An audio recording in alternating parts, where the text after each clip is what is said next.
and Jackson Bachelor here from William Penn Charter High School, Jackson.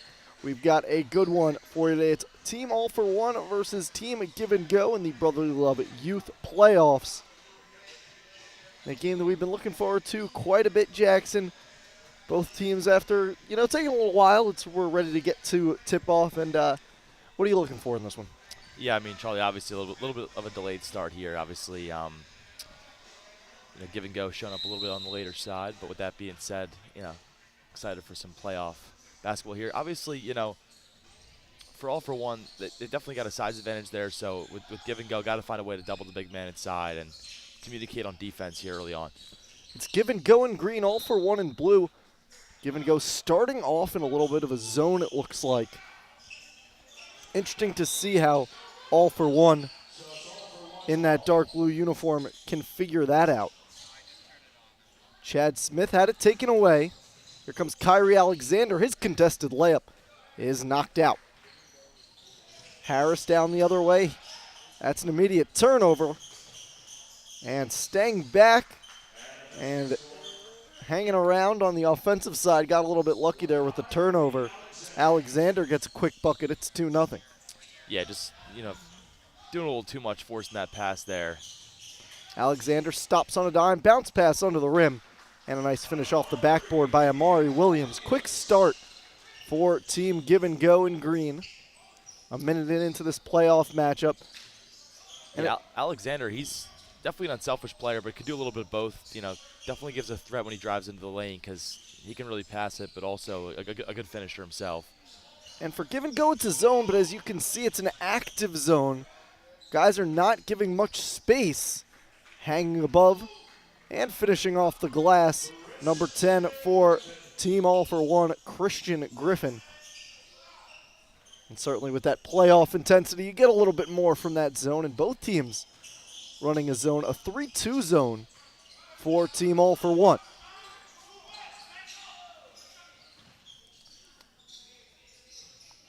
Alexander in the corner. He has 2 points and an assist. And it's a turnover. Fast break opportunity. Good contest, but able to get it in off the glass. Yeah, that's beautiful defense there in the corner from Matt and Brady from All for One. I mean, able to trap Alexander in the corner, force a very errant pass, and lead some points there.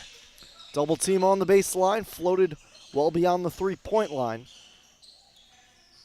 Controlling is Zion Lucian. Overhead pass to the corner, Alexander.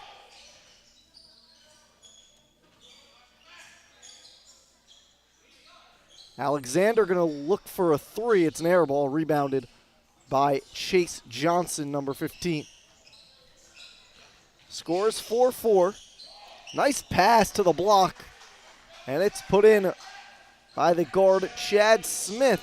A 6-0 run for All for One. What have they been doing right, Jackson? I mean, just able to expose the zone. I mean, the ball movement has been great. And obviously on the defensive side, look at right there. There's Harris forcing the turnover. Just able to, put the pressure on to Give and Go right now. And defense just leading to offense.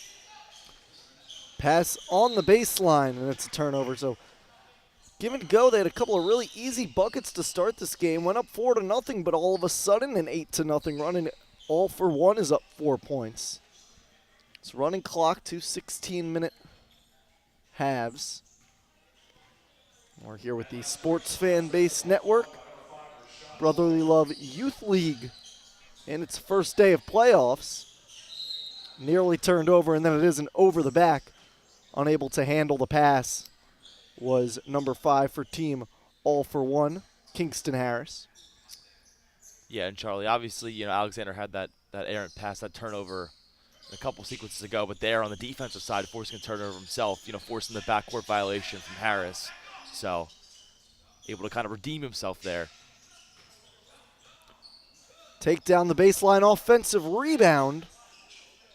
Layup is no good, kicked out to Alexander.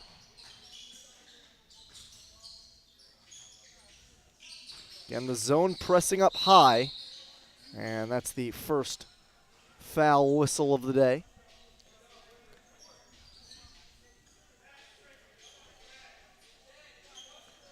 Yeah, a couple offensive rebounds there for Give and Go, and that's That's what you want to do, especially in the first quarter here.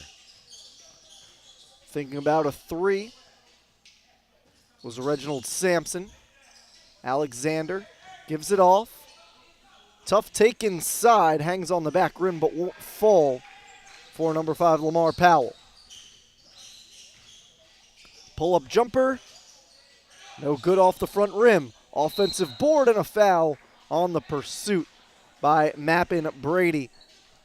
And it has been a very impressive start in terms of just the attack. You know, you're not getting much in terms of, you know, jumpers that have fallen yet, but both teams doing a good job of following that, following those shots and turning them into positive opportunities. Well, it's still obviously incredibly early in this game, but I think the difference so far for this, you know, kind of short all-for-one lead here is that they've just gotten higher percentage shots, and they've been, I think, given Go's problem is they've been just a little bit too out of control, even on the putbacks, just kind of fading away, you know, kind of just chucking it up a little bit. And we even see it in right there. You know, you can just let that ball go out of bounds, but instead try to save it, and it results in a turnover in your own end, and that is certainly something that both coaches want to avoid.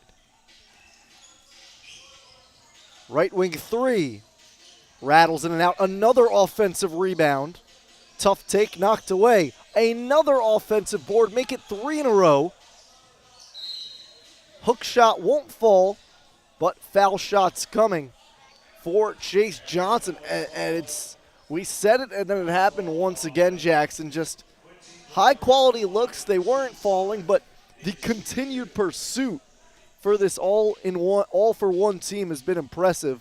First free throw rattles in and out for Christian Simon.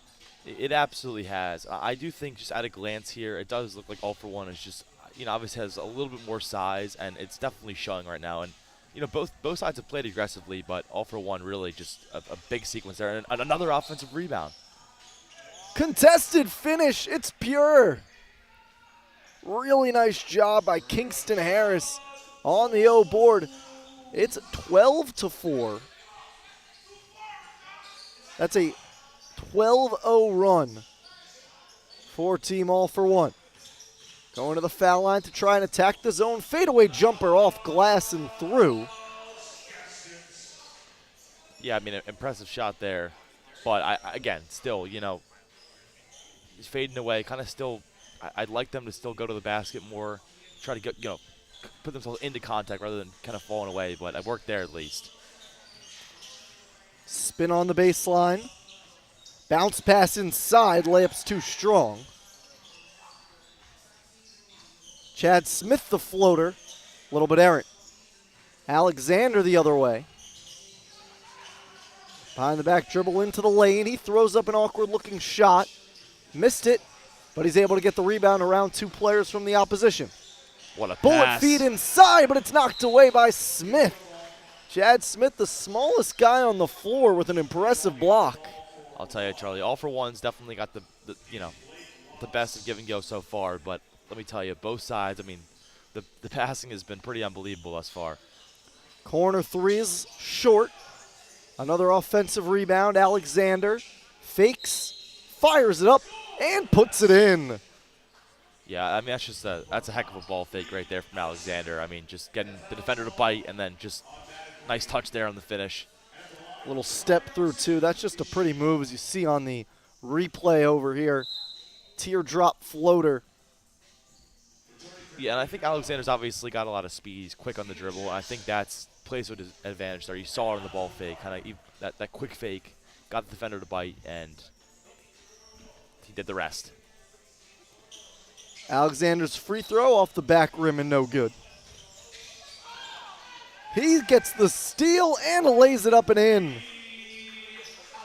Now a 6-0 run, has tied this game, so it's been a back and forth game in terms of score, as that's a nice pass inside and a one-handed finish from Christian Simon. But not in terms of the actual runs. It's been all runs. It hasn't been back and forth. It's just been you score about 6 points, then we come back and score 10.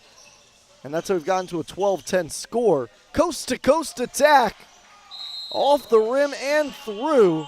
Really nice take by Harris. That makes it 14-10. Timeout called by Team Give and Go. We'll be right back on the Sports Fan Base Network.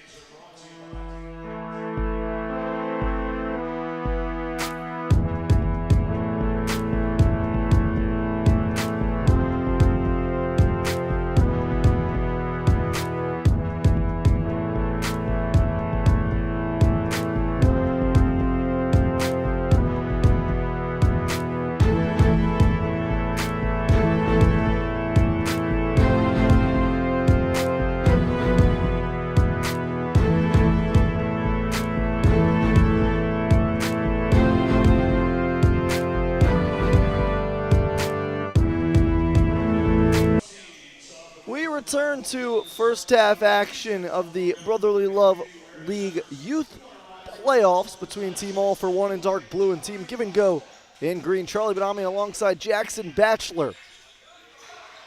As that's a takeaway by Team All for One. Open lane and a finish by Kaishan Harris. Yeah, I mean, so far in this game, it's been the 2 point guards between Harris and Alexander, setting the tone for both their teams and doing it on both sides, offensively and defensively. So we'll see if these leaders can continue to, be kind of doing the most for their teams. It was a really nice feed to the corner. Abdul Carter with the first three by either team. Hanging in the air, looking for the tough layup was Team All for One. Instead, it's Kyrie Alexander the other way. His team down by 3 points. He spins, looked for a bounce pass to the block. It goes out of bounds, and we'll go the other way. Team All for One, an opportunity to build on their lead. You're just not quite on the same page there with number 6, Steven Jackson, but it's the right idea. I mean, again, just that unselfishness, that ball movement, it's on display. And Alexander definitely had a couple, good finishes, but he's still looking to dish it to those teammates. Tough take inside, off glass and in. Lefty lay from Christian Griffin. Really nice take, a 5-point lead for All for One. Pass to the free throw line against the zone. Dribble down the baseline, floater is long. And a rebound by All for One. Long pass to the block, triple teams. It's kicked out to the perimeter. Oh, and nobody was home. Nice finish off the backboard. Make it 20-13 out of the timeout. It's a 4-0 run, and that's a tough pill to swallow for Team Give and Go. You're the one who called the timeout, and now it is not going your way. Alexander, the acrobatics. Just an unbelievable finish there. For somebody in the youth level to be pulling off a move like that, just shocking almost. Rebound by Simon, bounce pass to a cutter. Great cut, couldn't get the finish. Kyrie Alexander up the middle of the court. His team down 5, 4 minutes remaining in the first half. Pass is high, but it's corralled. And a foul called. A hack on Styles Gaskins. The pass definitely was high, but that's kind of where you have to put it. It was good placement there from Alexander, putting it up high where the defense can't come in and kind of take it from the big man. Obviously, you kind of have that blind side there when you're in the post or, up top there. So the right idea, but step aside nevertheless. Another timeout called. We'll take a quick break here from William Penn Charter High School. Stay with us.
4 minutes remain in the first half of Game 1 of the Brotherly Love Youth League playoffs. It's Team All for One in dark blue against Team Give and Go in green.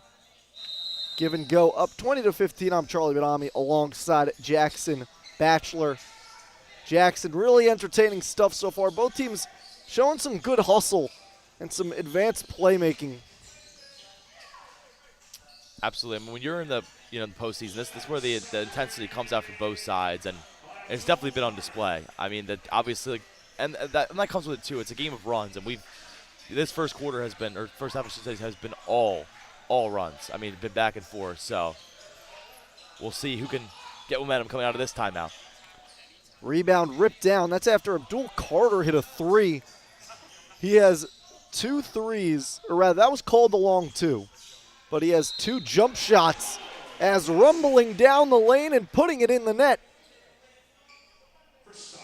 is Team Give and Go's Styles Gaskins. The center with a nice take. And he makes a 2019 free throw away from tying this game. Quick 4-0 run out of the timeout by Team Give and Go. Yeah, I mean, that's just a strong move, going right to the basket and able to, impressively finish that contact.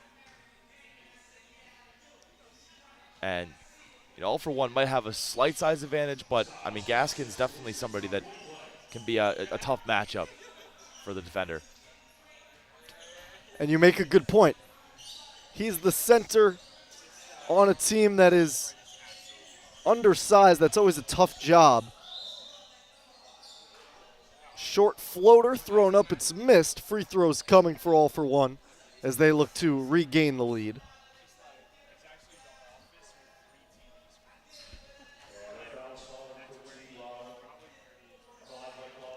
Under 2 minutes remain in the first half.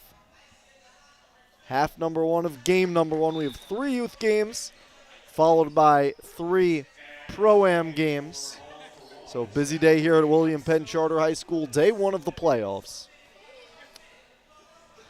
Exciting day to say the least. Absolutely. Free throw up and through, both are good. It's a 2-point lead. And as the PA announcer mentioned, the semifinals is going to be Friday, so the day off and then back at it here at Penn Charter as Alexander draws the foul. Alexander, he has been so good just getting to the rim. And I think that it's been arguably the most important thing for the Give and Go team for staying in this game has been his ability to kind of slow things down a little bit and get them tough buckets. I mean, he had that exceptional and one floater. Yeah, and I think the thing for Alexander is he's just very good at controlling the pace of the game and his team. Again, very fast off the dribble, but he's also patient. He's not super out of control. Obviously, they had the one running shot that was might have been a little out of control, obviously, turnover, but for the most part, he is very poised, so he can, he's very fast on the dribble, but also not playing, super, like in a super crazy way. His nice feed there. Yeah, it's under control for the most part. We saw it right there, a really nice feed to give Team Give and Go their first lead since early in the quarter. And that is ended immediately. Rashawn Boyd, a nice little floater to make it a 1-point game. 4 seconds remain. Alexander has to get going. He started a little bit late. He'll heave up a 3 and miss it. One competitive half of playoff basketball in the books. Team All for One up 24-23. We're going to take a quick break. You do not want to miss the second half of this one. We're in for a fun finish. Stay with us here on the Sports Fan Base Network.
back for some halftime coverage in this youth playoff game between Team All for One and Team Give and Go. We're going to toss down to our sideline reporter, Kayla Levine, who's with one of the coaches.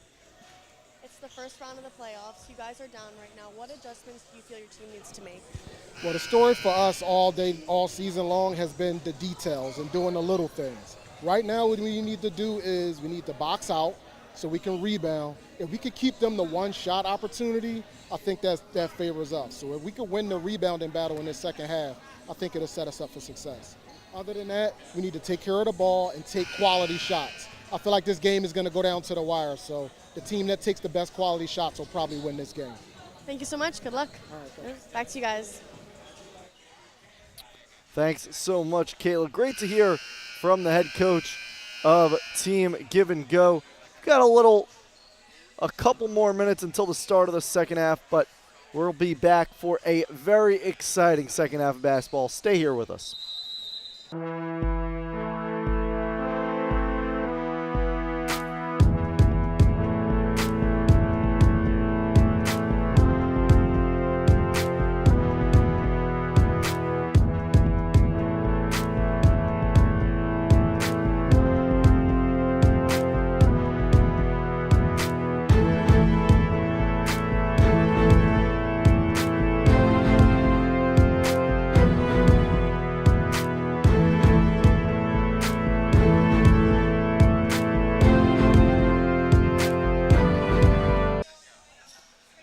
Brotherly Love Youth League playoffs, second half of our first game between teams Give and Go and Team All for One.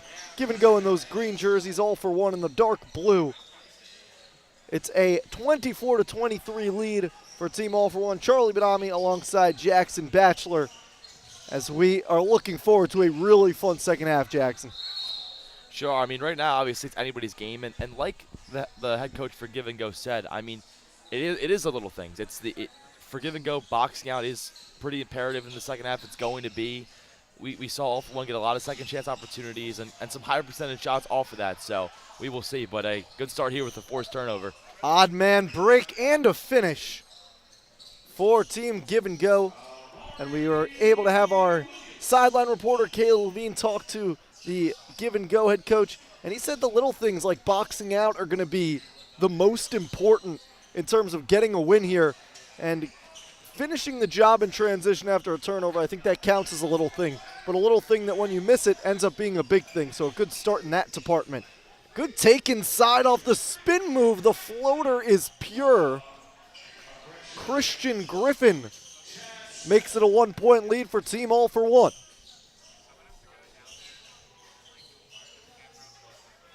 Lob pass, contested catch. I mean, dangerous pass, to say the least, but better one there. Overhand feed to the corner. Alexander gets it off a handoff. His high arcing three misses. Offensive rebound on the block. A tussle for it. Lobbed out to Alexander once again. Fakes a spin move, picks up his dribble. 2 minutes into the second half. 1-point lead for All for One. And that's a denial there to keep it a 1-point lead for the boys in blue. Euro step and the bucket.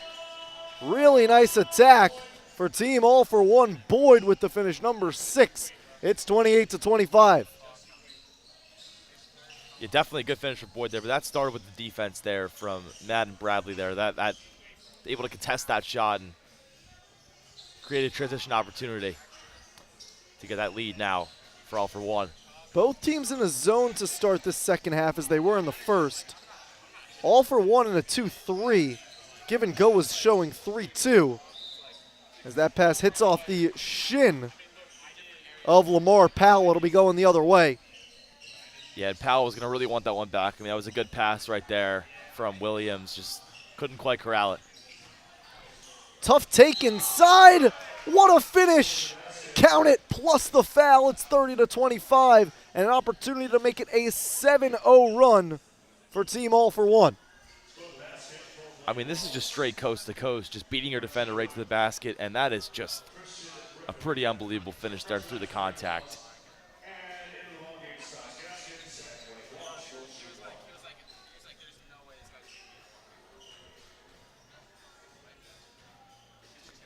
Free throw, no good off the back iron, but a takeaway by Team All for One. Rising and putting it in off the glass is number 5, Harris. That's some good effort there from Harris, but if you're Gaskins, you just gotta take a little bit better care of the ball there. Be a little more aware. Alexander the rip away in the baseline jumper. He ends the 8-0 run for Team All for One. They needed that bucket desperately, Jackson. They sure did. Drive inside, awkward looking shot, it's no good. Odd man rush for Green. Give and go, it's knocked away. Alexander had a point blank opportunity, so a good foul by Team All for One in that situation. Nothing really else you can do. Yeah, definitely a good foul. I mean, I'm sure that Bradley wanted to get the ball there, but I mean, Alexander was wide open there. If you're gonna foul him, make sure he can't finish it, and that's what Bradley did. Alexander's free throw off the back rim and out.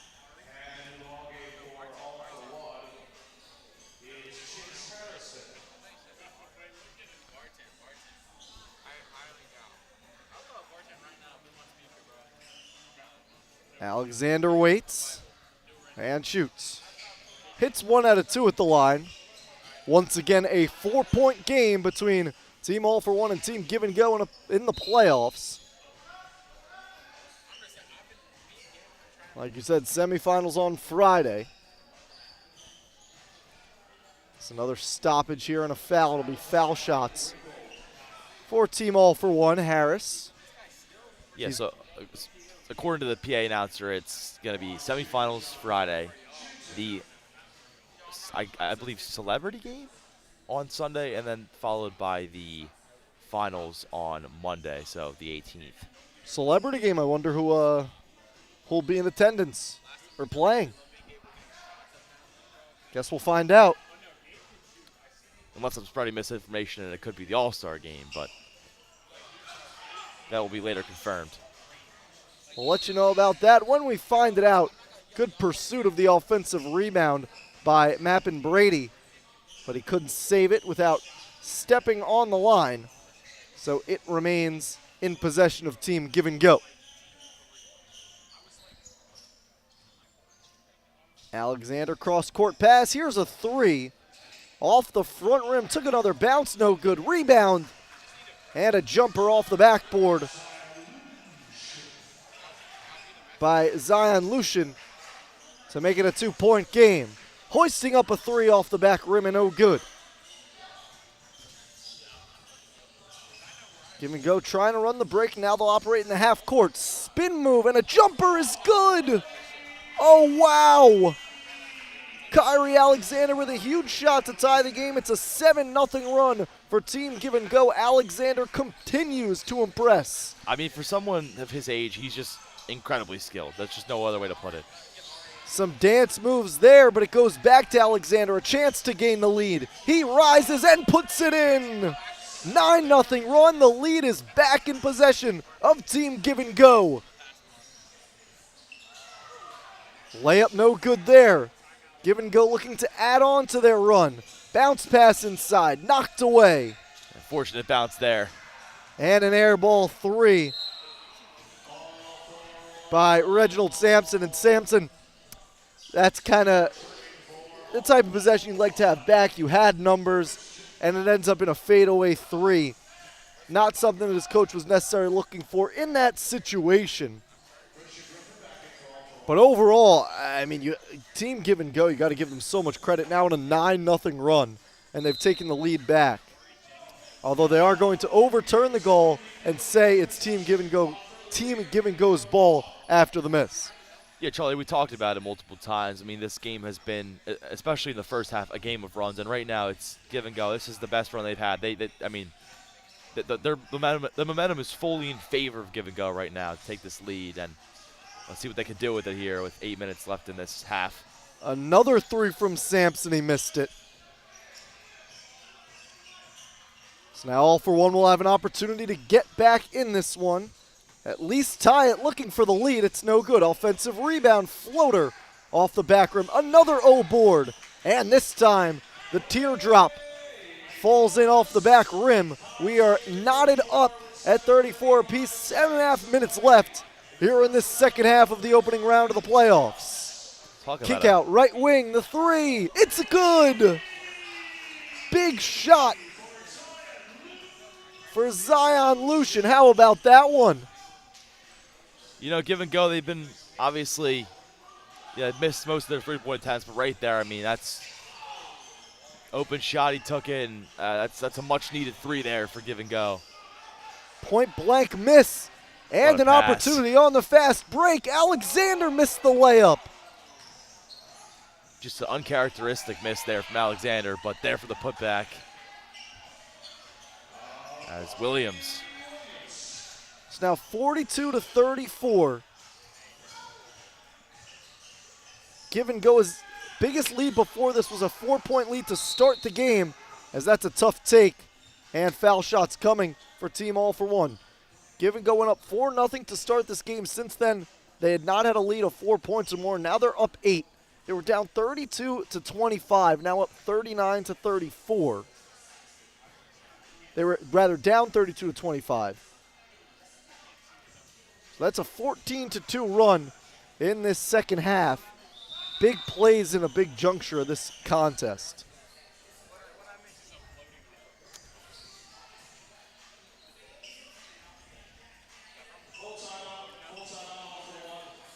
All for One going to take a full timeout. They want to talk things over.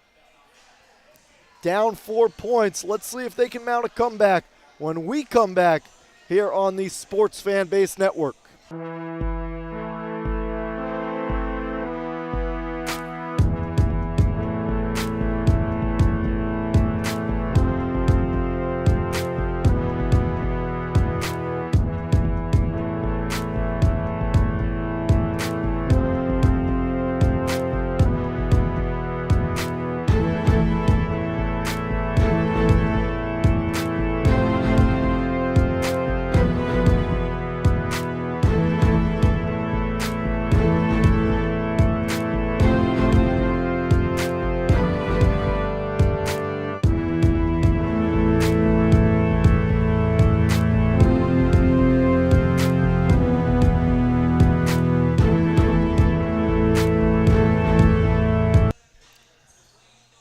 Under 6 minutes remain in this first round playoff game between Team All for One and Team Give and Go Brotherly Love Youth League. Charlie Ganami alongside Jackson Batchelor. And Jackson, as these free throws come for Team All for One, just give me an idea of what you think needs to happen for either of these teams to take this one. I mean, I think for All for One, they just got to be a little more careful with the ball. And they got to get back to what they were doing in the first half. I mean, they were so active on the offensive glass. And I think that, for give and go, they just got to obviously, keep taking it to the basket and, continue to box out like they have been. It's been a huge difference here in the second half. So we'll see how this plays out here coming out of this All for One timeout. And I think continuing to feed Alexander, especially at the youth level, it's hard for guys to understand that sometimes you need to feed the hot hand and let the guy who's getting the most buckets, have his opportunities. And so far, Give and Go has been really good defaulting to Alexander because he's been the guy who's been getting it done. And I think late in this game, he's the type of closer that you need in a postseason environment. He absolutely is, Charlie. And I think one thing I forgot to mention, too, is for Give and Go, they just got to, capitalize on opportunities in transition. I mean, I know that the one Alexander missed resulted in still a putback there, but for Williams, but still, one time, that the pass went off, in transition, all the defender's foot. They just got it. When they're in transition, forcing these turnovers, they got to capitalize, and they got to make All for One pay. On the baseline, lobbed up ahead to Alexander. Another 50-50 pass that Team Give and Go is able to secure. Talk about a fearless pass there. Yeah, definitely an interesting one, but it did find Green, and it'll be green ball once again. And that's not the first time we've seen Gaskins kind of throw it like almost like a hook. Overish. Yeah, a hook pass like that, very nonchalant. Wow, Alexander leapt off his feet for the steal. Left-handed layup, he missed it, but he'll go to the line for 2. I mean, this guy, the athleticism is off the charts. I mean, take a look at this steal. just climbs the ladder, takes it down, goes with the offhand to the rim. Missed the layup, but it was close, and now will take 2 shots. That's the type of stuff you can't teach. No, and you can't really coach it either. And I think we saw the reaction from Harris there for all for one. He's kind of sitting there putting his hands up like, what am I supposed to do? It wasn't necessarily a bad pass. It was just a ridiculous level of athleticism.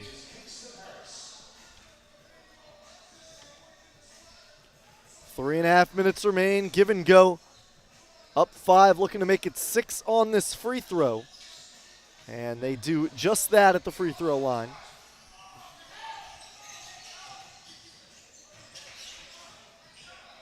Buckets have been hard to come by in this second half for Team All for One. Pass to the right wing, a bounce pass on the baseline. Nice give and go action. Floater is missed. Rebound by Styles Gaskin down the other way. Give and go keeps it inside. Attack on the baseline, it's no good. Simon the rebound. The big man looking to go coast to coast. He has it poked away by Gaskins. Gaskins behind the back, and that's some careless dribbling that's going to lead into a bucket for Team All for One. Gaskins was triple teamed. He needed to get rid of that ball. He sure did, and Alexander's going to need some help here. So they're going to give a timeout to Give and Go. Wow. Right before the steal by All for One. Coach is not happy, thought his team got the steal before the timeout was called. Instead, it'll be a timeout for them and a timeout for us. We will be right back on the Sports Fanbase Network for the end of this exciting playoff game.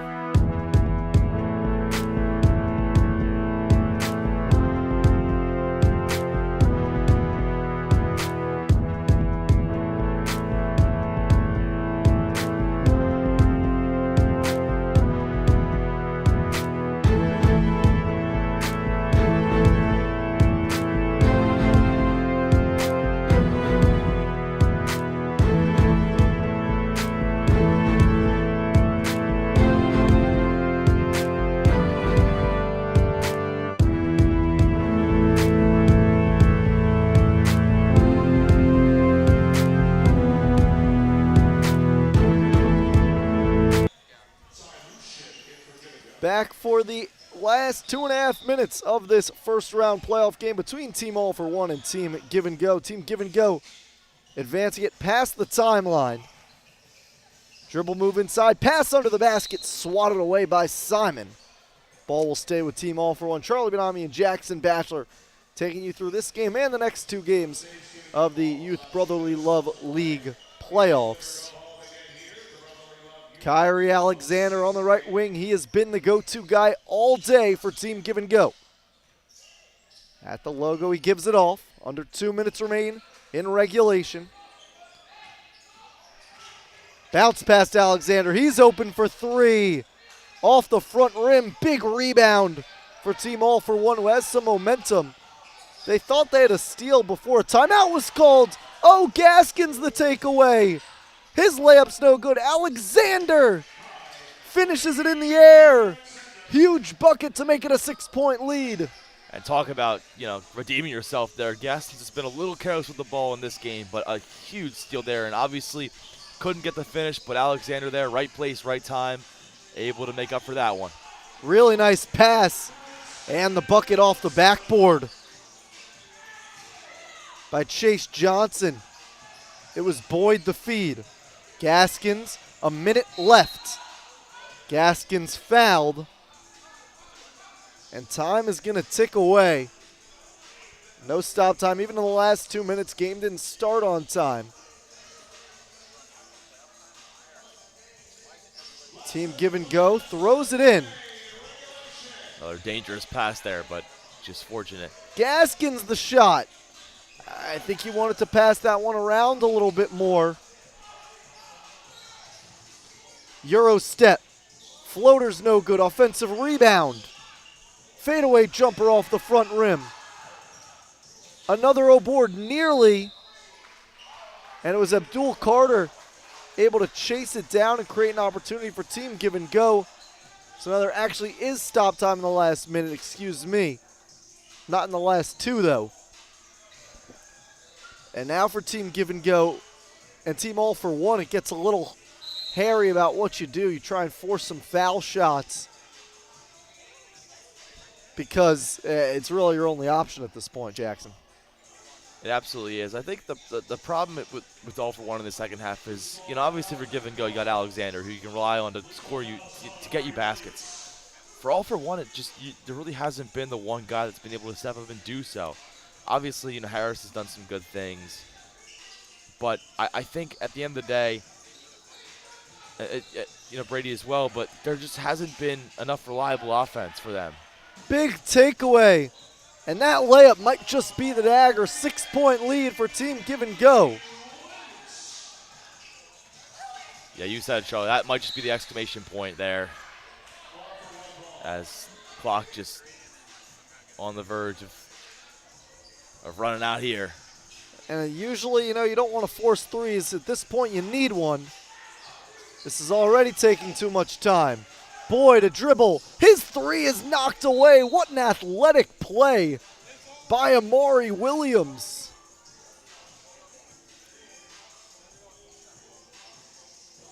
Pass inside.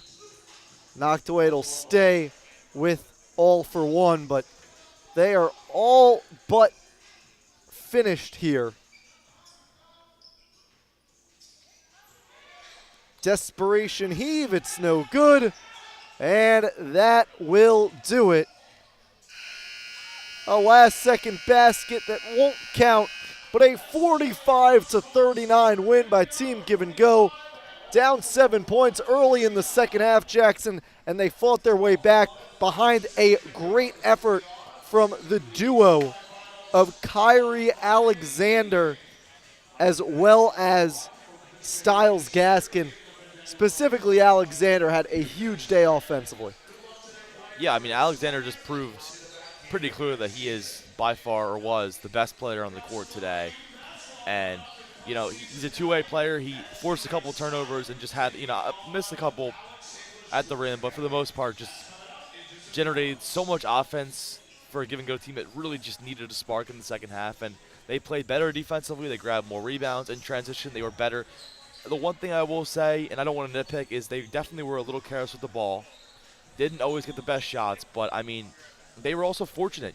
Things went their way in transition, even when, they might have thrown some errant passes. But thanks to Alexander and company, Give and Go able to pick up the win here in what was a very entertaining game one. Really good game one. We have 5 more games today, 2 of which are of the youth variety, and me and Jackson will be covering both of those, along with our sideline reporter, Kayla Levine, who is with tonight's player of the game, or rather I should say today's player of the game, Kyrie Alexander. Kayla? First playoff game. After coming back and being down the first half, what worked today? Our ball movement and pushing the ball in transition. Therefore, we had ways to score the ball. And you're moving on to the second round. What do you want to see coming from your team next time? More defense, more boxing out. We don't box out as much as we should. It's like we got out rebound today because we wasn't boxing out. Good game. Thank you so much. Yeah. Guys, back to you. Thanks so much, Kayla. A big win for Team Give and Go. We've got our next game coming up very soon between the Simon Sonics and Team AESA. Thank you so much for joining us. We're going to take a quick break between games. We'll be right back.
All right, welcome back here for game number 2 of the 3-game youth playoff series here.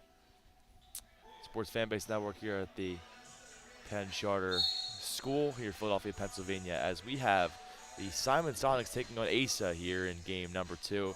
So, Charlie, pretty entertaining game 1. We'll see what happens here. As right out of the jump.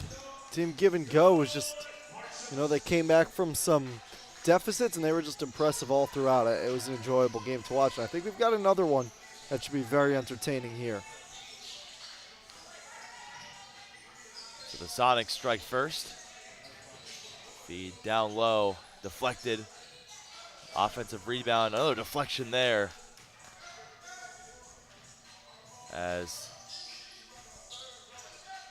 taking it back out. Thought about the 3 instead. Opposite, send it over to the corner. Floater will not go. But there for the putback. As the Sonics take a 4-0. Actually, excuse me.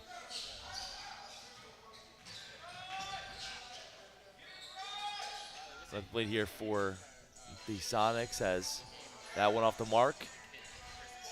Numbers here in transition and another finish. Just a really good example of running the break, and so far it's been a very impressive start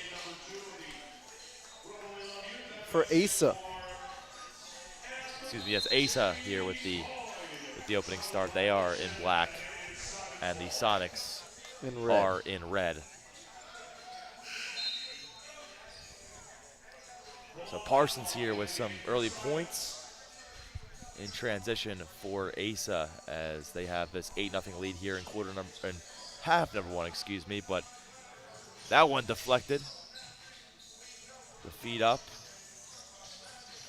as acrobatic shot there. It won't go as that one goes out of play. So a turnover here as the Sonics will take over. Denied by the low part of the rim there. That's a tough fate for sure.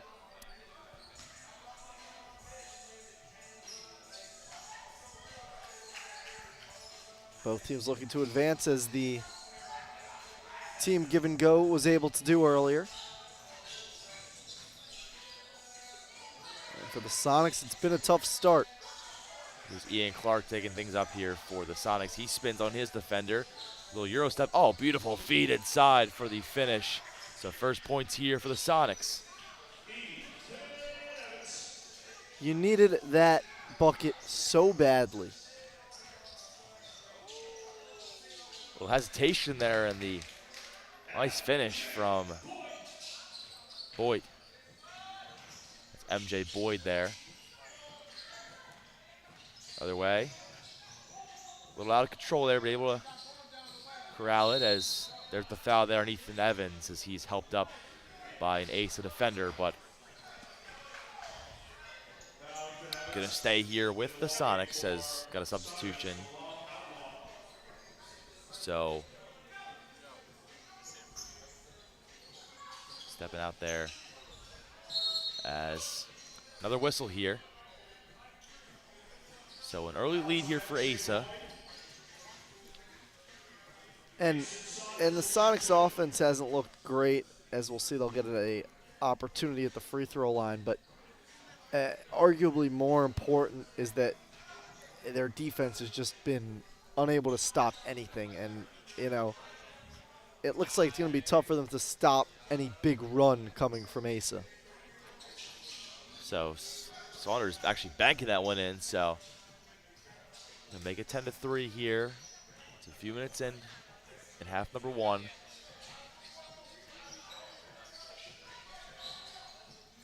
There's a little give and go there and a deflection. Nice one from Evans.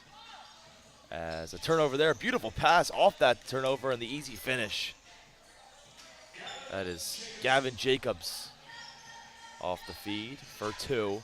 12-3 now is going the other way. Here's below Outlaw. Pass over to Ian Clark. Clark going to get a screen here from Saunders.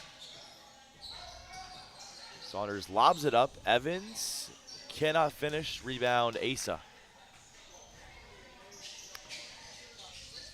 Over for an open three. Misses everything, but there for the offensive rebound. Another one for AESA.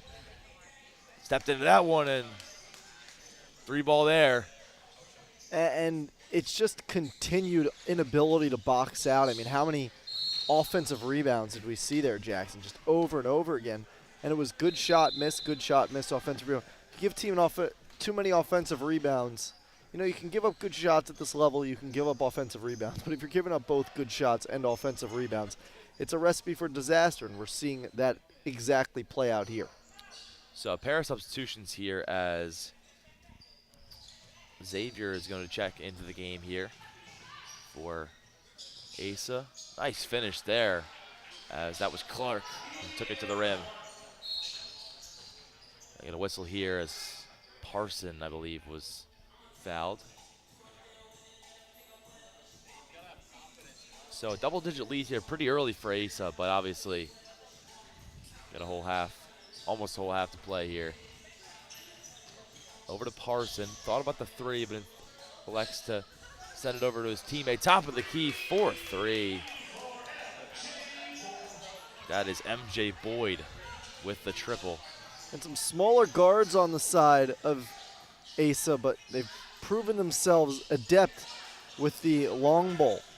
Clark too strong on the runner, but he gets his own miss. 3-ball no good. Rebound Evans, and he puts it in.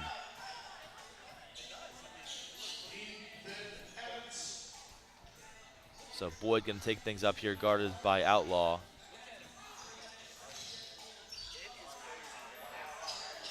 Parsons, nice feed, but Xavier couldn't quite corral it, but it's going to stay here with AESA. 9 minutes to go here in the first half. Outlaw forcing the steal, able to keep it in play. Corralled by Evans, the feed up. And can't finish there. Offensive rebound, putting it back up. No, Evans, his shot is blocked. Finally, AESA able to corral and keep possession. Parson goes to the rim, can't get the finish. Another rebound for Evans, and he is fouled. So now the Sonics, you know, they're showing a little bit of offense. The question is, can they get a few stops? They're not out of this game by any means, still very early. But again, what can you do when you're not with the ball? Obviously, an important possession coming up. You can cut the deficit under 10. But what are you going to do after that? Clark feed over to Saunders and makes the defense pay there. Really good attack there. Nice feed and an important shot. But then again, that's just a wide open shot and an offensive rebound followed by another wide open shot and another offensive rebound. Feel like I'm on replay a little bit because the offense has certainly improved for Simon Sonics, but if you're going to keep giving up open looks like this and continuing to allow offensive rebounds, the hustle just has not been there.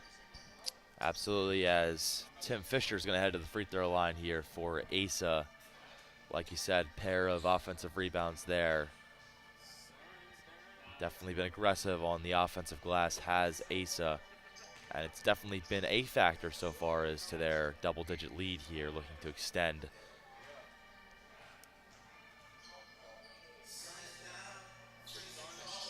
As that one left short, but right on cue. Another offensive rebound and more points here for AESA as number one, Abdul turnovers right there at the right place, the right time for the putback. Evans almost lost it, got it back. As here's Clark taking it to the basket. Beautiful feed to Saunders, but he cannot finish. And he's going to be called for the foul here.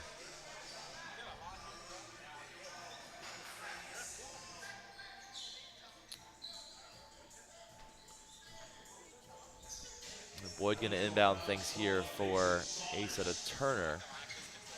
So Abdul Turner spinning, able to get past his defender, sends it over.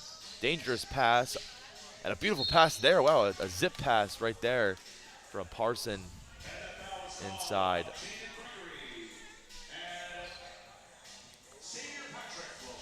So number 3, Jaden Gregory there, called for the foul as that is going to send Xavier to the free throw line, his first attempts of the game as he bangs that one home.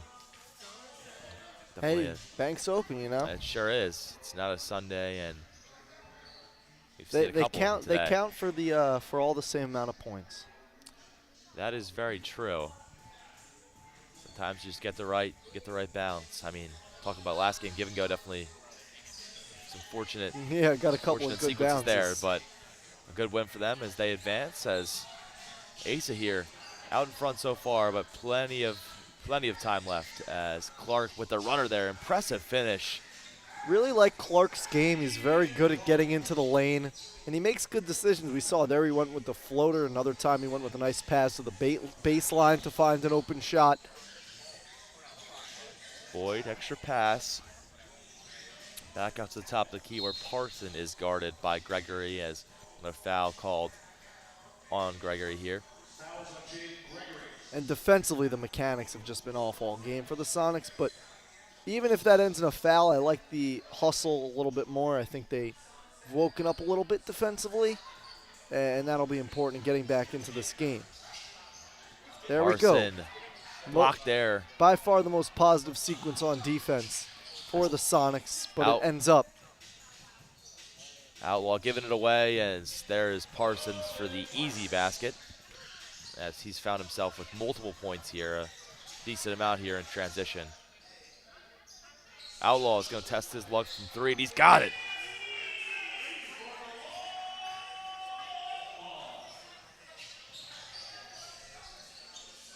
Feed over. Fisher, three won't go. Almost an offensive rebound there from Xavier, but Outlaw able to grab it as he hits the deck, but that's going to be a foul call here on Tim Fisher.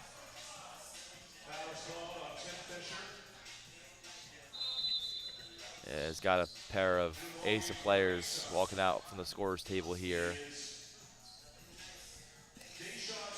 So Deshaun Smith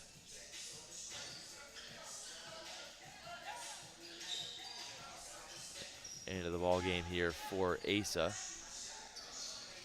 Gavin Jacobs back in as well.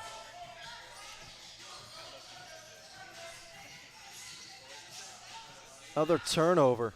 Good defense there from Smith. Beautiful zip pass there, right to the cutting Jacobs for the basket. That's just a perfect give and go. So the Sonics here are going to call a timeout here as they trail by 11, just under 4 minutes to go here in the first half. And with them stepping aside, so will we here on the Sports Fan Base Network.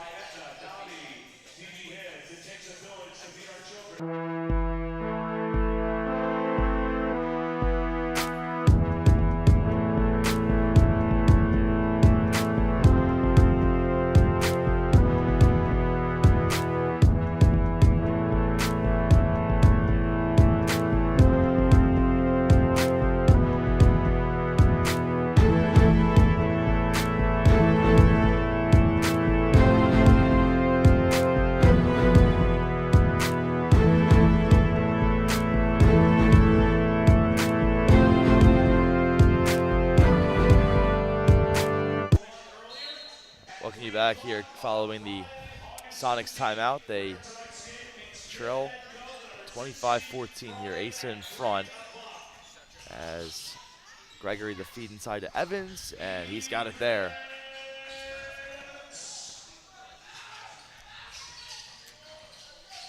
Feed up to Smith here. As Boyd gonna hold it here. He attacks his defender, pulls up. Left a little short there. Gregory spins, but he lost it. Smith goes behind the back impressively to keep it there. Boyd, pull-up jumper, got it. Boyd has a really pure jump shot. If you give him too much space, he's going to make you pay. Smith almost coming over to steal that one as Clark, beautiful finish with the left there, wow. Just a versatile player, a guy who can give you buckets in a lot of different ways. And it's really for him all about getting into the lane, getting to the rim. He's impressive, and it's impressive that the Sonics have been able to hang around. And the reason they haven't been able to get any closer than 9, 10, 11 points in terms of the deficit is because of possessions like that. It has been too easy for AESA to get quick buckets. Outlaw is doubled here, able to get it out as Clark, a little out of control there. Spinning away is Smith the other way in transition. Pretty pass over to Boyd, who knocks it down. As AESA now up by 14, whistle here as Abdul Turner called for the foul. But taking a look here over just Boyd, like you said, just left completely wide open. Boyd becoming a quick favorite for the player of the game, certainly. His shot making has just been so important. Gregory inbounding here as Outlaw going to take things up for the Sonics. Just under 2 minutes here in this first half. Outlaw's going to get a screen, or spins out of it. Able to evade his defender, but that one went off the backboard there as Smith pretty impressively again able to get out of it. Beautiful pass, but unable to finish is Fisher. The other way, Gregory. A little hesitation dribble there. Gets his own miss, and then finally loses it as Xavier grabbing that one. And the finish there from Jacobs.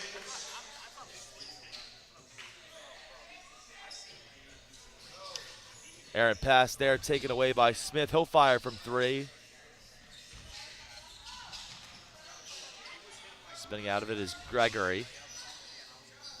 To the corner, Clark, 3. No, but there for the putback is Evans. Under a minute to go here in half number 1.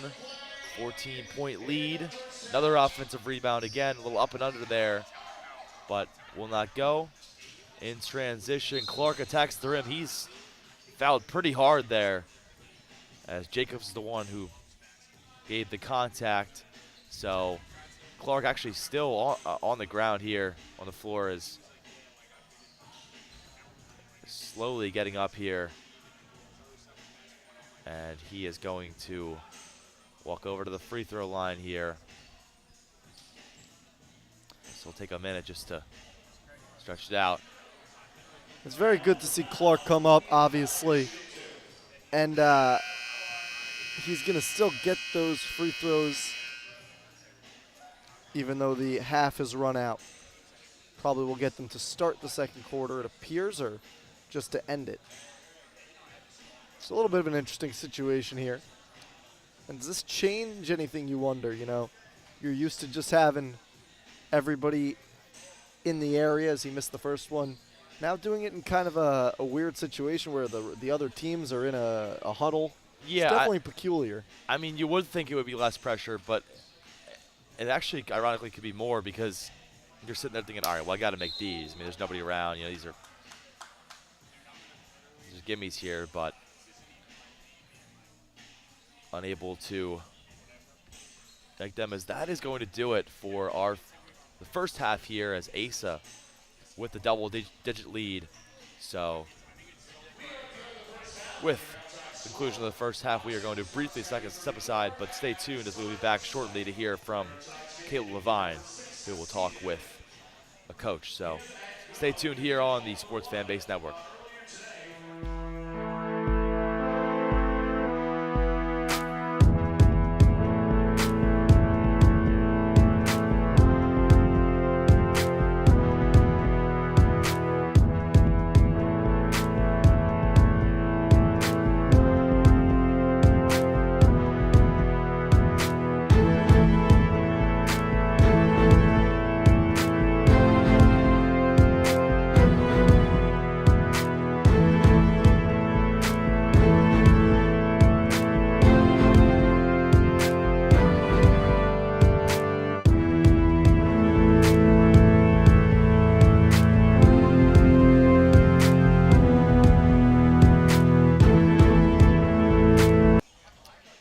Welcome back here, Sports Fan Base Network. AESA with a 14-point lead over the Simon Sonics after one half here, as we are going to send it down to the floor as Caleb Levine is live with the Simon Sonics head coach. This is the first round of playoffs. Your team is down right now. What are some adjustments you want your team to do for the second half? We have to rotate back on defense. Every time we get a shot and they get the rebound, they got 2 or 3 guys wide open down court. Our guys are not rotating to the top. We don't have good floor balance. We get better floor balance and rebound, and we'll be all right. Thank you so much. Good luck. Guys, back to you. Thank you, Kayla. I definitely think that there have been multiple times, like the Sonics coach has said, that it just seemed like AESA's just, especially in transitions, is getting just guys just completely open. They're getting, the Sonics getting beat down the floor, and we'll see if that's something that the Sonics can kind of tweak here. Hopefully that's an adjustment that can be made here for the Sonics as we approach the second half. But what are some of your thoughts, Charlie? Yeah, I just think what Coach said was very on the margin, very, very on the mark. You just got to play better, cleaner basketball and play better defense. I think that's the big thing for the Sonics. And AESA shot the ball extremely well, and they deserve credit. So it'll be interesting to see if they can continue that as this second half is about to pick up. Just about ready here for the second half as the Sonics going to get things started here as double digit, currently down double digits. We'll see what they have going out of the break.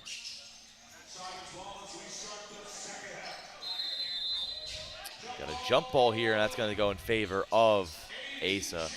And that first possession out of the half, it feels like such a big one because you're down 14 points for the Sonics, and they just to lose it on a jump ball, that's unfortunate.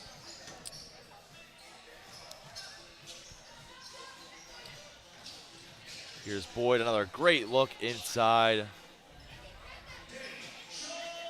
And we know him as a shooter, but Boyd is just such a multi-dimensional player. He's really a tough guard. It's been moved from Clark, but he lost it. In transition is Smith, and he almost dunks it home, but cannot do so.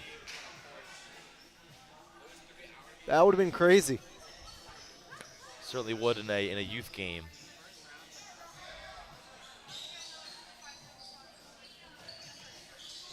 Evans, a little miscommunication there with his teammate Park as Evans throws it away there.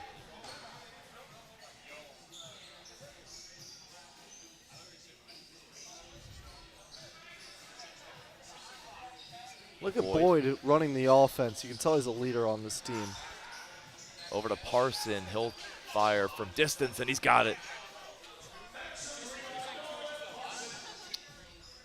So AESA now up by 19 here, their largest lead of the evening. Deflection here, a good one from Smith. Back out, extra feed, unselfish one up to Parson for the score. Feed inside deflected by Smith, who has just been playing some pretty stellar defense here to start. Yeah, it's half number two. It's been really impressive, and for AESA, you couldn't have started any better than this. It's been really impressive to watch. I mean, Charlie, talk about picking up where they left off. Obviously not taking their foot off the gas thus far, but still, obviously plenty of time left. It's very early here in the second half as Smith behind the back pass over to the corner. Jacobs' three won't go. Talk about a stacked pass there. Flashy, I should say. And I think it's really impressive for AESA, like you said, that they've come out and been just as good as they were, because you consider, you're up 14. It seems like it's easy to play in a way that, like you have that lead, but they've been playing like they were down almost. That's the hustle level. Turnover here, but then the Sonics turned it right back over as that was Park who gave it away. As turnover here out of the hands of Xavier.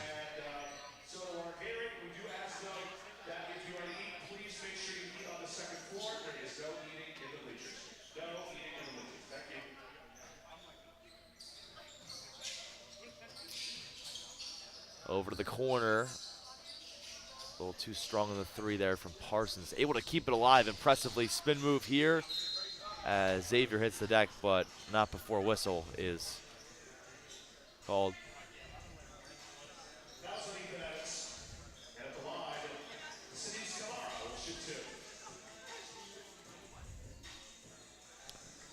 Still no buckets for the Sonics in the second half.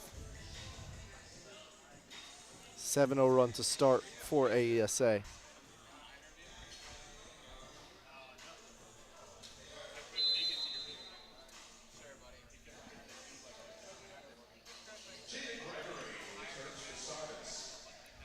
So Jaden Gregory back in here for the Sonics.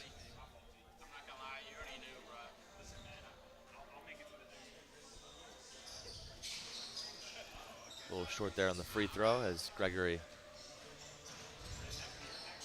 up the other way. And gets the roll there. A big bucket to just kind of, get the lid off of it in the second half. Finally see one go down, see if that leads to some improved confidence. Here's a three, won't go. That was Boyd. Beat up, and Gregory couldn't get the finish. Offensive rebound here. A pair of spin moves and then a foul called.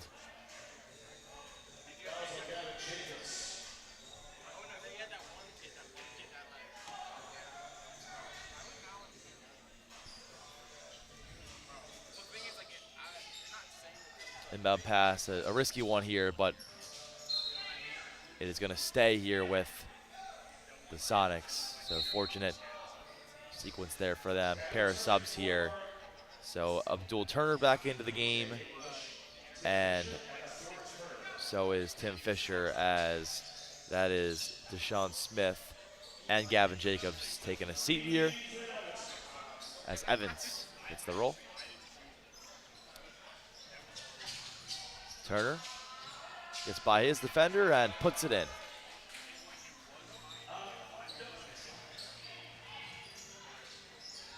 Oh, nice move there. To get past the defender is Clark, but a pair of rejections there.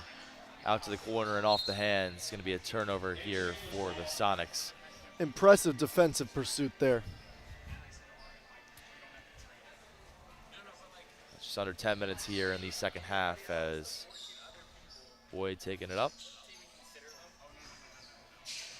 Boyd, a little give and go there with Xavier, and another foul called here. So free throws coming up here for Boyd. Taking a look at the replay, just it's hustle there. We're on the floor. Yeah, really nice job.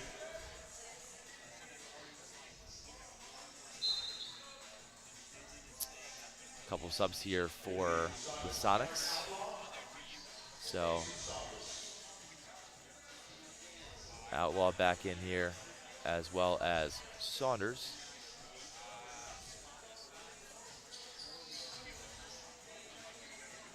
This is Eric Outlaw, not to be confused with Bilal Outlaw #1. So a little spin move here, a little out of control, but drawing a foul is Gregory. That's been a lot of the offense tonight on this side. It's just been a tough way to find a groove for the Sonics team as they look to, find something, if not to get the win, but still to carry some positive momentum. So got a timeout here from AESA. So with that, we will briefly step aside. A 22-point lead currently for AESA here on the Sports Fan Base Network.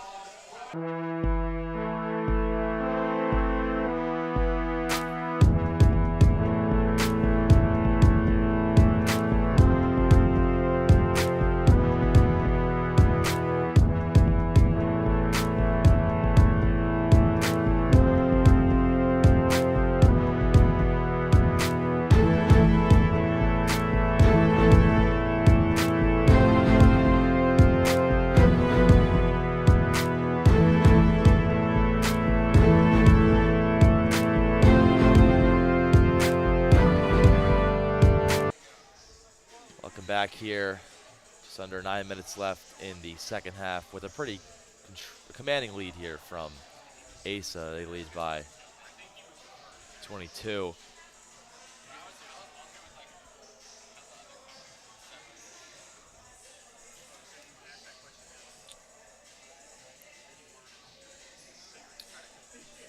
Just heads up, obviously game 3 coming up right after this, as the True Hustlers are going to take on the Westchester Ballers.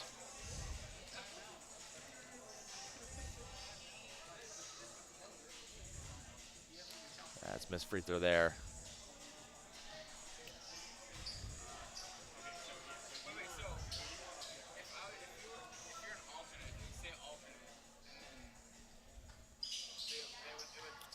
Missing both there, but getting his own miss. Here's a 3-ball there from Clark.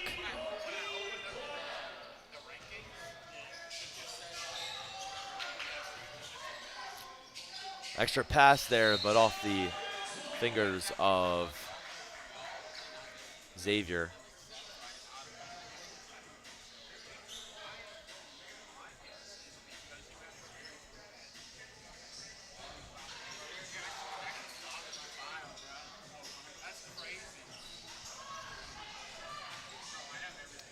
Here's an outlaw, deep 2, won't go.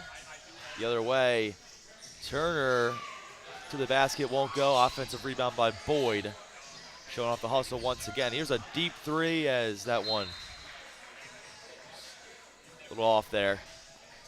Don't love the end shot result, but if you're coach here for AESA, just another possession that you're happy with. It starts in transition, get an offensive rebound. And it feels like what their team does well has been kind of the formula tonight, and that's been shooting the ball well, getting out in transition, playing tough defense. Off the steal, Boyd can't get it to go the other way. Gregory, nice dish inside for the Evans finish. And, you know, from a coaching perspective, it feels like obviously anything can happen in these last 7 minutes, but from AESA's perspective, this is probably how you would have drawn it up if you were to say, how are you going to win this game? Outlaw, that pass inside deflected away as he was looking for Mason Saunders.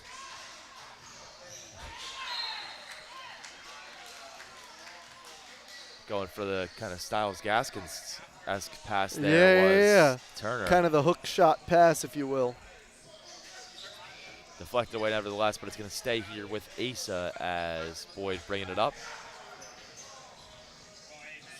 He attacks his defender on left. Back out to Parson, who dishes it inside. A nice one, as right there for the finish is Xavier. Or, excuse me, Xavier Patrick. Clark spinning, but while doing so hits the deck and turning it over. Boyd steps into a 3. That one off the mark. Fighting for it is Parsons, but he stepped out of bounds before he attempted to keep it alive. So going to go back to the Sonics here with just under 6 minutes to go.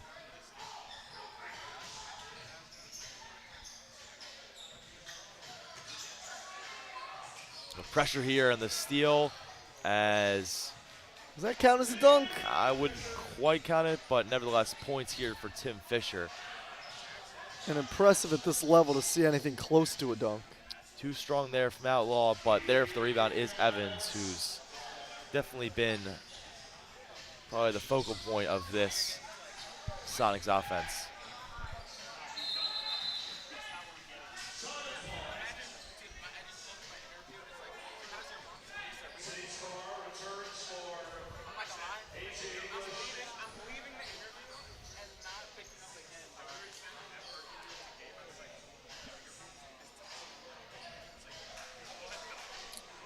So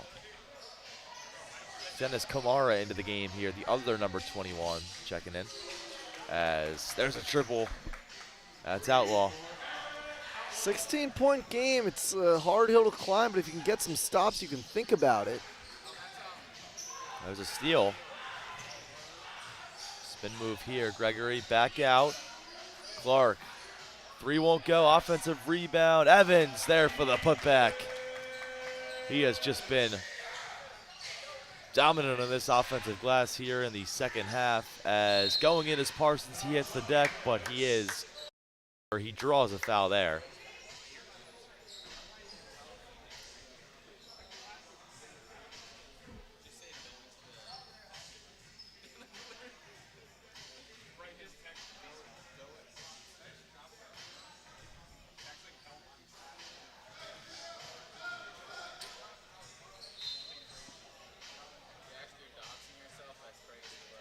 as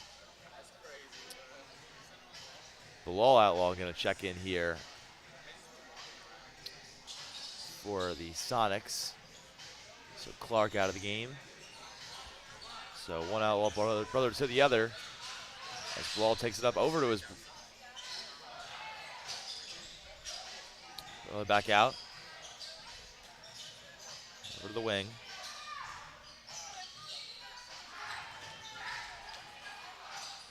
Takeaway here.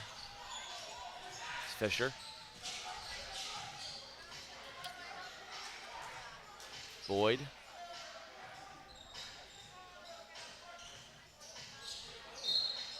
Goes to the basket and draws contact there.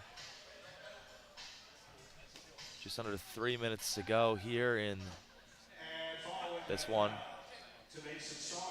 Obviously a pretty comfortable lead for AESA, but you never know. And hitting free throws in big spots, that's a really good way to preserve it and make sure that there's no crazy comeback at the end of the game.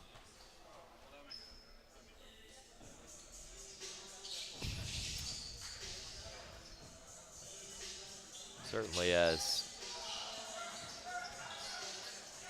17-point lead here. Outlaw in some trouble. He hits the deck, but he does draw a foul there. As Boyd and Parson were there aggressively trying to press the point guard. With the running clock, it definitely is tough for the Sonics to come back here, but nevertheless we play on. Gregory. And it's just important in terms of the team and the players to have a decent end to the game. Feel better about yourself after. Too strong there in the runner from Outlaw, and too strong in the putback as well from Evans. Here comes Fisher, and he cannot finish there. I think he might have been thinking about slamming that one too. Might have been, and not quite there yet. Oh, but he's definitely, I would say give him like either 6 months to a year. Yeah, and he'll be dunking all the time. So clock will stop now within a minute and a half.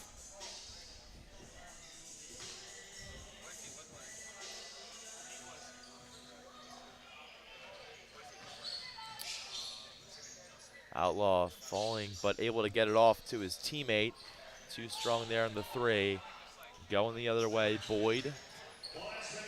Stops on a dime, pulls up, won't go. Rebound for Patrick, and the foul is called.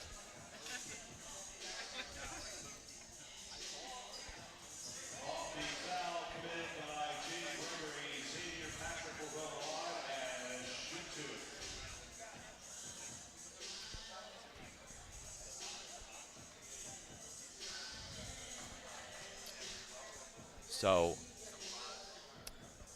in the first game, it was the 3 seed all for one against the 6 seed give and go. So an upset there. And in this game, AESA being the 2 seed, the Sonics being the 7 seed. So the higher seed in control here. Yeah. So the regular season came to be correct in terms of seeding.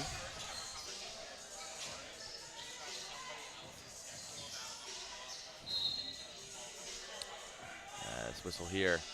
So the following game coming up between the True Hustlers and Westchester, that's going to be the 5 versus the 4.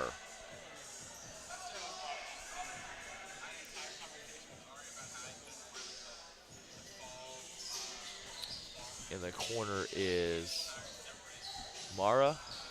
Short on the 3 there from Fisher. Here's Outlaw the other way.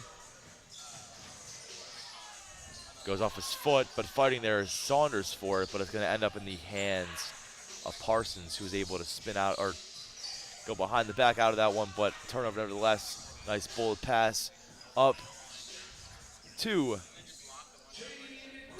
Gregory for the finish. It's a little too high there for Patrick. As final seconds here. As Outlaw, no fire from 3, It'll rim out there, and that is going to do it. So AESA, the 2 seed, getting the double-digit win here in game number 2. And with that, that's going to do it. But stay tuned, as game number 3 coming up in just a few minutes. We will also hear from Kayla Levine, who will speak with the player of the game coming up in a few minutes. So stay tuned for that. But for now, we will step aside here on the Sports Fan Base Network.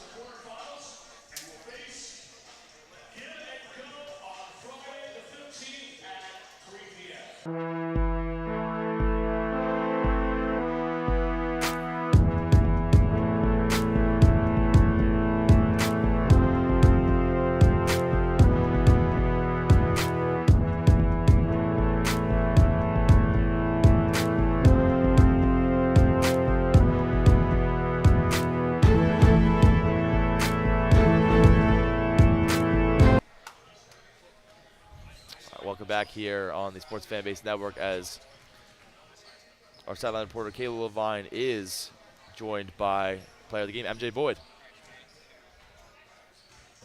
You guys just won your first playoff game. You did control the whole game today. What worked for your team? We were just passing. We were playing good defense. We were getting a lot of steals, fast breaks, all that. And what are we going to see from your team in the next round? The same exact thing. We're going to play the same exact way and win the exact same way. And you also had a great game today. What works for you? Just trying to get my teammates involved and like using my speed, get past my defenders and look to drop off passes and shoot. Good game. Thank you so much. Guys, back to you. So, thank you, Kayla. As you called it, that was Boyd. They're getting the interview player of the game. Game 2 in the books. Stay tuned for game 3 coming up in just a few.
Back for the third youth playoff game of the day, Charlie Benami and Jackson Batchelor. It's the Westchester Ballers taking on True Hustle. True Hustle in green, the Westchester Ballers in orange. Had 2 playoff games, one very close, one a blowout. We're hoping for another close one here. Yeah, I mean, Charlie, the 4 and the 5 seed here, obviously, on paper, that should be the most competitive matchup, but we will see. Obviously, AESA taking care of business as a 2 seed against the 7 in the previous game. Obviously excited for the final one. 2 pretty solid games to start. So, we'll see what happens in the 4 and the 5. True Hustle takes it down, and getting things going is Harith Quiles, but immediately taken away by the Westchester Ballers. Early 3-2 zone shown by True Hustle. Underhand pass. Back to the corner, a 3 coming. And misses off the back iron. Kick out in a 3. Missed it. Offensive rebound. Nice pass to the block. And a bucket off the glass by Michael Rogers. So a couple of long-range takes from Westchester. And some good offensive rebounding early. And sometimes the zone will hurt you there. Yeah, I mean, not a bad first possession for the Ballers there. A couple offensive rebounds. A high percentage shot in there. And speaking of offensive rebounds and hustle, True Hustle's number 1, that's Jules Diacono, had an absolutely crazy offensive rebound there down the court. I mean, just flying in to make the play. It'll go to Westchester on the turnover.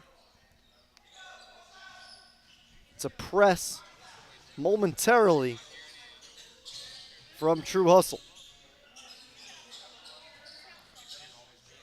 Bastow passed inside, short jumper, no good. Offensive rebound, and that was a little bit of a wild shot from Cole Comstock. True Hustle going to take it the other way. Yeah, I mean, that's, again, nice offensive rebound there, but just a little too strong there. Went over the backboard, and the official had no choice but to signal that it didn't. Nevertheless, the Hustlers here. Nice deflection. Another takeaway, Westchester down the lane, and a nice finish by number 1, Michael Rogers. He has a couple of quick buckets. Ballers out to a 4-0 lead in the first round of the playoffs, and they're showing some press. Double team near midcourt. True Hustle works out of it.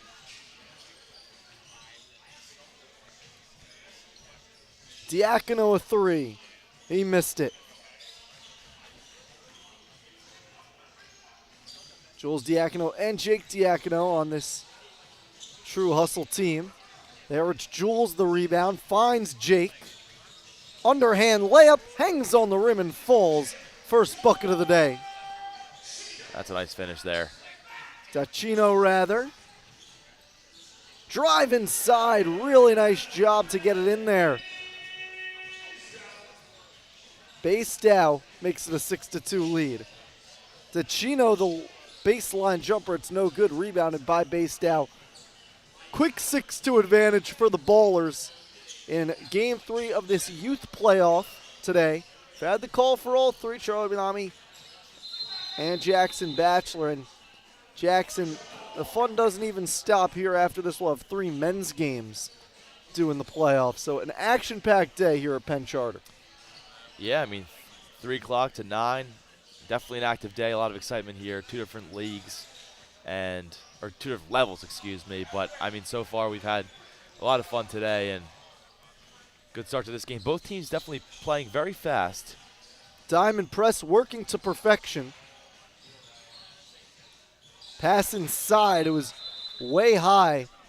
It was Hostutler looking for the big man, Cole Comstock, but it was too tall even for the grasp of the tallest guy on the court in Comstock.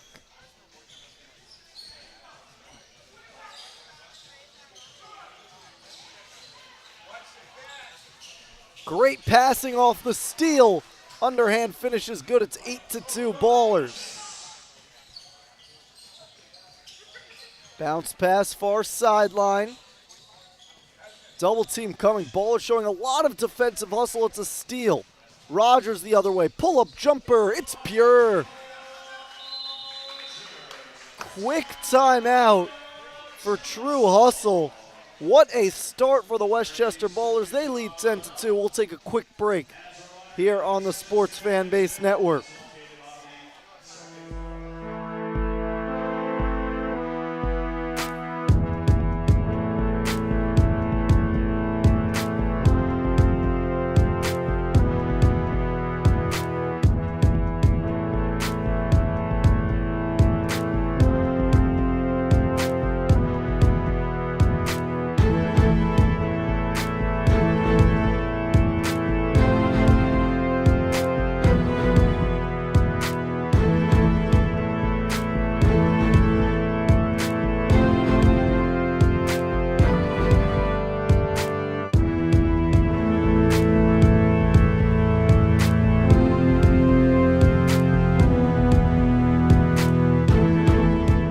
Westchester Ballers running out of the timeout. They're up 10-2. The press has been way too much for True Hustle, the team in green, to handle. Tries to get a trap into the corner there. Nice job breaking the press by True Hustle. Quick passing. Rumbling down the lane and putting it in off the glass. Nice finish by Avant Willis. And you know, the press, it can really take you by surprise, Jackson, as that's going to be a turnover. So some positive momentum out of the break for True Hustle. But the press can take you a little bit to figure it out. But after that breaking of the press to resume the game could be a positive sign for True Hustle if they figured it out a little bit. Might have spoke too soon, though. They barely control possession. A trap. And they end up with the ball in the half court, knocked away. It'll stay with True Hustle. I mean, you got to give so much credit to the Ballers the way they're playing this just hawking level of defense. Yeah, I mean, certainly it's been the main reason for this run. But yeah, it's just aggressive defense and just that playoff pace. It's clearly on display thus far. To the corner, thinking about a three, is Rogers. He passes it inside. A drop step and a travel. Comstock has had a little bit of trouble with control down there. Had a awkward shot that resulted in a turnover, as well as a pass that got away from one of his teammates. He nearly blocked it there, but it's flipped up and in. Yeah, some nice touch there. Able to just get it over. Jake Dacino with the bucket. So a 4-0 run out of the timeout for True Hustle. They're right back in this thing. Rogers thought about a three. Base down, one-handed pass to Rogers. Short jumper for the big man. He missed it. Just a little too much on that one. Dacino maybe got caught in between decisions. Looked like he wanted to pass, then was thinking about going up for the layup, ended up passing, and it's nearly a turnover.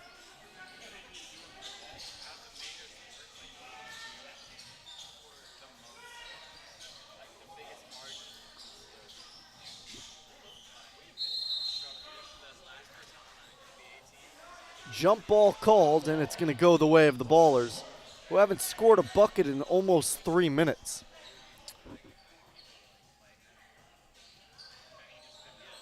Inbound to Rogers.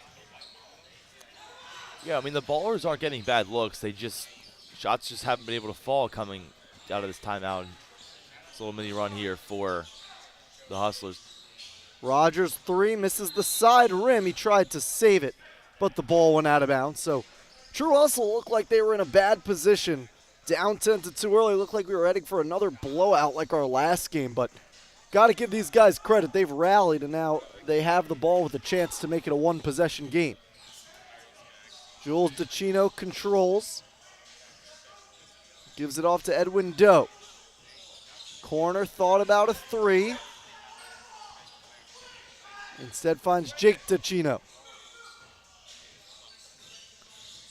2-3 zone shown by the Ballers. That's a 3, misses off the side rim.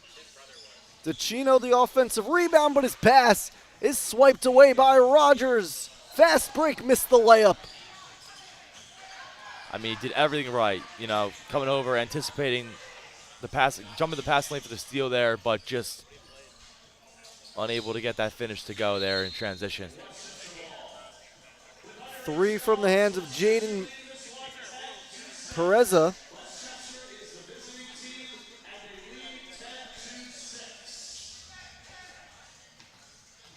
Down the lane, hanging and putting it in. Nice job on the layup by CJ Fry. 12-6, first bucket in almost 4 minutes for the Ballers. Contested layup knocked away. CJ Frey, he had the last bucket, gets doubled. To the corner, a 3. No good up the front rim. Rebounded, but the floater is no good. So good job by Comstock to get the rebound, but he just couldn't get the finish. He's getting all these good looks. He just can't quite just put it in. Just got to keep going to the basket. He's made some good cuts. He's just got to stick with it. Pereza got fouled, but there's going to be a timeout called by the Ballers. We're going to take a quick break on the Sports Fan Base Network.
Here we go back for first half action of the Brotherly Love League Youth Playoffs. Game 3 of the day. It's between True Hustle in green and the Westchester Ballers in orange. I'm Charlie Benami alongside Jackson Batchelor.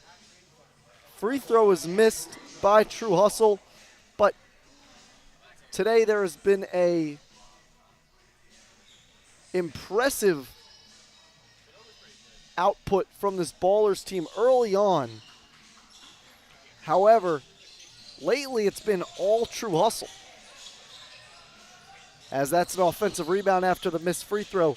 Started the game was 10-2 Ballers, but since then, a quick little run of 5-2 for True Hustle, trying to make it a 7-2 run, but it missed.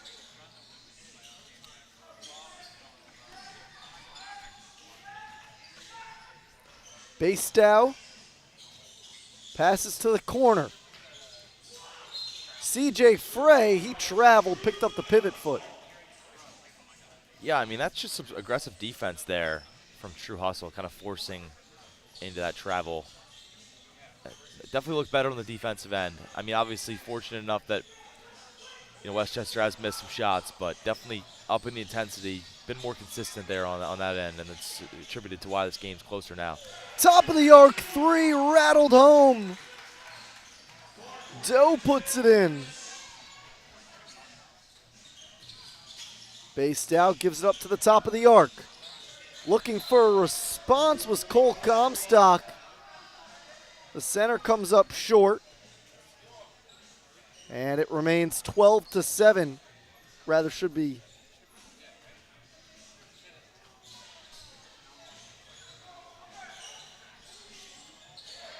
And that 3 is good. Back-to-back threes from True Hustle. Make it 13-12. And I'm loving the energy there from Pereza there. I mean, just all of a sudden, I mean, the Hustlers just able to jump out in front, and it's coming on both sides of the ball. Game started 10-2 for the Ballers. Now it's an 11-2 run for True Hustle. Whistle's blown. Going the other way. And it just seems like nothing's quite really going Westchester's way, especially for Comstock, but we'll see if there can be Wide change open here. Wide open in the corner, offensive rebound. Doe kicks it out to the top of the arc. No good. True Hustle, another offensive rebound. Nearly 4 minutes remain in this first half. Dachino, one-handed pass inside. Comstock with the pass ahead. And CJ Frey, the underhand layup is good to give the Ballers the lead back. That's a huge bucket. It's absolutely huge. I mean, Westchester desperately needed momentum back, and with a steal there and an easy bucket there, that's going to do it for you. Driving inside, Doe. He hangs in the air and finishes.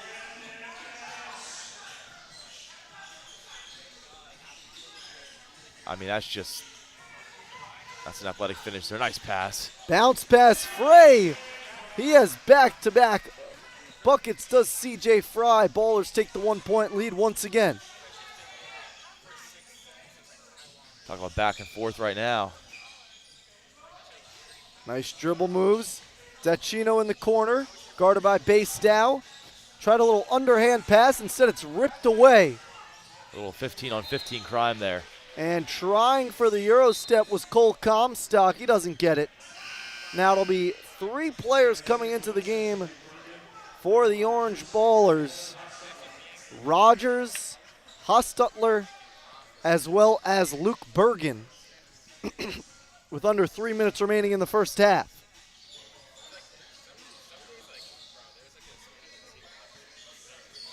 Crossover dribble.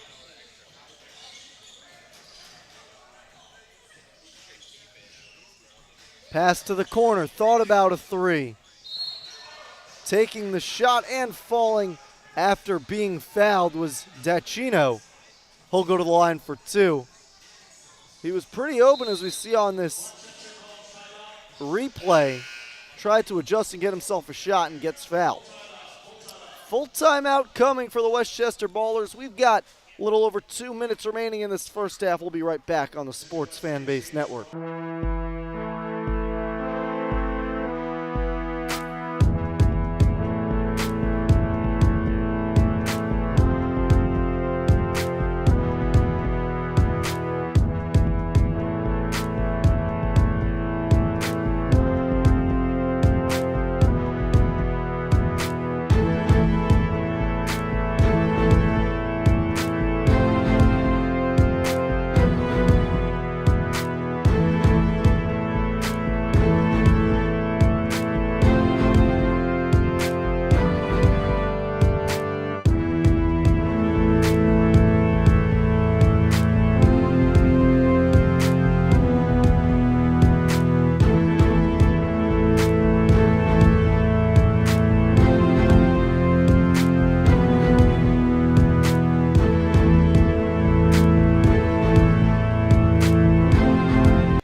Charlie Benami alongside Jackson Batchelor.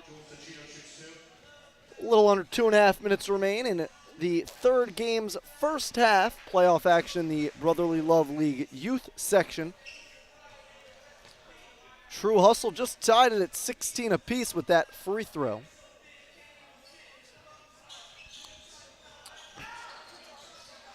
And the free throw no good. Rebounded by the Ballers. Running layup. Can't finish. It's a heads-up play there from Rogers, aggressively throwing it off of the defender, able to keep it here in possession of the Ballers. Charlie, game 2, obviously, from the get-go, it seemed like AESA was in control. First game a little bit closer. Definitely. I feel like this is, I mean, again, I got a whole, 2 minutes and a whole half after that. But, I mean, this is talk about anybody's game right now. Could be the game of the day, definitely. Clark got it off to Pereza.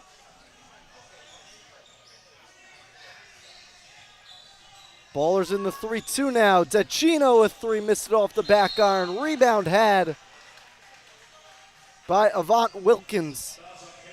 And he'll shoot 2. Opportunity to take the lead at the free throw line. Yeah, I mean, in a close game like this, offensive rebounds are huge, and right there, that's a big one to come up with that, draw the foul. But also free throws are huge too, and again, so early, but in a game like this, missed free throws will very much add up, and I know it's not like there's 2 minutes left in the second half, but still, you got to make those.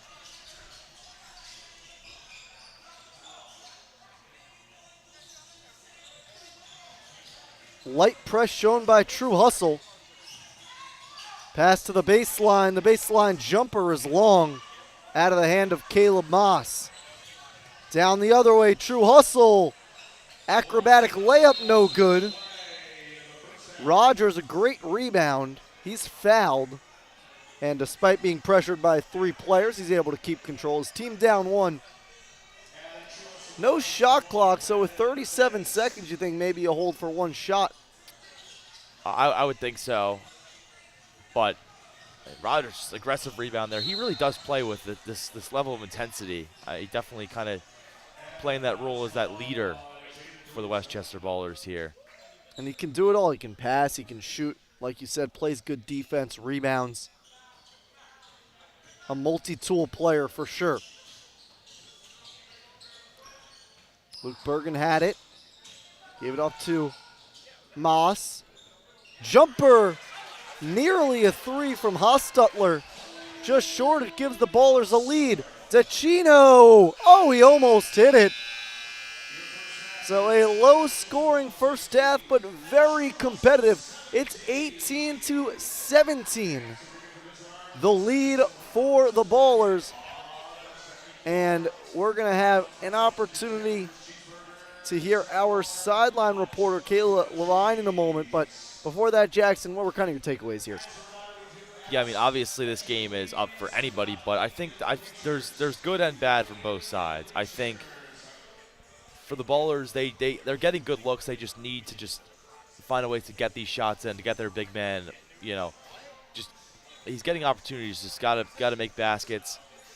And I think, other side for True Hustle, I think you just got to more of what we saw in that kind of back end of the first half. The beginning looking a little slow out there, turning the ball over. But, I like that run a lot. I think they got to build on that in the second half. But, I mean, this is really, we will see this as anybody's ball game.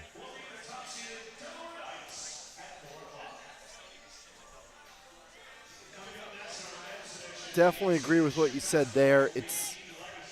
It really can go to anyone, and I think that's probably the most exciting part. And again, first game was so intense, really came down to it late, and hoping for the same thing here, definitely.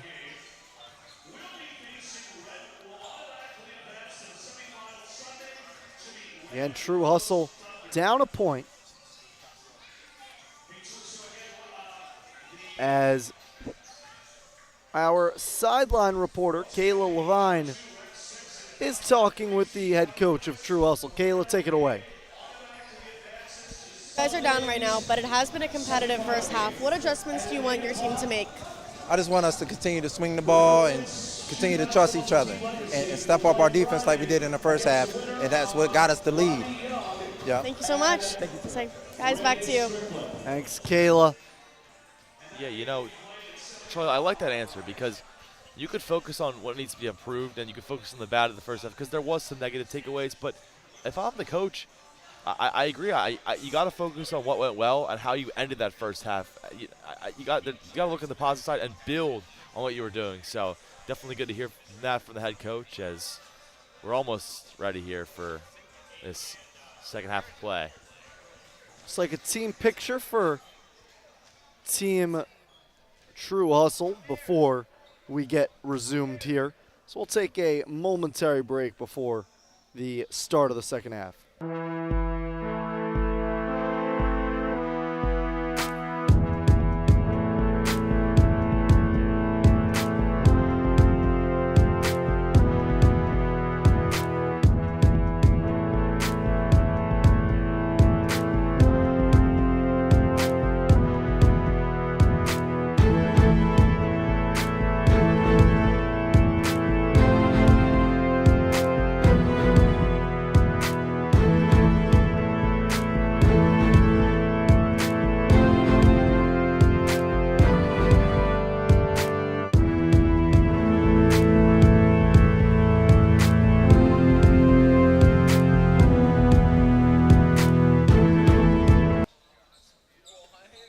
Second half beginning between the Westchester Ballers and True Hustle. Ballers up 18-17 in round one of this playoffs. Game 3 of the youth side. We'll have more men's games coming up for you after. Charlie Bami and Jackson Batchelor. And Jackson, this should be an exciting one. Before we get started, we've talked about this a little bit. Just one key for each team. Yeah, I mean, like the head coach of the Hustlers said, just build on what you did to finish that first half when you went on that run. Keep swinging the ball, getting good looks, and playing good defense. And then on the other side for the Ballers, just got to make shots. I mean, you're getting good looks, and just got to keep capitalizing on opportunities. Transition, you got to finish. So we'll see what the adjustments both teams have made here in half number 2. Michael Rogers, he's been the best player probably on either side thus far. And he hits a big 3 there to give it a 4-point lead. What a response. Perusa with the 3. He has 2 threes today. Very impressive. And Hustlers, that's their 3rd 3. That's been a big difference. Yeah, I like Perusa's game, and I love the energy he plays with, too. Definitely a high motor guy, kind of brings the energy to this Hustlers team. What a tough take by Caleb Moss. Rogers with a swipe on the ball in transition. We talked about Rogers in the first half as just a guy who really can make things happen. Let's take a look at that really nice layup from Caleb Moss. Nice stop and go move, and the underhand layup is pure. Yeah, I mean, the thing with Rogers is that he's not the biggest guy on the court, but he's pretty strong. He's fast. He plays really hard, and he's just got all like the basic skills of being a leader and a decent basketball player. Moss fouled down low.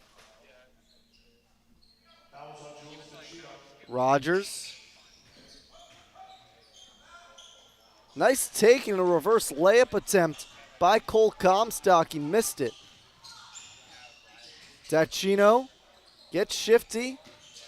Thinking about the 3, driving inside and putting it off the glass and in is Ethan Clark. Both centers taking their chance at putting the ball on the deck. One with more success than the other, as it's a nice take there by Holden Hostutler. He'll go to the line for 2. Yeah, I think Hostutler's been a little quiet, but able to get to the line now. Nice drive there. And for the Ballers, it's really been Fry and Rogers scoring the majority of the points. Comstock's contributed a bit. For True Hustle, the Dacino brothers have been in it a lot, but Jaden Perusa has hit a couple of threes. He's had a couple of foul shots. He's probably been the leading scorer. So it'll be interesting to see who emerges alongside with them in this second half. Perusa thinks about his 3rd 3, missed it. And it'll stay with True Hustle. Yeah, and you can tell Perusa definitely wanted that back. That was an uncharacteristic, just bad miss there from him. It's not going to hit all of them, but rarely will you see a player of his shooting caliber miss everything. Dacino, free throw line, gives it back to Perusa. Thought about a 3. Dacino, bullet feed inside. Clark a fake, and he puts it in. Back-to-back buckets for Clark. And that's just an unselfish pass there. Just smart pass from Dacino. And as happy as you are with that offensive possession from the True Hustle perspective, just don't get back on defense and allow kind of a cherry pick bucket. Tough finish, and it's through. Nice play by Doe. It's 28-27 True Hustle. 4 minutes into the second half, 1 point game. Cole Comstock thought about the three, took it and missed it. It is just not his day so far. Dacino, he's fouled. It'll be True Hustle ball on the baseline.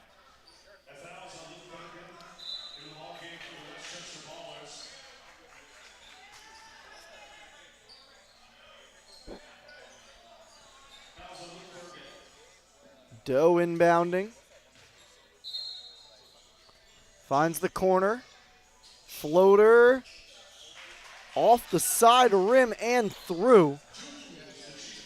Dacino makes it a 3-point lead.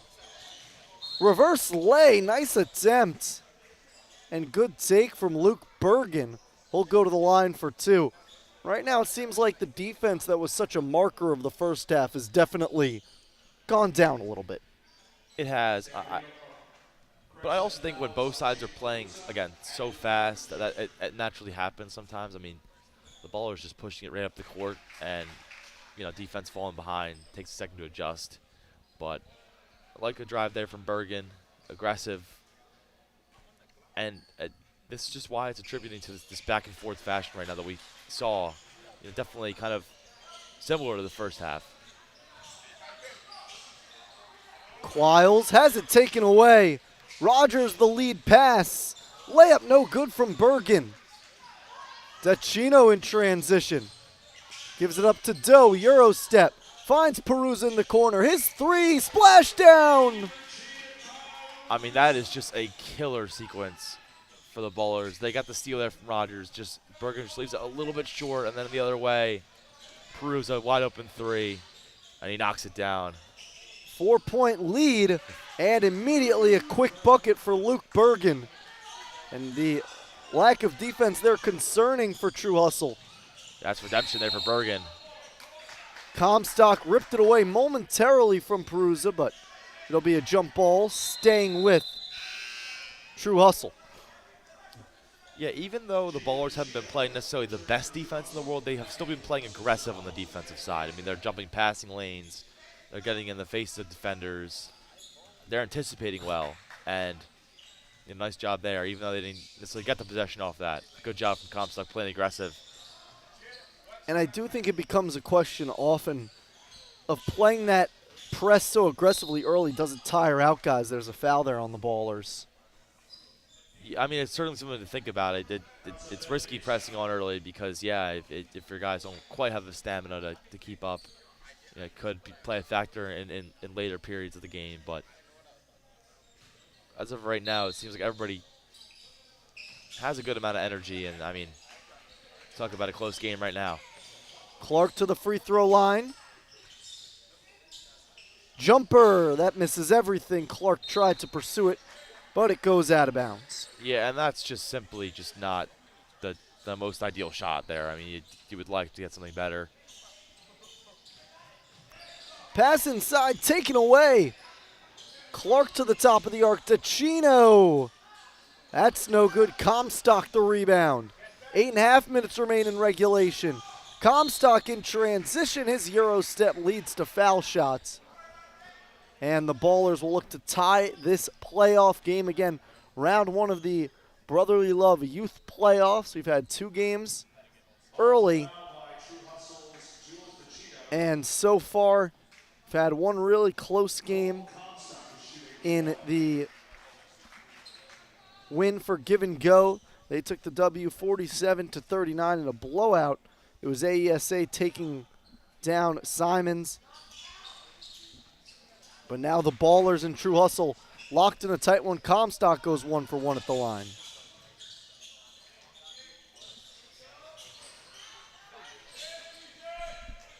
So a much better shot there for Doe. It just couldn't quite put it in. But those are the kind of threes that you want to take. But going back to Comstock, I mean, that was a good sequence there. I mean, on the previous one. You know, good strong defensive rebound there, and they just took coast to coast right to the rim. Those are the kind of plays he needs to make. 100%. And he's had a lot of good ideas. It hasn't necessarily resulted in buckets. But there he gets some positive for his team, definitely. Pass inside, Hostutler finds Comstock. Spinning on Clark. Missed the reverse lay.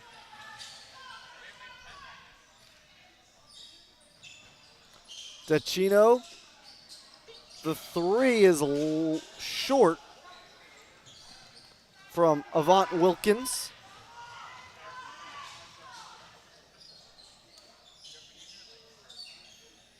Comstock dishes it off. Good strong take inside. Short jumper is pure for CJ Fry. And that gets him the lead once again. 6 minutes remain. We are in crunch time. And that's a good decision for Comstock not to force that one. You know, obviously still keep shooting, but realize can get a better look there and resulted in some easy points for the Ballers. Base down the other way. Crossing over. Trying to back down his defender. Throws up an awkward shot. He missed it. Dacino. Euros puts up a floater. Missed it. And it'll go out of bounds off of CJ Fry's noggin. Yeah, just tough bounce there right off Fry. Not much you can do about that one.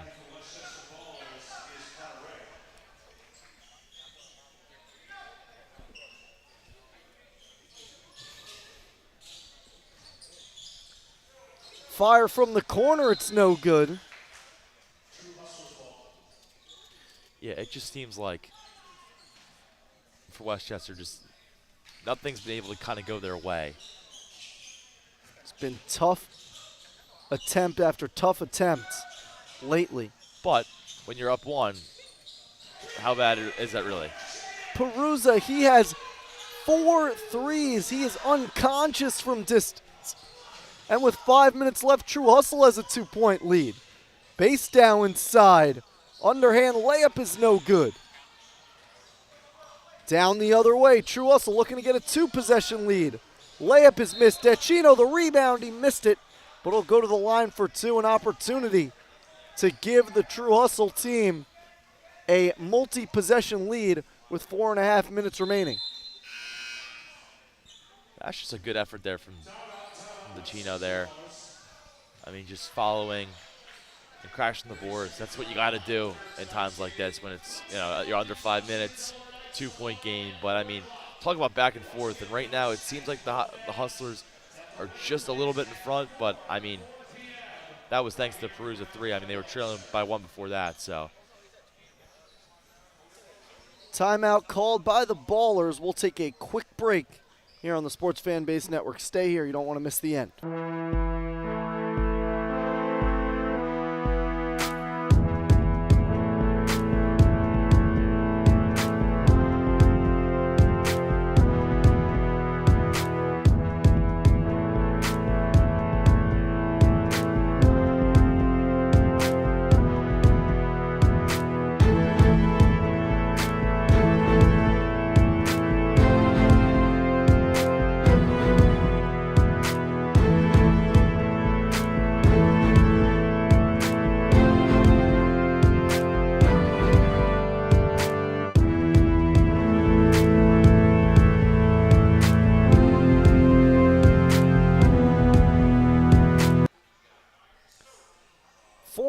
Minutes remain in Game 3 of today's 3-game youth slate in the Brotherly Love League playoffs. It's the Westchester Ballers and True Hustle. Jules Dacino at the line for Team True Hustle. And he hits his first free throw. If he hits his second, it'll be a multi-possession lead for True Hustle, something we haven't seen for either team in a while in this second half.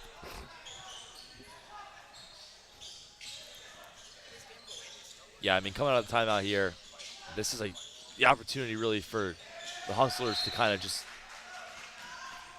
lay their put claim this game to away, a lead. really. Yeah. I mean, it's obviously nowhere near over. I mean, the game has told us that. I mean, this game of runs been so back and forth, but this is the best possible opportunity for the Hustlers by far. And a turnover like that is not going to help your case. Michael Rogers back in the game as the Ballers go into the 3-2. Dacino faked it. Nice ball fake, but he walked. So a turnover, excuse me, in response to the turnover.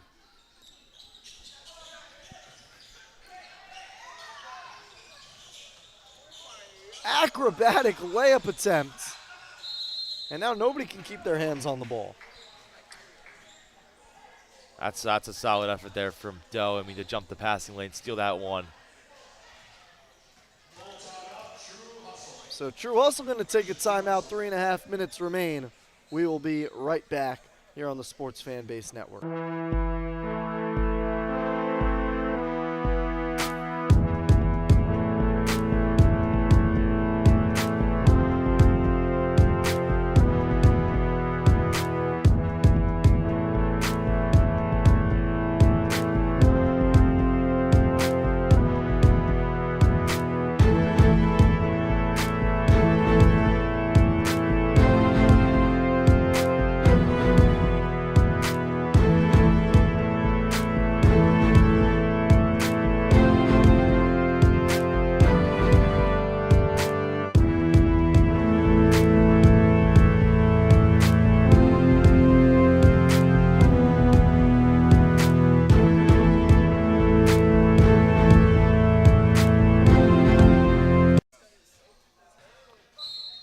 Final 3.5 minutes of this first round playoff game between the Westchester Ballers and True Hustle. Charlie Benami and Jackson Batchelor in this one.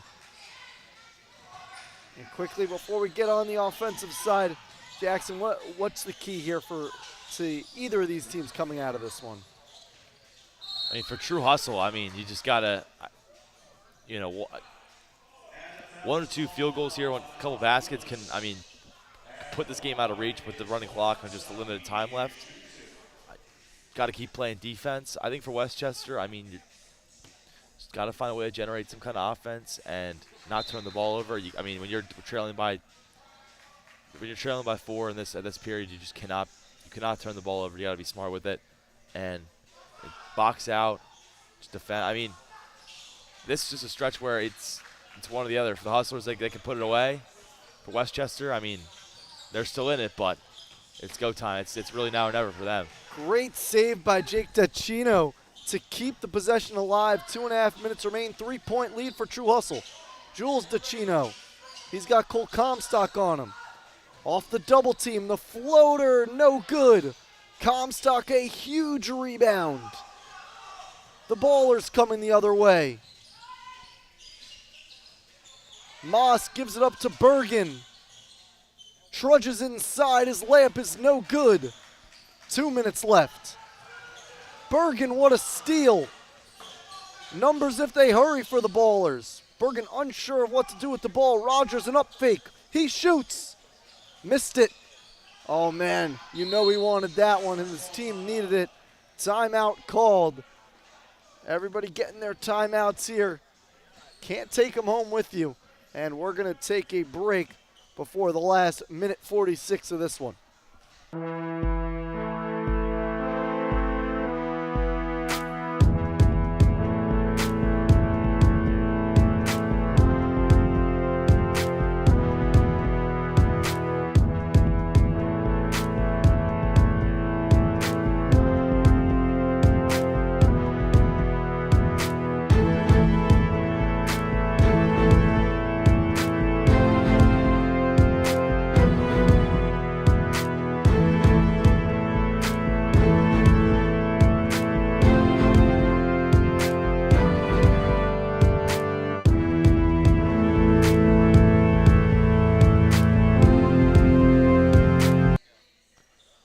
Minute 51 remains in this round one playoff game in the Brotherly Love Youth League.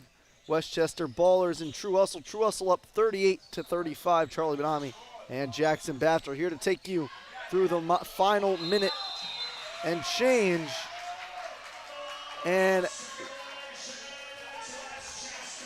that's a violation, I believe. And that is absolutely huge. I mean, you could see that the Hustlers bench was not loving that one, but much needed there for Westchester. Rogers, right wing. He'll take a deep three. Missed it off the front rim. Haas an offensive rebound. Comstock can't control it. DeCino in the corner. He lost it. And it's ball or ball. Rogers, again, that's a three that he would like to have back. Has just barely missed 2 threes that would have given his team the lead, but great offensive rebounding and then pressure after they couldn't get the offensive rebound. Pass inside to Comstock. He throws it up, but he was fouled before the shot.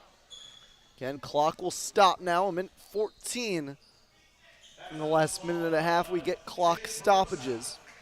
I mean, talk about an intense final minute and change here. Wow. So Rogers will inbound. The Ballers stacking themselves up along the far side of the paint. And timeout called by the Ballers. We can keep it here between this timeout. I think so. I mean, listen, if you got him, use him, and obviously it's pretty clear the Westchester coach, they needed a break to talk it over here in this inbound. Obviously tried the stack, but something wasn't quite right, so they had figured, all right, timeout here, use it. But I mean, talk about just the final 2 minutes here. Just this is playoff basketball right here. This is just the epitome of it. 3-point game. This is really it right here on this possession, a crucial one for both sides, and as they talk it over respectively. But it's been an entertaining game so far. Obviously low scoring, not the most offensively exciting game, but talk about a playoff. It's just playoff written all over it. Playoff atmosphere, just totally a playoff field. 2 teams that are pretty evenly matched. 2 very different teams, but they match up well against each other. And I mean, this might be the possession here. Rogers floats it inside, and that's a turnover and a huge one. Yeah, and if I'm the Westchester head coach, I'm probably sick to my stomach. I mean, drove something there just for the turnover to happen. But I mean, this is where Hustlers can put it away, but big defensive sequence here for the Ballers. DeCino gives it up to Peruzza. He has 4 threes. 3 here could be the dagger. Foul called on Moss. Yeah, and obviously Moss wasn't a huge fan of that call, but I think it was pretty visible, that little push there. Yeah, definitely agree with you on that one. It was a push, and we'll have to take the extra foul there. DeCino, one-handed pass inside. Big rebound. Floater is missed. Big rebound by the Ballers.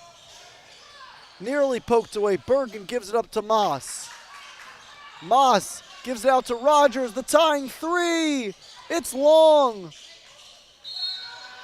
DeCino with the foul. DeCino is fouled rather after the rebound. 41 seconds remain. And you're thinking to yourself, I mean, Rogers hasn't made he's made 1, but he's missed a lot of threes. Maybe that's the big one, but just off the mark, it's just been that kind of day for the Ballers as a whole. But great rebound there for the Hustlers, and I mean they definitely have some control here.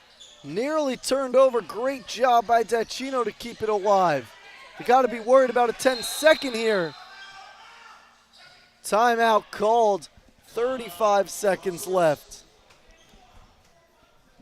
And I think it's probably appropriate to just stay on here as well, as probably will be a brief timeout. Full timeout it'll be, maybe so not, we'll but take a quick break before the last 35 seconds.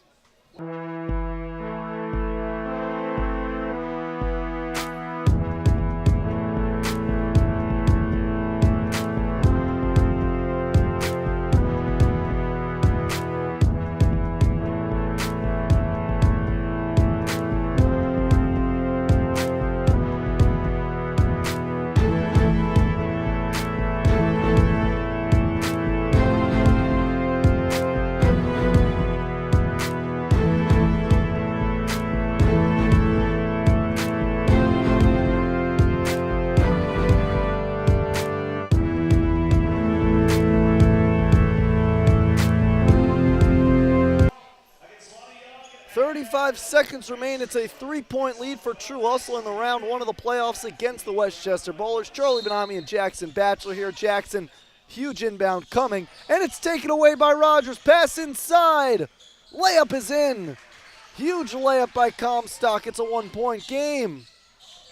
And you knew he was due for a big basket. I feel like he hasn't been able to make anything all game, but right there in the clutch.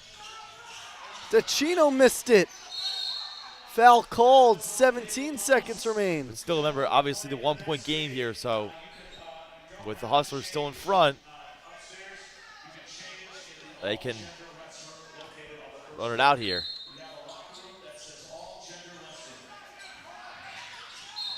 DeCino fouled. And it looks like finally we'll get to the bonus. So now this is a big test for DeCino. 14 seconds remain.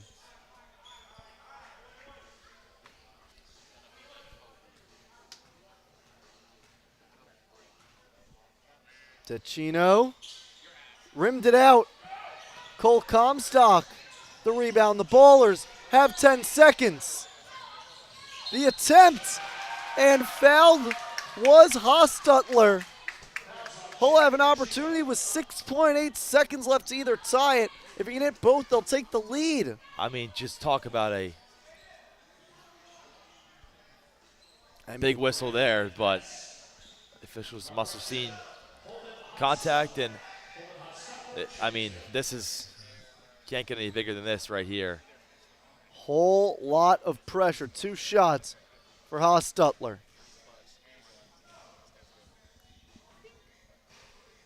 In there, soft touch off the rim. That ties it up. Can he give them the lead? It's pure. Ice in his veins. Hostutler gives them the lead. 5 seconds. DeCino down the lane. It's ripped away. Opportunity for the buzzer beater. He's fouled with 0.4 seconds. And the Ballers cannot believe it, but I mean, that's a killer right there. I mean, you really, it's tough because obviously in a situation like that, you got to play defense, but I mean, you just cannot foul there, especially in close quarters like that. I mean, Avant missed the first one. So now you're playing hoping for overtime. Avant Wilkins, can he tie it? Or is this game going to be had by the Ballers? His free throw is money. We're going to be playing some extra basketball. I mean, talk about clutch right there from Wilkins. And I mean, Charlie, we had a feeling that this is going to be close from the get-go. And I mean, what a game. 0.4 of a second remain. Doubt anything happens here.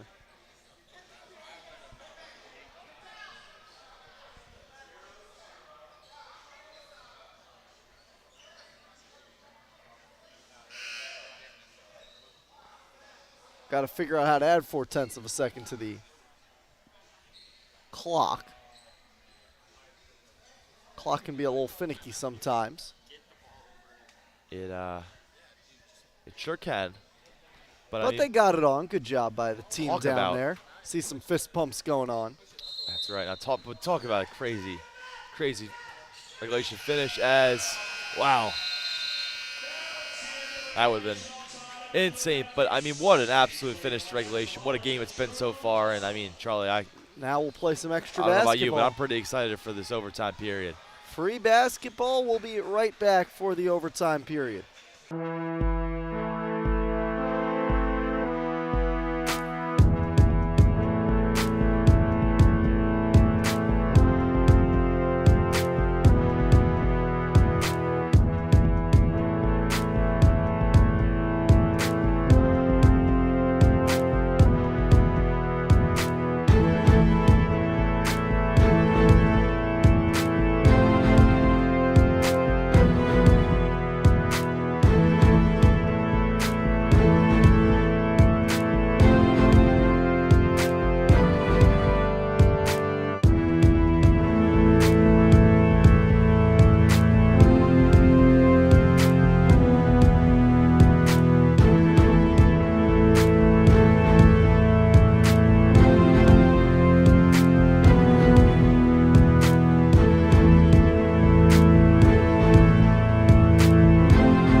overtime between True Hustle and the Westchester Ballers.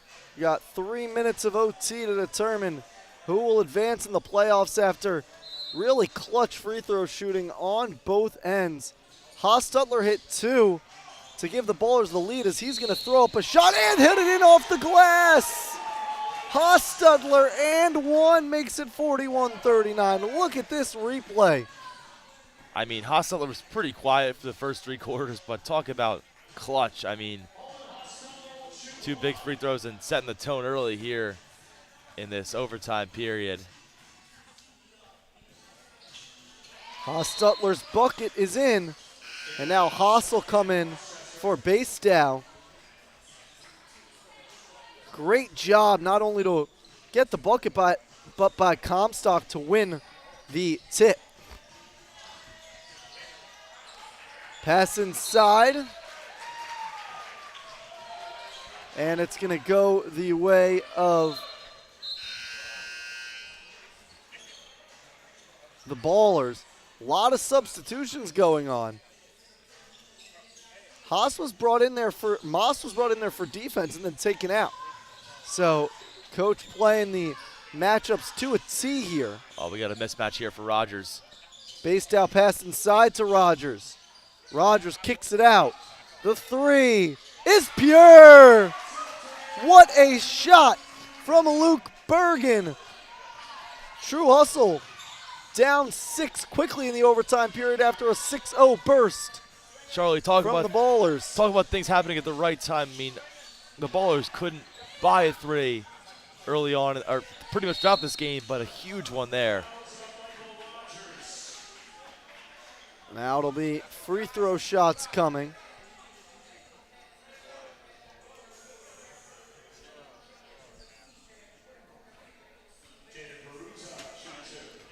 Perusa will shoot 2.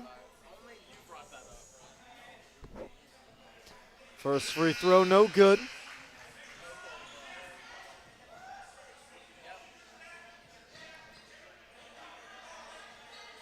Two minutes remain, quarter 3.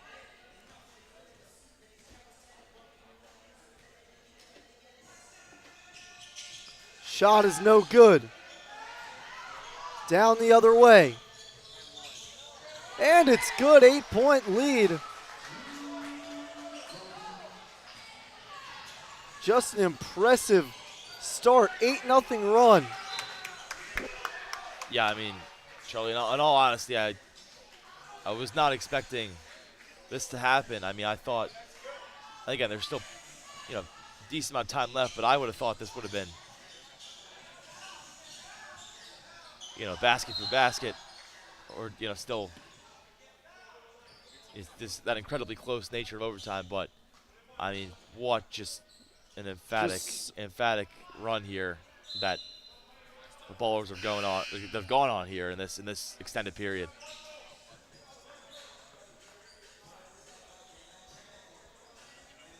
Here comes the free throws.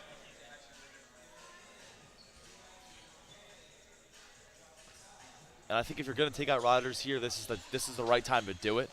I'm not sure how long he'd be sitting for, but we will see. Well, we've seen this Ballers staff has been very happy to take their time in terms of, and really play the game in terms of, substituting. Free throw, no good. Big rebound here, but they got to go. I mean, time is not on their side. Floater is in. 5-point game.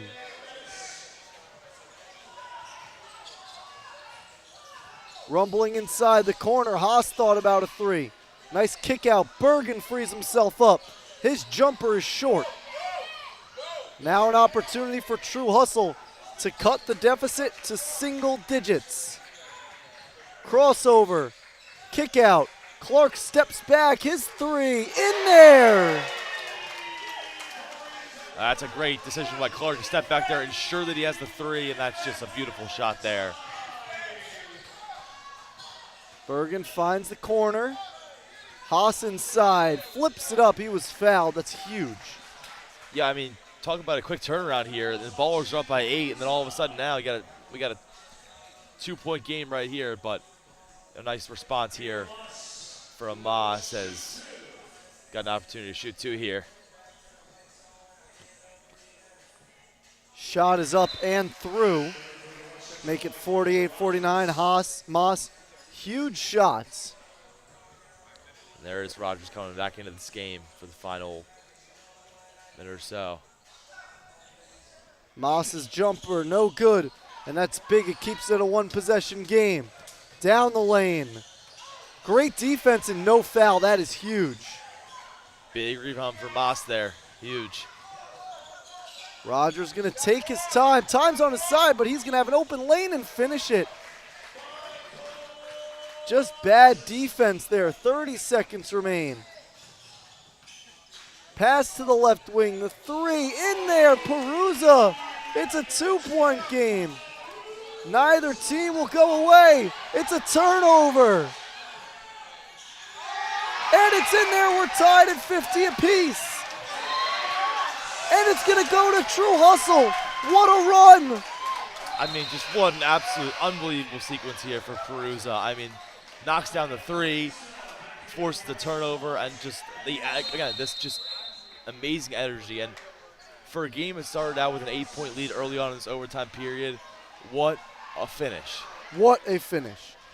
I mean, you can't understate how crazy this was.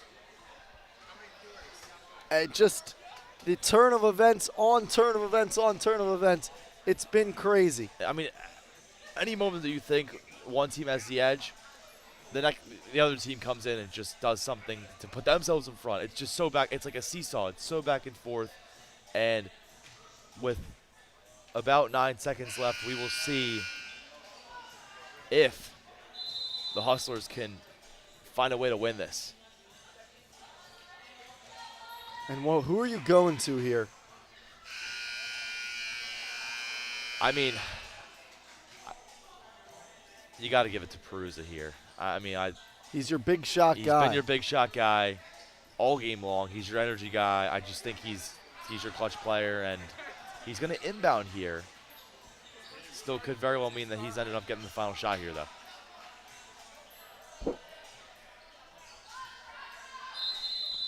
Perusa inbounding.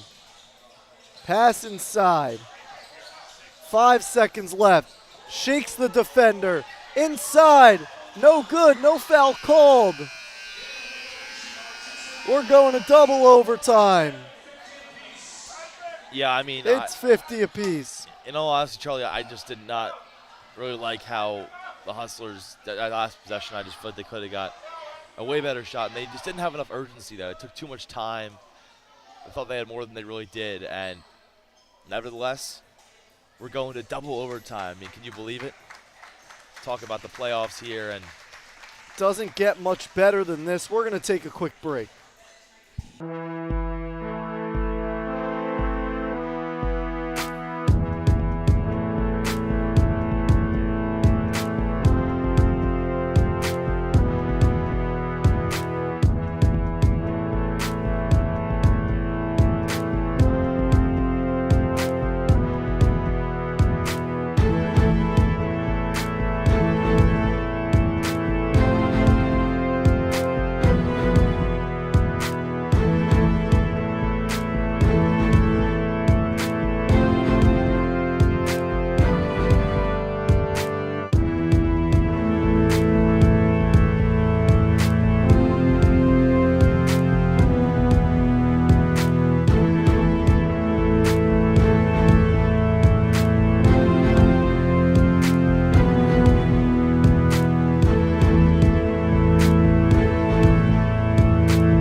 It is double overtime between the Ballers and the Hustlers.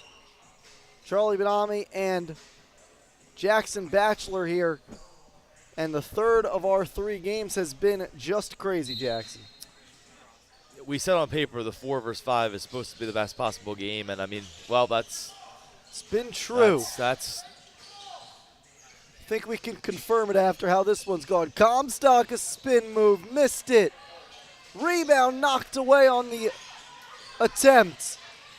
DeCino gives it up to Avant Wilkins. And that's an over the back. I was going to say, that's a dangerous pass there. It was close, but you just got to be more careful there.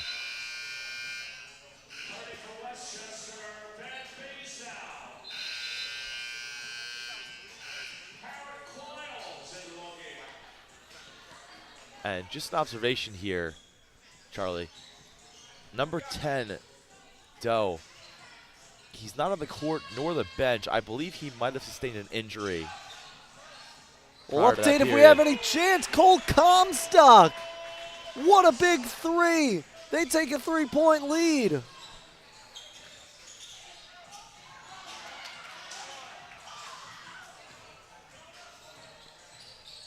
Coming down the other way, crossover, and a foul. Yeah, I mean, hard foul there. But I mean, nice drive, nice job on the drive there. I mean, this is just coast to coast, beating his defender to the left, and I mean, you can't compete like that. Whistles have certainly become a factor late in this game. Hostutler, free throw misses. And then we see that substitution again between Moss and Baysdow, and just back and forth. Pretty much every offensive and defensive sequence, it's one in, one out.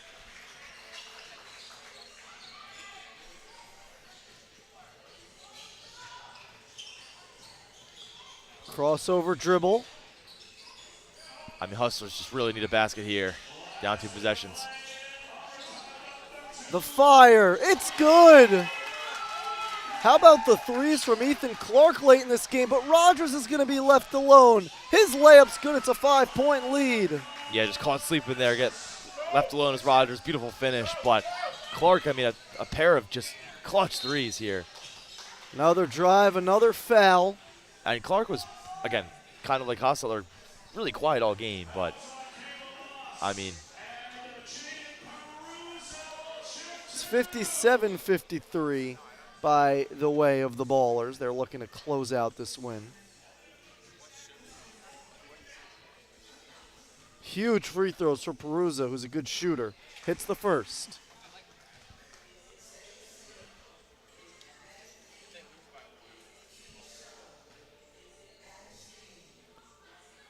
Perusa looking to go 2 for 2 and make it a 2-point game. Huge free throw. Hits both. Pass inside, nearly turned over. Kick out, Rogers. Thought about the 3, turns around. He's doubled. Has to get rid of it. He shoots and hits it. Jumper is pure, he tells the defender he's too little. 4-point lead for the Ballers.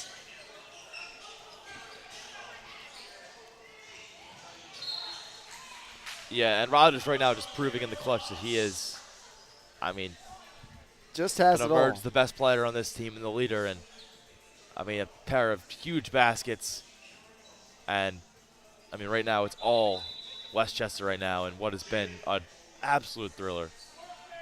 Free throws coming off the foul. Moss fouled Perusa.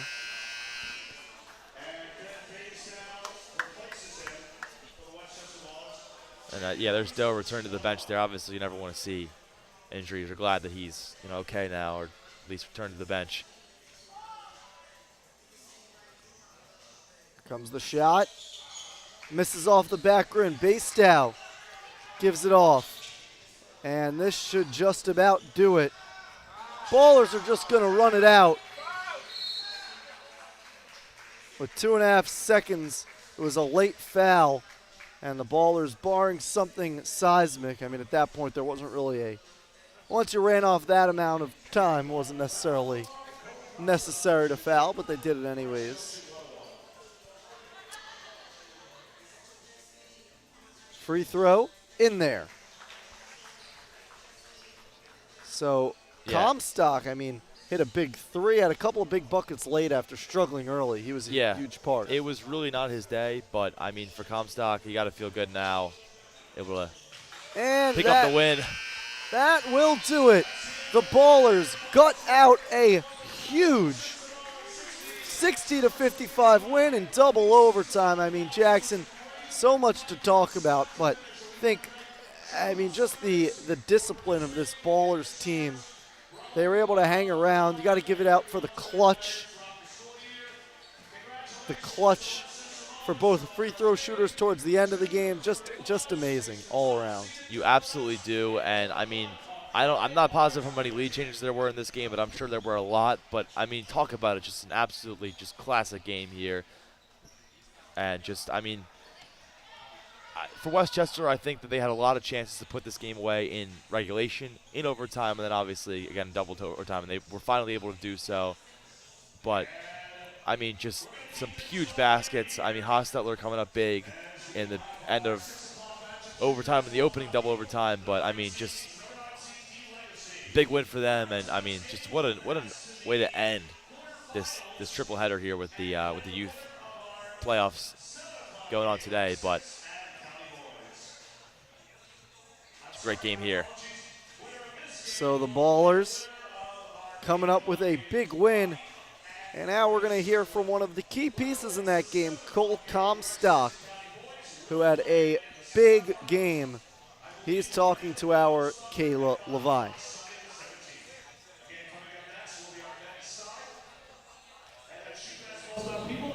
You guys just won your first playoff game, and it went into double overtime.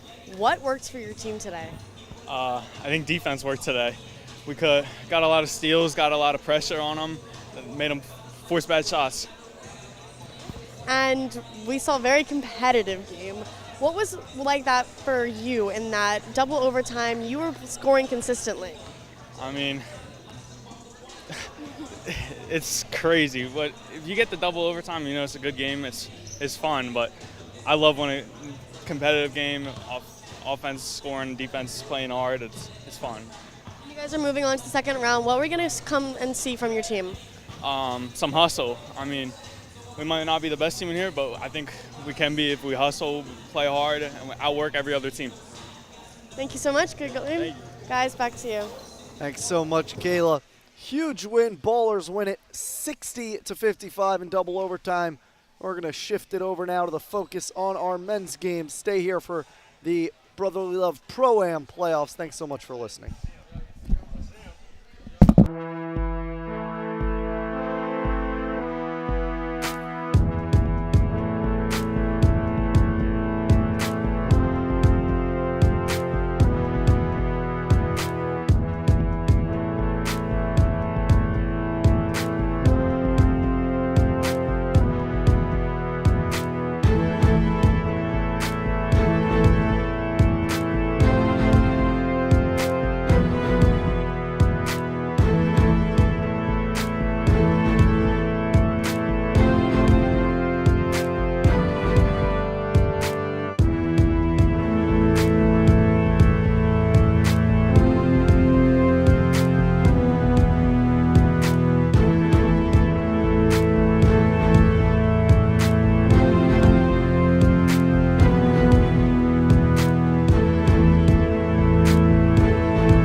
Hello and welcome everyone to Penn Charter High School. We're at Kenneth M. Caldwell Court for the tip-off of RSF taking on LYSL. LYSL is in gray, RSF in orange. We're all set for a good matchup here. It's a little bit late. We had a long break in between our game earlier. That was SBNP. Should have been taking on Team Legacy. SBNP won on a forfeit. But we're underway. Tyson Maddox, my co-host here. We're happy to join you in. Yeah, happy to be here. Interesting. These two teams, I feel RSF maybe a bit more. I feel like they share the ball, or at least share the scoring a bit more, as opposed to LYSL, where usually I think Tyrone Williams as one of the main guys. It'll be interesting to see. Mid-range shot to start it off from Chris Murray, 10 in orange. And he'll scoop up a loose ball, and now he's fighting for it against 22, Nasir Campbell. Jump ball will be the call, but possession stays with RSF. So the winner now will take on SBNP, the winner of that forfeit. We're in the first round of the playoffs here in the Brotherly Love Pro-Am. So we are set up for some high-level basketball, some high stakes, and hopefully no more waiting. It's been a long day of waiting here at Penn Charter. Absolutely. But all that aside now, with it is Trey Dinkins. A little hesitation, kicks out to the wing for three. Money. It's 22, Bradshaw. A good shot there. Just nice driving kick. I mean, again, very simple, but can really work here. Campbell with the rebuttal. His shot won't fall. Now in transition with it is LYSL. Shot laid up just a bit short. That was Tyrone Williams. Officials say last to touch it was a defender of RSF. A lot of whistles here in the early going, Tyson. Yeah, I think it's the shot clock this time. Maybe not. Lots of procedural issues here in the early goings, but slicing through the lane now is Jameer Williams. Yeah, again, both premier scorers on LYSL, both last name Williams.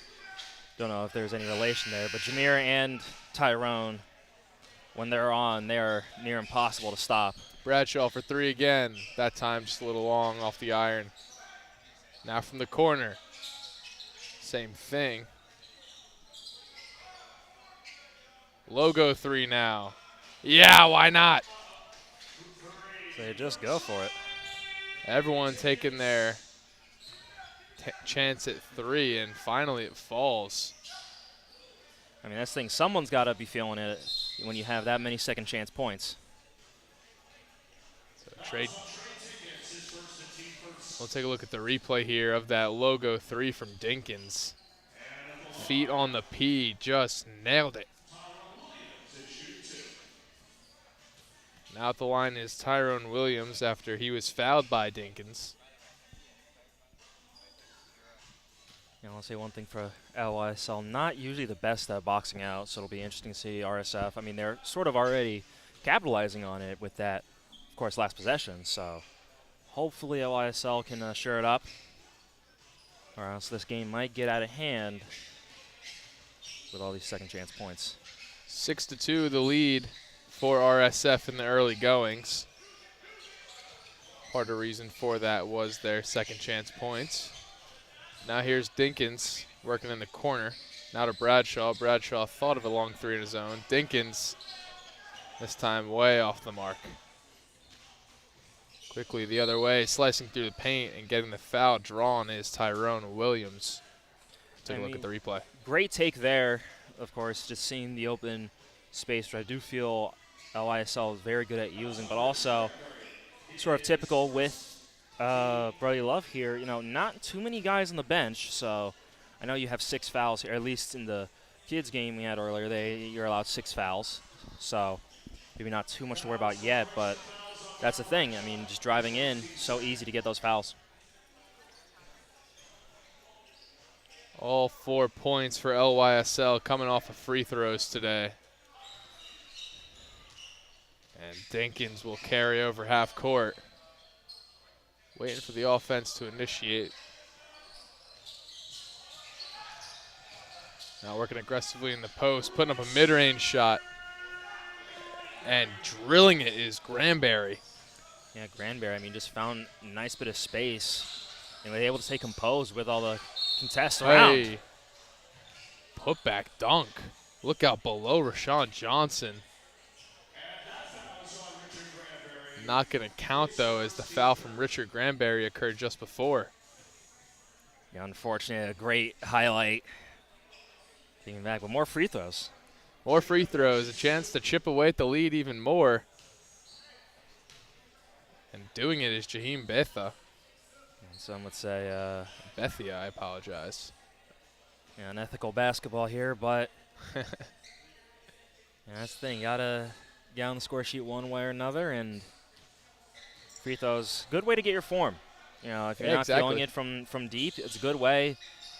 You know, it's really simple and really simple movements. So it's a good way to lock in offensively. So 8-6 to score.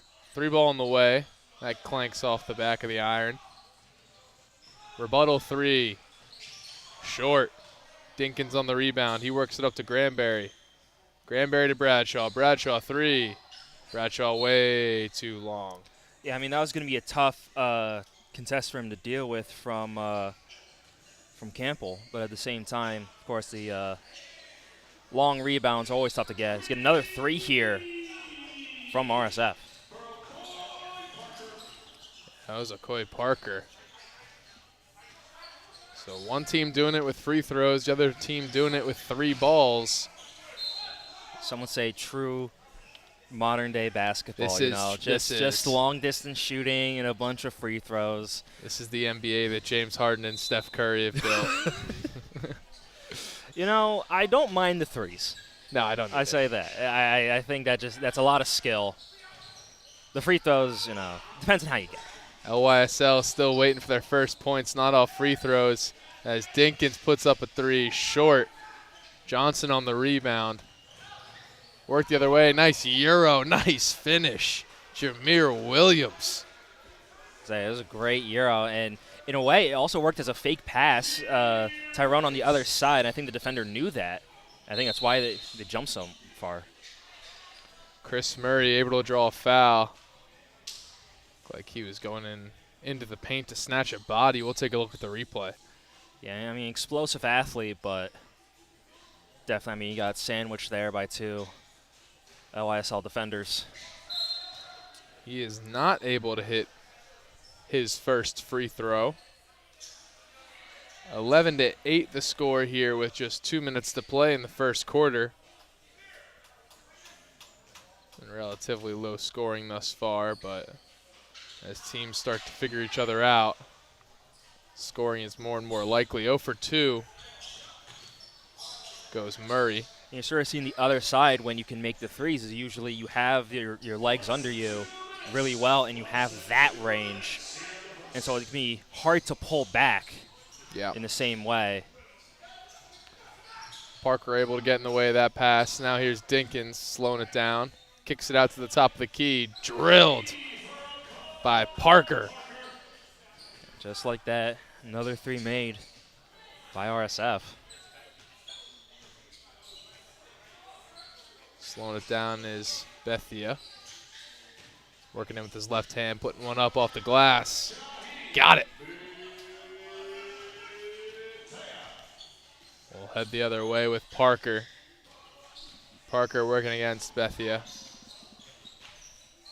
Now it's Murray putting one up with the right hand. He's way short. A lot of contact, no foul called. Yeah, I mean, Campbell, he just had his hands up perfectly. 3 ball in the way, off the mark. Dinkins with the rebounds. Finds its way to Parker for 3. He's hot. Yeah, really, RSF doing an amazing job from beyond the arc. Everything else just isn't falling. At the same time, maybe LYSL a little too stagnant with the offense in terms of pace. Maybe they just need to get more movement like that. Yeah, right on cue for Nasir Campbell. But we'll head the other way quickly. Trying to bat it in was Chris Murray. But that speed in transition is going to offer a nice bucket for Jameer Williams off the glass. I think Jameer Williams accidentally made Tyrone Williams fall, so interesting to see that happen to a teammate. And that's going to do it for the first quarter. 17-14 the score. LYSL with the lead.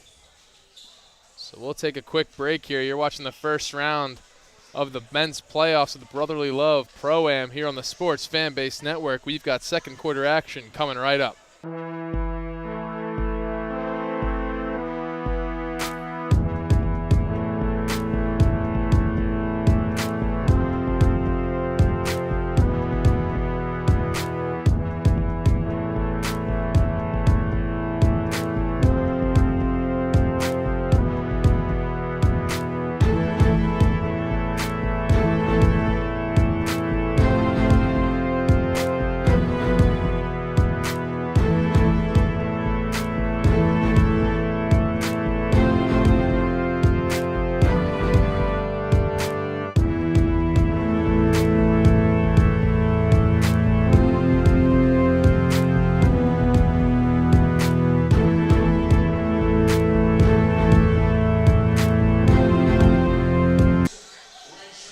Back as the three ball's put up right away off the back of the iron, won't fall.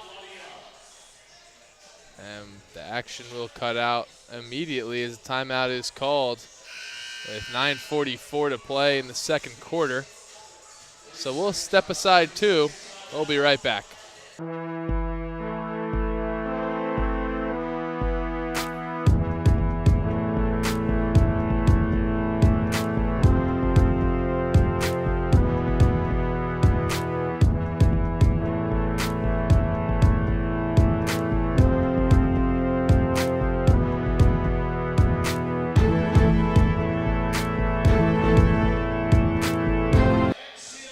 We're back after that quick 30-second timeout.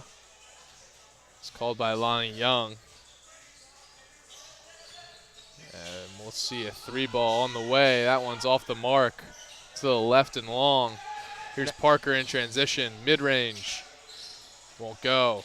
And that's the sort of thing I was saying free throws are helpful for. You get your elbow in. To get a huge lob, unfortunate miss. Other ways, Murray. Murray's fouled. He'll get the roll. And one. It's a strong take from Murray, and I mean, you saw the spin on it. It just allowed to roll on the rim. Of course, right after this unfortunate missed a lob. Yeah, it would have been dynamite if that lob had fallen, but instead it's a 4-point swing, potentially 5, as Chris Murray tries to capitalize on that 3-point play. And of course, just to note, we follow what was on the big board. So RSF is up 2014. That is correct. Earlier they gave a 3. Yep. And it got all mixed up, but we're all good now. Yeah, so sometimes things happen. And I believe right now is one of those times where the clock just hadn't been winding. So referees blew it dead for a second. We've got 9:11 and now counting on the play clock. Official now allowing the inbound with 9:03 to play. With it is Jameer Williams. Works it to Packerman. Packerman for 3. You betcha. That's going to be really good for Lonnie Young, because, I mean, they're just giving up 2s for 3s. Seeing strong drives coming now from Chris Murray. Foul's going to be called against Murray as he was trying to fight for that. Don't really know what he's complaining about there. I mean, he was swiping down a lot. I feel like that was a pretty cut and dry call. Yeah, it seemed pretty clear. That's going to allow LYSL to possess it here. It's Jameer Williams now to Packerton again. This time that's not going to fall. He'll get another chance at it. Instead, kick it back out. Working around up to number 0. That's Speedy Artis. His 3 won't fall. Still, even though I liked the ball movement, the player movement around by LYSL as opposed to earlier. Murray's three looked good for a second, but it was way short. So he'll work it inside now.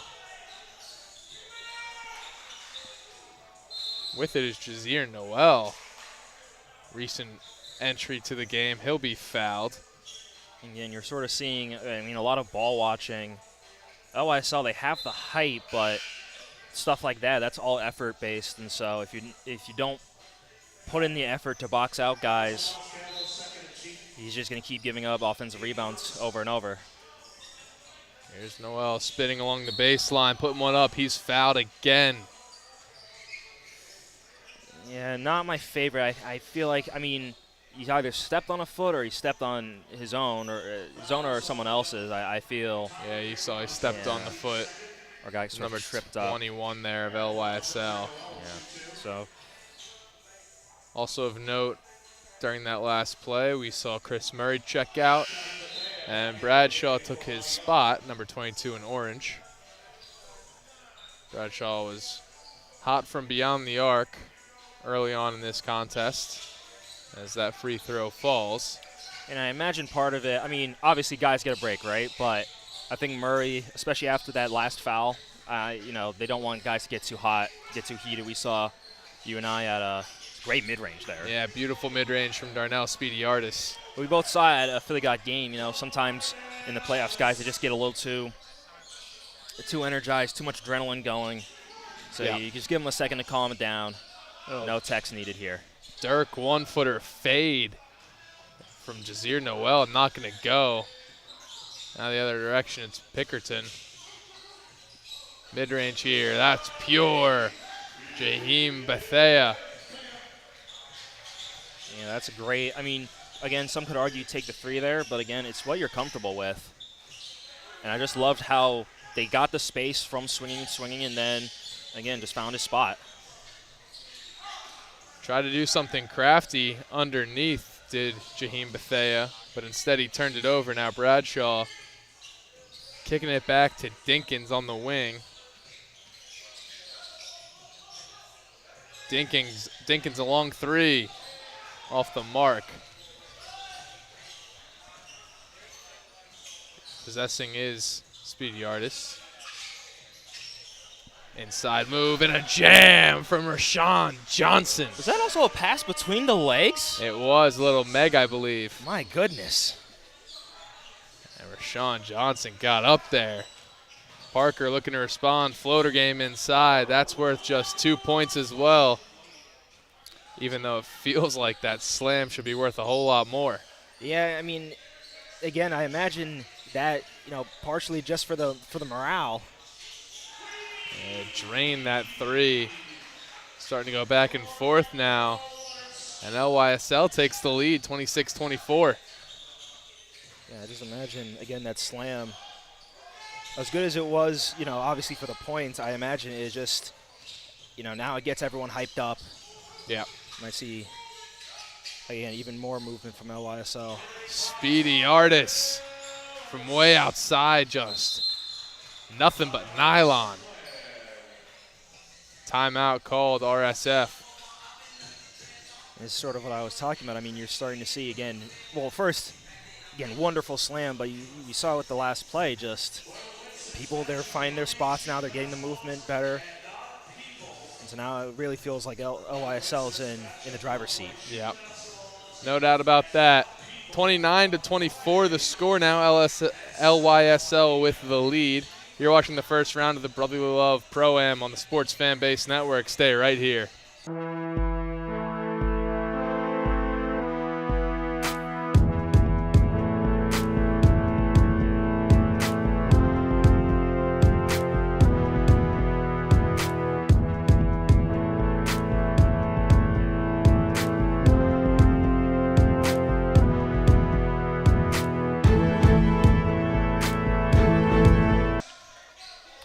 We welcome you back in as Trey Dinkins carries over half court.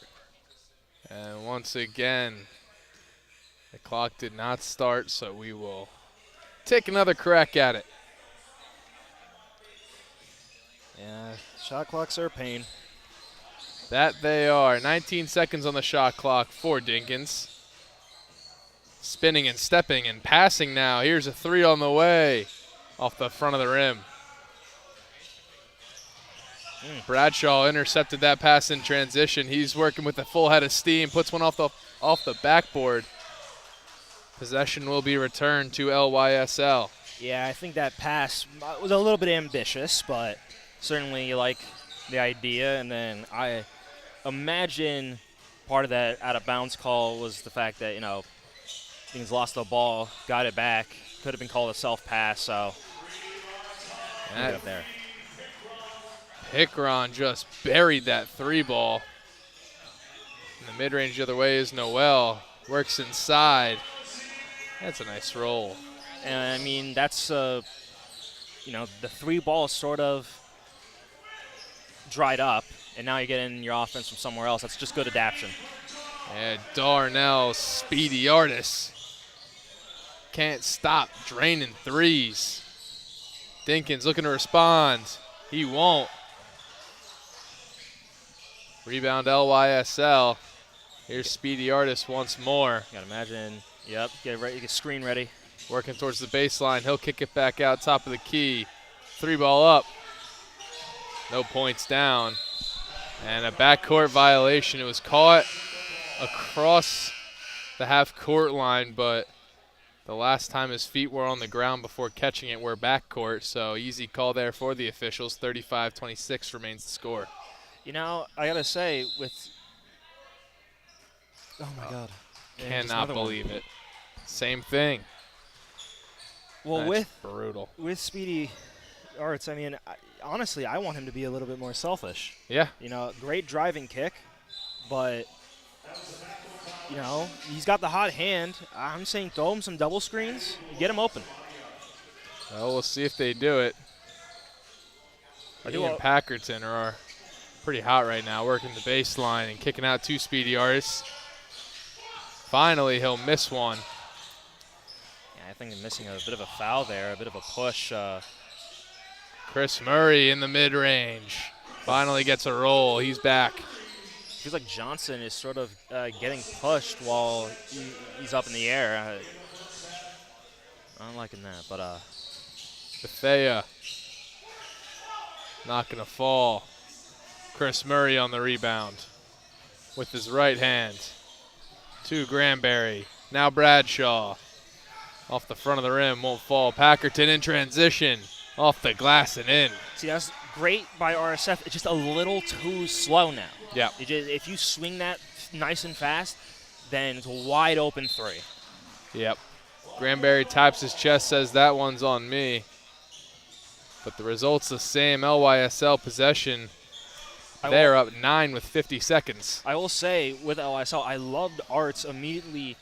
When he's not in the play, he's trying to set a screen. Packerton 3 rattles off the rim.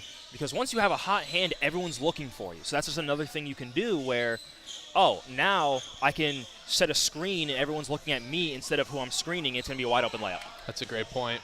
In transition, here's Speedy Artist from the corner. Buried. Bradshaw was furious on the other end. He didn't get a foul call on that previous RSF possession. Now with a 4-second difference between shot clock and game clock, Chris Murray is double teamed and fouled. Yeah, maybe just too many hands, but yeah, just great here. I mean, it's tough to, again, watch a guy like that on a fast break. I mean, we saw, obviously this is a very different team, but we saw, 2017 finals. If you remember, Golden. That is a very different team. Very different team. Very different talking point. But Chris Murray, 3. I mentioned it at half. Yeah, I mean, you kind of see it. They're just putting up threes, and they all seem to be falling. I understand the point that you're making. Well, they're going to give it to Speedy Artist, I believe, for last shot. It's be on the fast break, but I'll say in a second here. And that's going to do it for the first half. Tyson, I'd love to hear the end of that point. Yeah, the point was, it's hard to really get the paint. You have to, when you get on a fast break, you have to choose whether or not you're going to get the paint or you're going to get the 3-point line. And you saw with the Golden State Warriors in 2017, before they could just all fan out to the 3. The Cavaliers on a fast break from Golden State, they could just fan out to the 3 because that's what they went for. But then it left Kevin Durant wide open. Yeah. Kevin Durant wants to go inside. Yeah. And so you're seeing, even though Artis is hot, everyone's first instinct is go inside. And so it doesn't even, it's just impossible to be able to guard everything like that. Yeah, that's great. That's a great point. So what does RSF need to switch to or need to do to really get back in this game? We saw they were dominating early on. Maybe that was when Chris Murray was able to slice and dice a little bit better in the paint. Is that what they need to get back to, or is there something else? I think more sharing. I think at the same time, some calls maybe haven't gotten their way, and I think that's taken too much.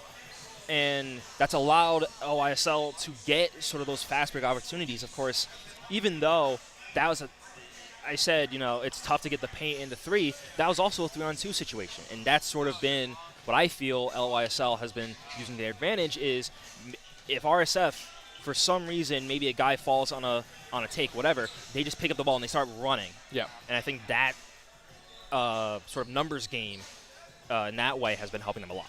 Yeah, you mentioned some of the foul calls not going their way. We saw the head coach of RSF kind of complaining about the foul calls with the officials, but now we head down to Kayla Levine, who's standing by with the head coach of RSF. Right now, what are some adjustments you feel that your team needs to make going into the half? Protect the basket, get out to the three-point line, run them off the line. I think, in that last quarter, they hit about 5 or 6 threes. So, that's the difference in the game right now. Thank you so much. Good luck.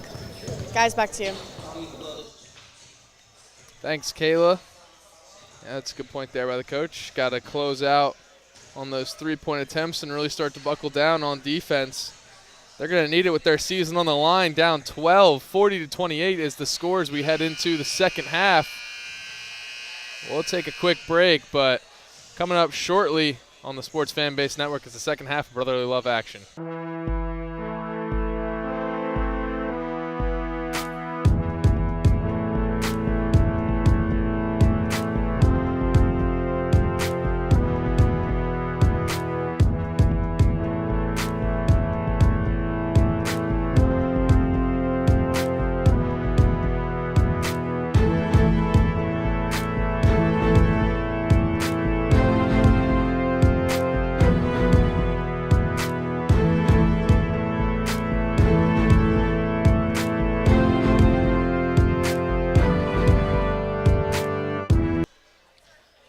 Back here at Kenneth M. Caldwell Court at Penn Charter, where RSF will start off with possession. And they'll start this half off with a Granbury mid-range off the front of the rim. LYSL in transition. It's Bethea working it back to Williams. Williams pushing into his right. He'll go underhanded and he'll be fouled. I think that's one part maybe the coach didn't mention when it comes to these, to what they need to adjust is the fact that LYSL, they started off driving a good amount. Yeah. They didn't make it, but they got fouled a lot. And Yeah. I think that it made it, guys, maybe a little bit more reserved closing out hard as opposed to now they might try it again, but I think that's just the other part of that.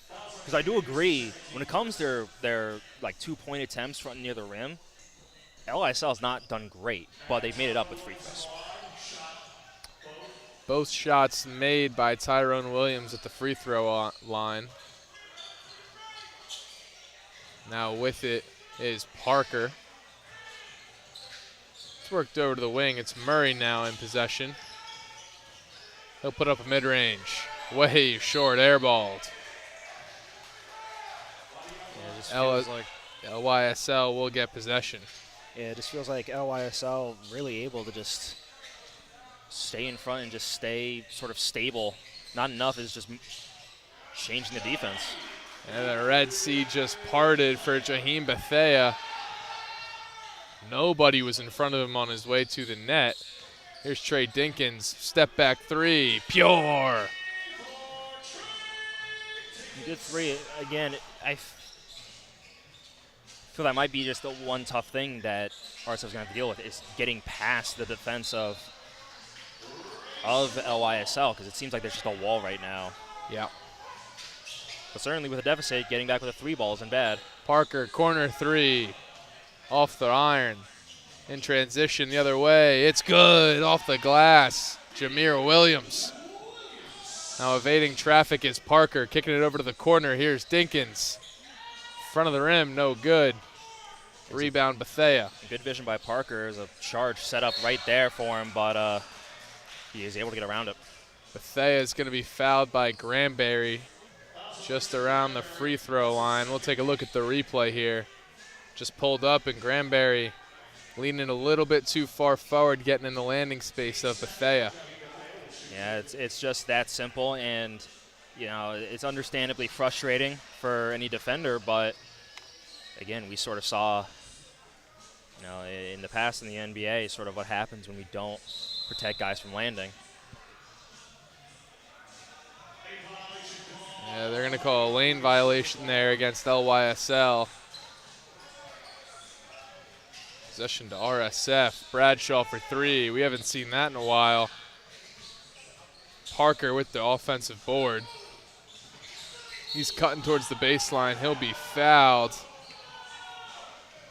Tyrone Williams is distraught. He can't believe it.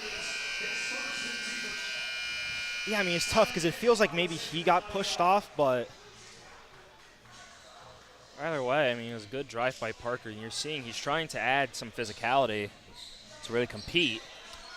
Bradshaw from way outside won't fall. Williams on the board. He'll put it up. Reverse lay. Butter.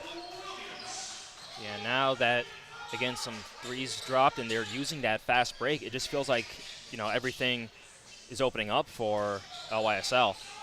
Here's Bradshaw again. Can't get one to go. Now carrying is Bethea. Bethea loses it for a second. Nice ball movement here from LYSL. Inside and swatted away by Granberry. Yeah, maybe a couple lucky breaks there, a couple balls slipping through hands and somehow ending up with LYSL. But again, sort of just goes to show where the momentum is right now, because somehow LYSL is just everywhere they need to be. I mean, you can say good positioning, but still at some point, you just imagine something's got to go the other way. Oh, how about that finish from Darnell? Speedy artist. You thought he was just an outside threat. Look again. Trey Dinkins kicks it down to Granberry. Something's got to get going, and something will, and one. Yeah, I mean, maybe this is just where RSF needs to go. Again, the stream of threes that we saw early in the game has just dried up, and so now maybe you can go inside where it feels like they have an advantage, get something in there, maybe get LYSL into some foul trouble, push them back a little bit. Granberry able to complete the three-point play. Speedy artist cutting through the lane with some passion. And that's get the roll. That's exactly what I'm talking about. I mean, you see RSF, they're just not set at all. They're sort of lackadaisically getting ready, and Artist is just like, look, why would I wait for you? I'm going to go in. And I think that's sort of what you saw in the first half, where, really the first quarter, where RSF was so set. And LYSL just didn't have an answer to that, so now they're just not letting them get set.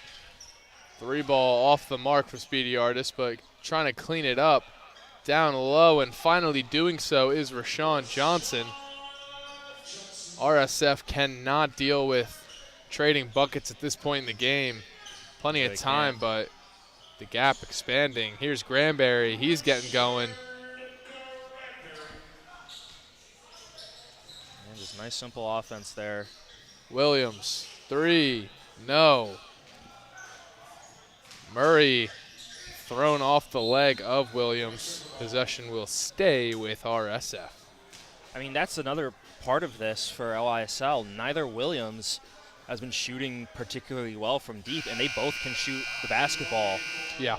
You know, maybe a bit streaky, but still they have, you know, some good ability from deep, and so realistically this could be going even worse or even better for LYSL. Yep, no doubt about that.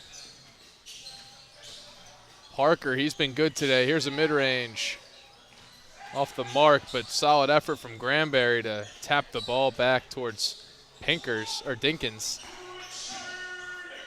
Granberry, the nice finish there to cut this lead down to 16. It's a great finish. Maybe could have passed it to Murray, but honestly, again, take any bucket you can get. And right now, it seems like he is the one with the, not necessarily a hot hand, but just finding his spots. Speedy Artist 3. That just rattled off. Murray on the rebound, and now in the transition game. Kicks it to Parker in the corner. Parker can't bury that one. We got a one-on-one. And Murray's going to take the advantage there over Williams. Inside. And the finish and one. Jazir Noel. Now you're seeing it on the other side. LYSL hasn't been able to get set for a while. It's a game of runs. It's just a game of runs, and it's tough. I mean, that position, I mean, what is Artist going to really do there to defend? So at the line now to shoot one is Jazir Noel. He's not able to convert. Here's Tyrone Williams pushing the pace. Can't get the roll off the rim. Murray, other way. Corner 3 on the way. No good. It's a transition basketball game right now as Williams is fouled trying to Euro step inside the perpetrator, Chris Murray. I feel that's one thing both Jameer and Tyrone Williams do well is they really pick and choose how much contact they take. Like when they go in something like that, I feel with RSF, if they went in, they would just immediately go to the body of a guy. We see Tyrone Williams, sometimes he tries to get around more so he can make the layup instead. And then sometimes when he feels the contact and it's not a choice, he says, okay, fine, I'll go down. Chris Murray starting to rack up the fouls as Speedy Artist misses on the mid-range. Parker working in the half court. Down to Granberry. Granberry up and in and one. Yeah, great play there by Granberry. Interesting seeing, you know, first I watched the replay here. I was looking around. I saw some guys that could be playing in the next game, even though we don't have a next game. But, again, a great take, great going inside. Because, again, that is where I feel the advantage is for RSF. But, yeah, like I'm seeing Powell from, I think, not Legacy, but, again, one of the other teams. I'm just a little confused. Well, maybe we do have another game. 7 seconds to play here in the third quarter. Chance to end it with an exclamation mark. LYSL's going to do that. As Tyrone Williams is credited with the last basket of the quarter. 58 now to 44 is the score as we head into the final 10 minutes of play. RSF with some work to do if they want to extend their season. You're watching the first round of the playoffs here on the Sports Fan Base Network, so stay right here for the conclusion.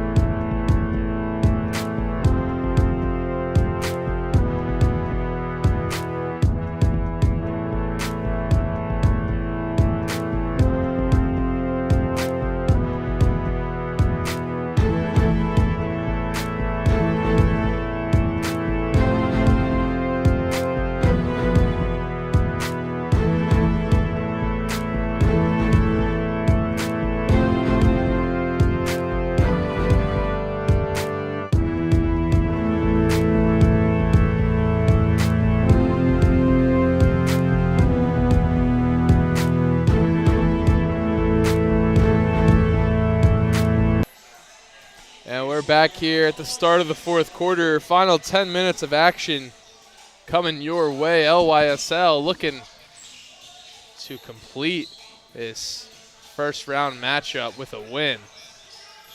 RSF looking for a miraculous comeback. Down 14 as a 3-ball is put up and drained by Tyrone Williams. And that's probably got to be worst case scenario for RSF. It's going to be hard to catch up if Tyrone Williams or Jameer Williams really start shooting the lights out. Here's Granberry. His mid-range shot off the mark. On the board is Bethea. Williams again, left-handed floater. Third chance points, finally. really just hunting for the basket right now. Dinkins from way out. He's short. And second chance points fall out of bounds. No bucket for RSF. Possession goes to LYSL. Yeah, it'll be interesting to see. I mean, if we have an Elam ending. Last time these two teams played, it was actually LYSL that was down, but they were able to make a comeback during the Elam ending. So it'll be interesting to see sort of what happens now, although there was a shorter lead that RSF had that time. Deep two, missed. Now we'll see a corner three from Dinkins.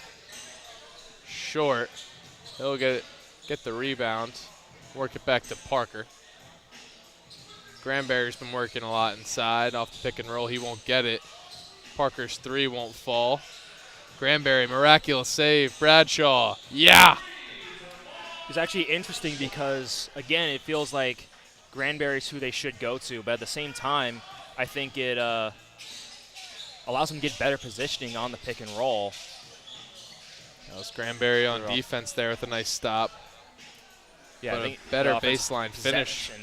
Offensive rebounding positioning. Yeah. Here's Parker now with it in the corner. Cross court pass to Bradshaw. Bradshaw one-on-one with Williams. He won't take that. Three ball in the way. Front rim, back rim, no good. I just feel like great pass inside, wow, by Williams. Yeah, Bethea with the finish, Williams with the assist. Leads at 20 now as Bradshaw is going to get fouled and sent to the line. Yeah, I feel like RSF just has a lot of athleticism that they're not really using to their fullest extent. It feels almost like what people say is the downside to a heliocentric offense with like Joel Embiid or James Harden, like you mentioned, where guys are just standing around and, yeah, maybe they'll get a shot, but there's just not a lot of, not necessarily momentum. It just feels very static. Yeah. And somehow having sort of more movement, more kinetic energy in there just helps guys get into a rhythm. Yeah, that's a great point as Bradshaw nails his first. And he'll hit the second as well.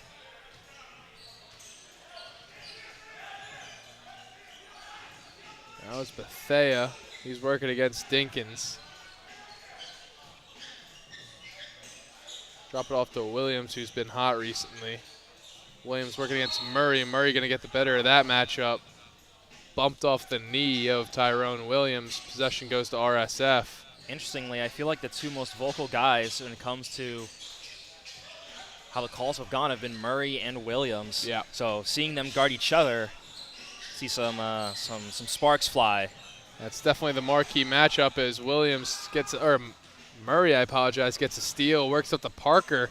Nice finger roll bucket. Murray has been a force defensively today, and elite as a scorer slicing into the paint.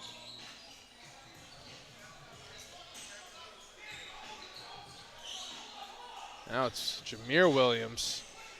Three ball won't fall. Trey Dinkins on the board. Deep three from Dinkins. Yeah, delivered. Yeah, I mean, that could be another thing that, we haven't even mentioned with the underutilized athleticism. Maybe they just trap, again, just sort of fly around, just throw off LYSL. Timeout's going to be called here. Called by LYSL. 67-54 the score with just 5:14 to play here. A lot of work to be done by RSF. We'll take a break. You're watching the first round of the Brotherly Love Pro-Am playoffs here on the Sports Fanbase Network.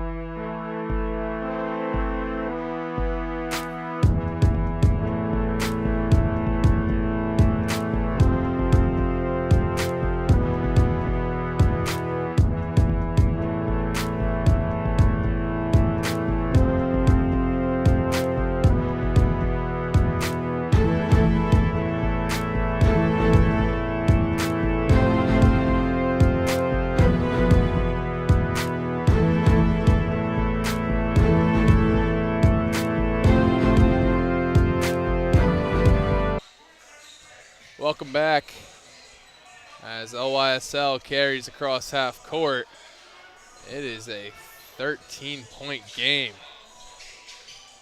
First shot from Rashawn Johnson, no good, but he'll be able to tip it in on the third chance points. Trey Dinkins trying to get across half court. They're not going to get him on the backcourt there, but it's tapped around to Murray. Yeah, I thought maybe he did a couple times. Parker pump fake in the corner, long two, won't go. Rebound to Bethea. Funny enough, I feel like LYSL is doing exactly what I'm saying RSF should do, which is just throw out a different defense and throw off their opponent. And I feel LYSL is really just flying around right now on the defensive end. Jameer Williams is blocked. Strong effort inside by RSF. Parker pushes it down to the corner. Bradshaw's calling for it. He'll get it, work it down to Dinkins in the corner. And it's short off the front of the rim. Nice ball movement, all for nothing. Funny enough, on that last possession for LYSL, I feel like Jameer Williams, he put a hand to his chest like, yeah, I deserve to get blocked there. Yeah, I mean, he just sort of got himself stuck with the big man right next to him. Possessing now is Nasir Campbell, and he'll give it up to Trey Dinkins. Dinkins works to Parker. Parker, no good. Ignore the shot clock violation as that float pass goes the other way and is buried by Rashawn Johnson. Yeah, great dunk there by Johnson. Thought he might give it to Williams, but that to me is a possession where RSF, that's where you just got to take it inside. Like, you just got to take the free 2 points instead of taking, I mean, yeah, it's a wide open three, but it's just a harder shot. Yeah. So take the 70%, not the 40% in that case, and get some momentum, come back, maybe get a three somewhere else. No doubt about it. But it's now a 17-point difference. The prospects are looking slimmer and slimmer as a stunning turnaround mid-range is nothing but nylon for Rashawn Johnson. I mean, that's just going to be tough to defend for anyone, so great play there. Yeah, they're going to get Tyrone Williams for the foul call there. And a timeout now on the floor. Looks like it's going to be called by RSF. Just was 2 minutes and 40 seconds to play, but now I'm looking up at the big board. There's 20 minutes. That's usually a good indicator that the ELAM ending is going into effect. Should be 81, I think. Yep, for all those new to the Brotherly Love Pro-Am. We don't play now to the finale of the clock. We're going to play to 81. We're going to add 8 points to the winning team's score, which in this case is LYSL with 73. So we'll add 8 points. That would be 81. So 81 is the score to get to for both teams. Yeah, it makes it interesting just because it sort of makes a different tension with leads. Yeah. Because normally the idea is once you hit 2 minutes and you're up by 20, there's almost no way to lose, right? But now you can still lose. It's just going to be a crazy run that RSF has to go on. That spectacular ball movement was for nothing. And a frustrated Bradshaw gets a huge block on Jameer Williams. And miraculously, it knocks off of Williams. Possession heads to RSF. Yeah, just sort of rolled down his leg after a great pass there by Tyrone Williams to sort of fake to the left corner, going to the opposite side instead. Working to his right on the baseline is Parker. Now to his left, he's spinning, putting one up. Just can't get it to fall. Brutal. But a turnover in transition as Bethea just wasn't ready for it. Or perhaps a bad pass from Jameer Williams. Get another chance here for RSF.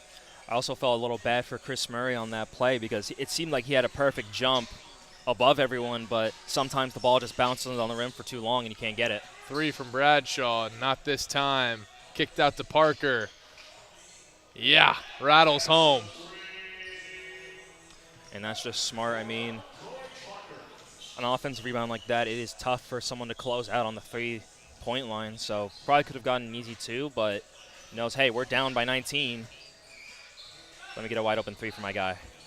Bethea mid-range. Bethea can't bury it. Chris Murray with some intensity the other way. He'll get that one to spin home. Slowly chipping away at this lead is RSF. Here's Williams, a little underneath. He'll be fouled. Foul called against Granbury. Yeah, tough to really contest on a layup like that. It is just not much that Granbury can really do. You can see he tried to keep his arm straight up, but especially if they use the inside hand, it's just more often not going to be called for a foul. Now we see Tyrone Williams. He buries the first. It's really not looking great here for RSF, I got to be honest with you. Yeah, I have to unfortunately agree, but still, I mean, they brought it somewhat back already. Yeah, I mean, it's not completely over. I mean, 75-59, first to 81 wins. So if they're really going to have to lock down defensively here, it's going to be the main priority. A little shimmy move from Chris Murray off the backboard and in.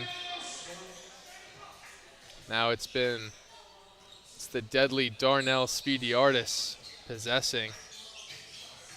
He's working against Trey Dinkins. He'll shake Dinkins and just give it up to Rashawn Johnson, who's once again going up with it. He'll be blocked this time by Granbury.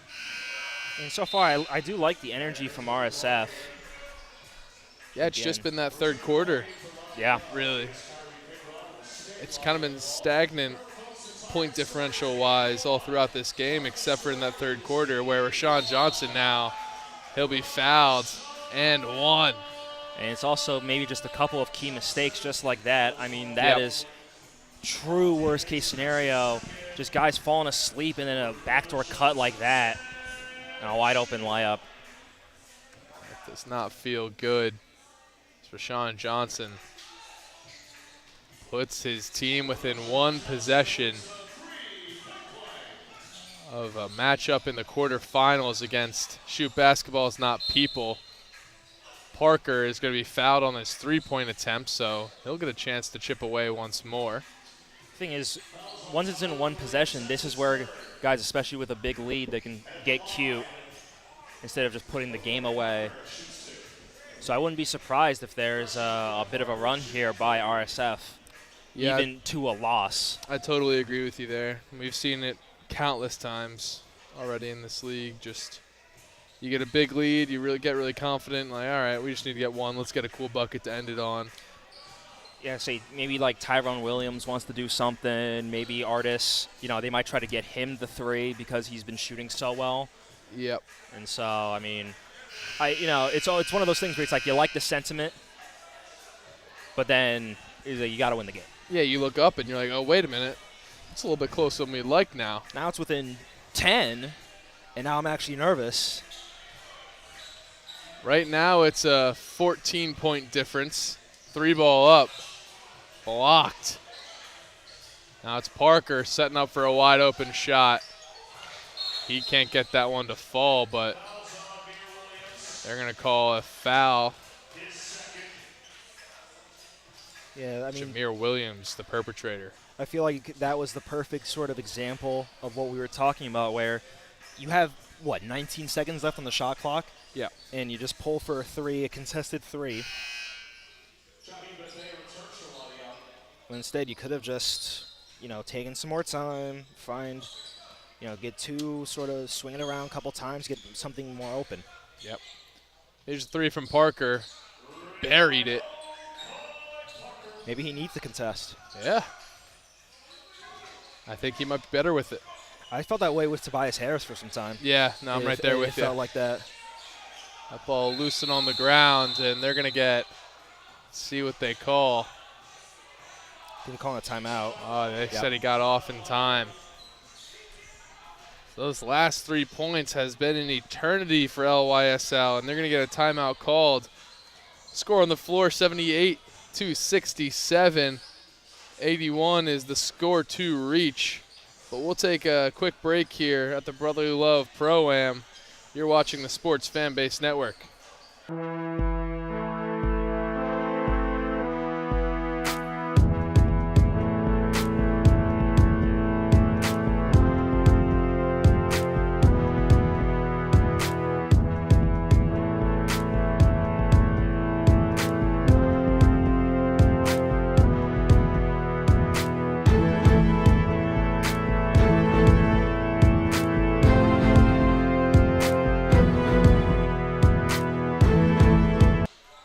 And we're back here at Penn Charter.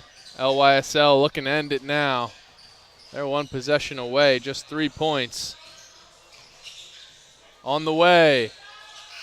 Not going to fall. Possession heads in the direction of RSF.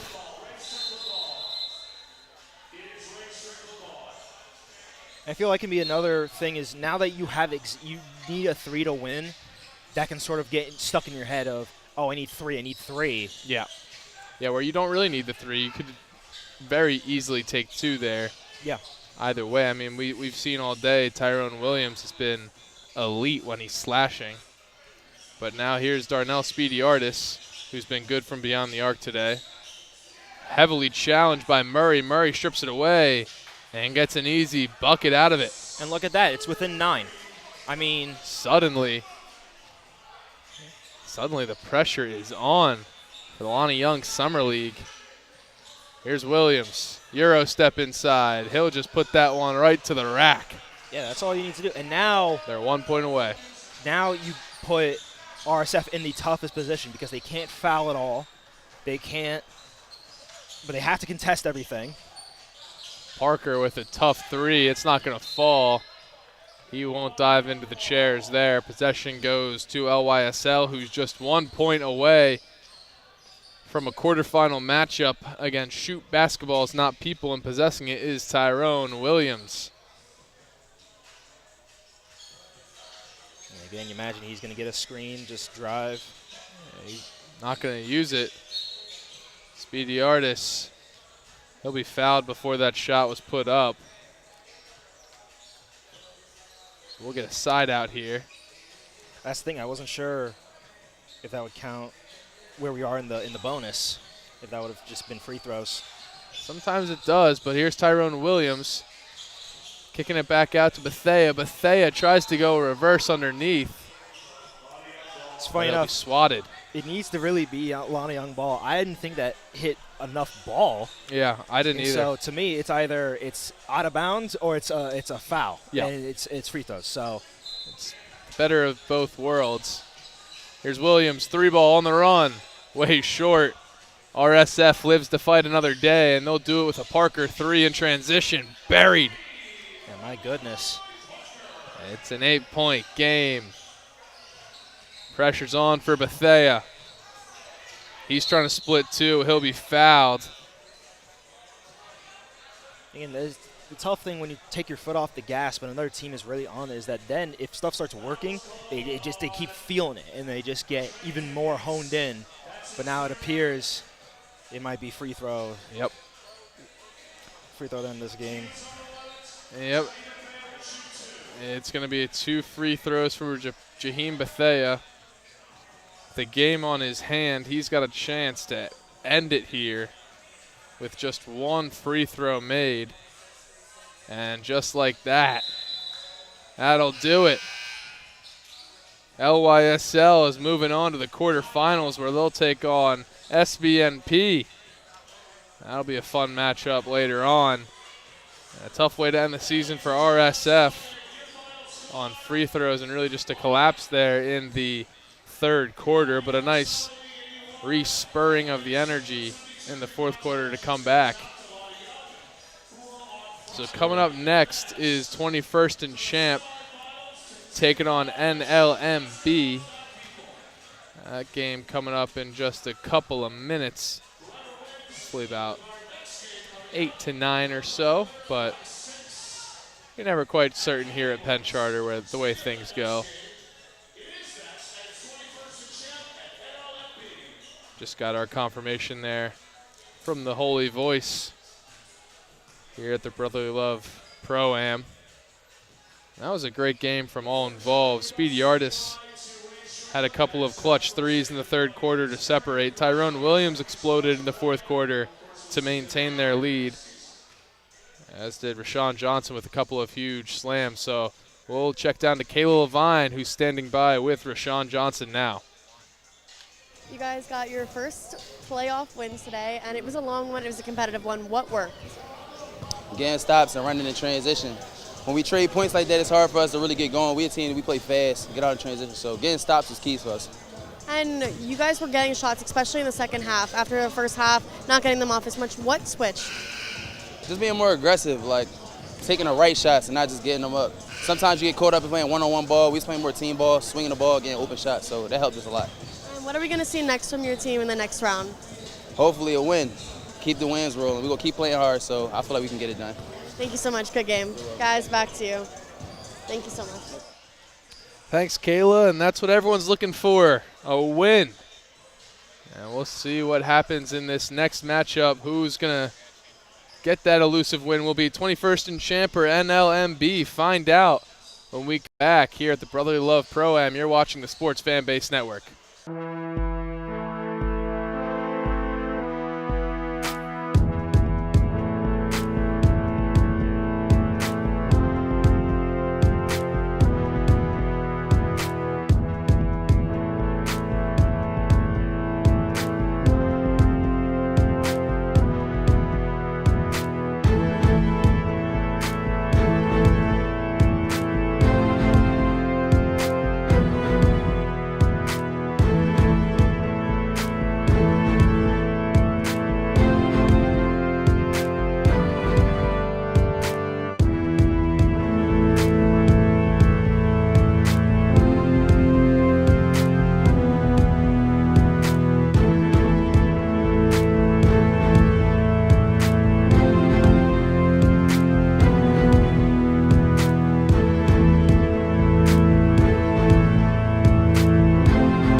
Hello and welcome to Penn Charter. We're tipping off here for the final game of our 6-game slate here at Kenneth M. Caldwell Court.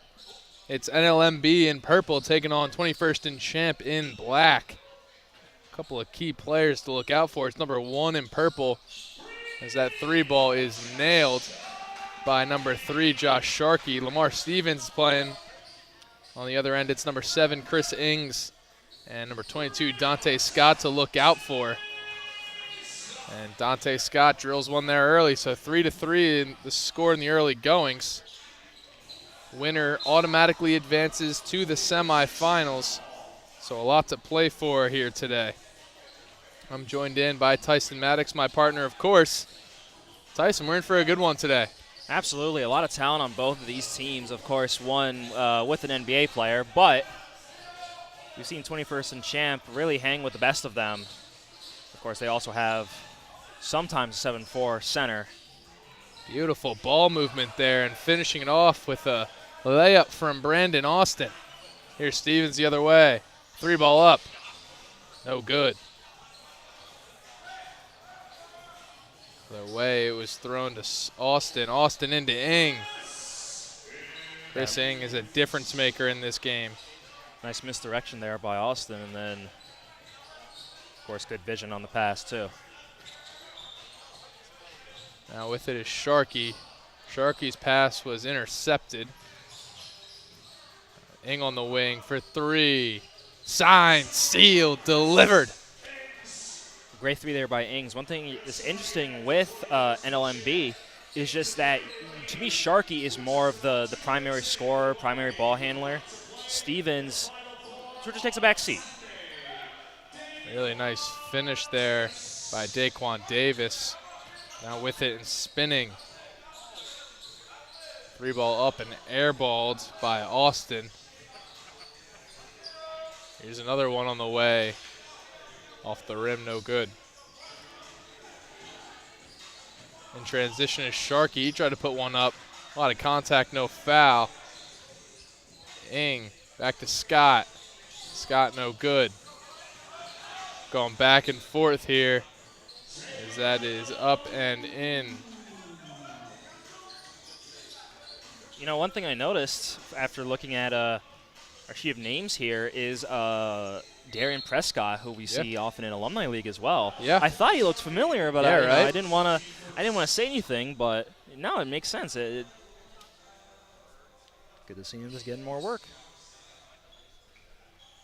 There's a couple of interleague players here, just players who love the game of basketball, but fighting for possession is Kyle Lafferty on the ground.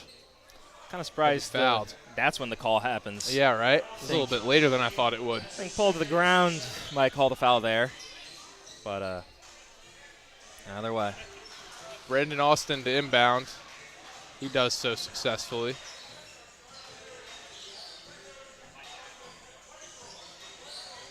Working on the wing, but now a whistle blown. And they're going to call defensive 3 seconds. Brutal stretch. It's going to give free throws to 21st and Champ. Yeah, Stevens thought, he had enough out, but again, the referee's disagreeing. So it's going to be Fats Russell at the line. Not his birth name, but the name, Fats Russell with the foul called. And they're going to get a foul called before the backcourt violation. Tiptoe, an effort there by Russell. Yeah. Again, these are not the official names. Got a couple here. Fats Russell, Lil Turner, Rob Arno. Not the birth names, but the names given to us as by the coach. So that's what we'll be working with. Here's Russell inside and slammed by Brandon Austin. Yeah, great dunk there by Austin. But, we see it all the time. Deep 3. Here's Steven. No way. Just to mention one, even though it's sort of an unfortunate news, Chop Robinson for the Dolphins. His name is not literally Chop. Oh. It does stand for pork chop. Heartbreaking. 3 on the way. Pure.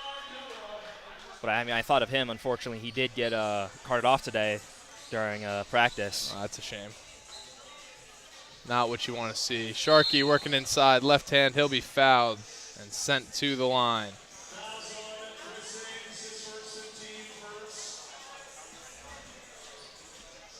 Yeah, great drive there, just up strong. Sometimes that's all it takes. That foul was called. It was against Noel. 13-7 the score here. 21st and Champ with the lead. Winner advances to the semifinals. These teams kind of get a bye for being a higher seed. Previous game we saw between RSF and LYSL was the quarterfinals, or just to make it to the quarterfinals rather.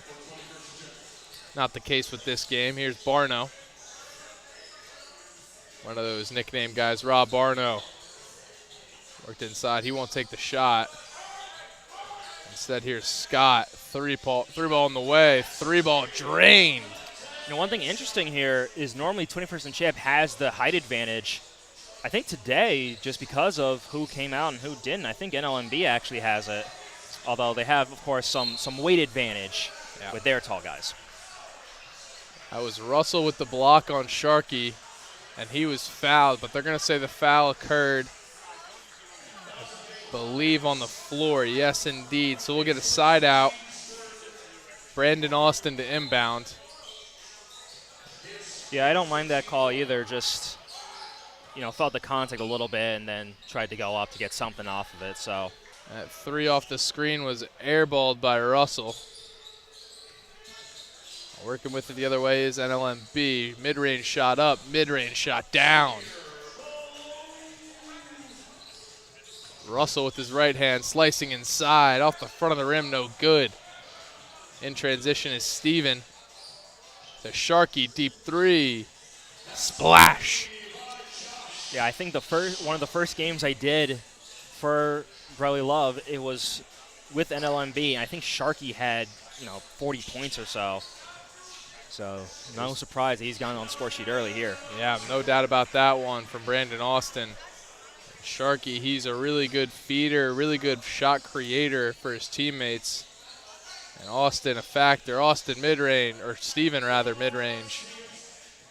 That one good. So now we head the other way. It's Barno working against Stevens. Barno's going to take a second, work it to Austin. Austin mid-range, way short. I've seen a lot of these balls fall short today. Yeah. Foul called in transition before the shot. It's going to go against Austin. I want to say another facet for 21st and Champ. I feel as though without McLeod, don't have a lot of traditional sort of big men. They have a lot of stretch bigs. Yeah. At least from what we've seen right now. But I feel as though, unlike Prescott, who's definitely interior guy, I feel 21st and Champ just don't have someone like that. Maybe we'll see in and out with a new entry. And they have no one to stop Lamar Stevens. That ball is knocked away from Barno in transition the other way. Swatted out of the hands. The NLMB offensive player. Kicked back out. Deep three, no good. That was from Russell. Here's Sharkey. Sharkey heels on the logo. He's going to push inside. A lot of contact, no foul called again. Well, I think one issue you sort of saw is there was contact, but then Sharkey, again, a clever point guard move sort of developed by James Harden, tried to keep the arm there to keep the contact for it to be seen. I think that, in seeing that, then the refs decided, okay, we're going to hold our whistle. Now with 39 and counting, we'll see number 21 sent to the line. That's Zach McCullough. So 20-17 the score. 21st and Champ with the lead. And if I had to guess, this is probably going to do it for the first quarter, as time will continue to run throughout this free throw.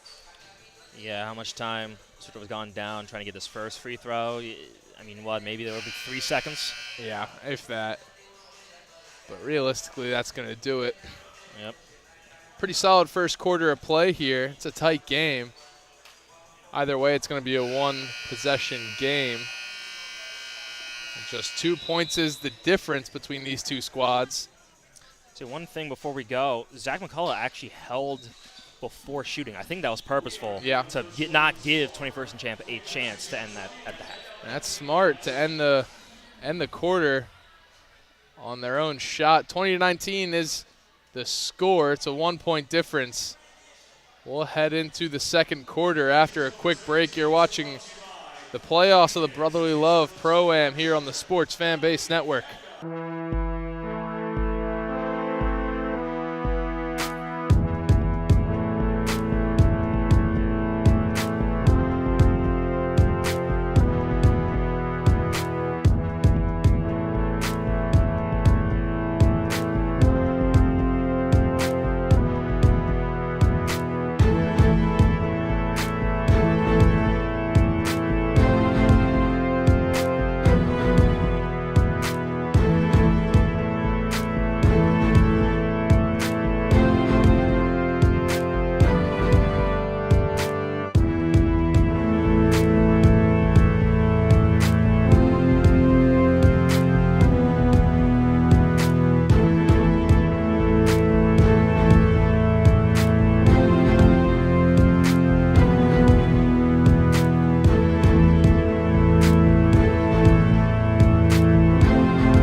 Welcome back into Penn Charter on a rainy Wednesday.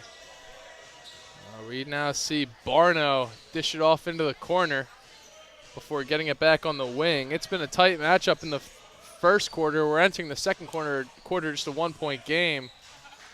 First three ball off the front of the rim. Stevens on the rebound. Now driving to his right. Getting hung up before getting fouled is Stevens. He'll be sent to the line. I'd be a little surprised that wasn't called offensive. I mean, you saw the full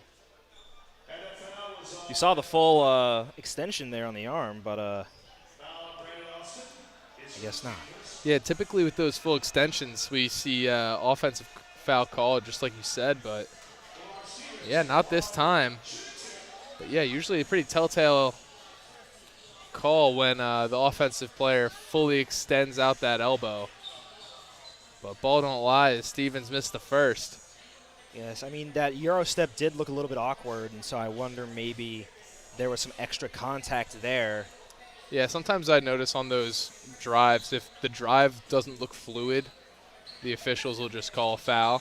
That could have been the case there. But Barno now possessing on the wing.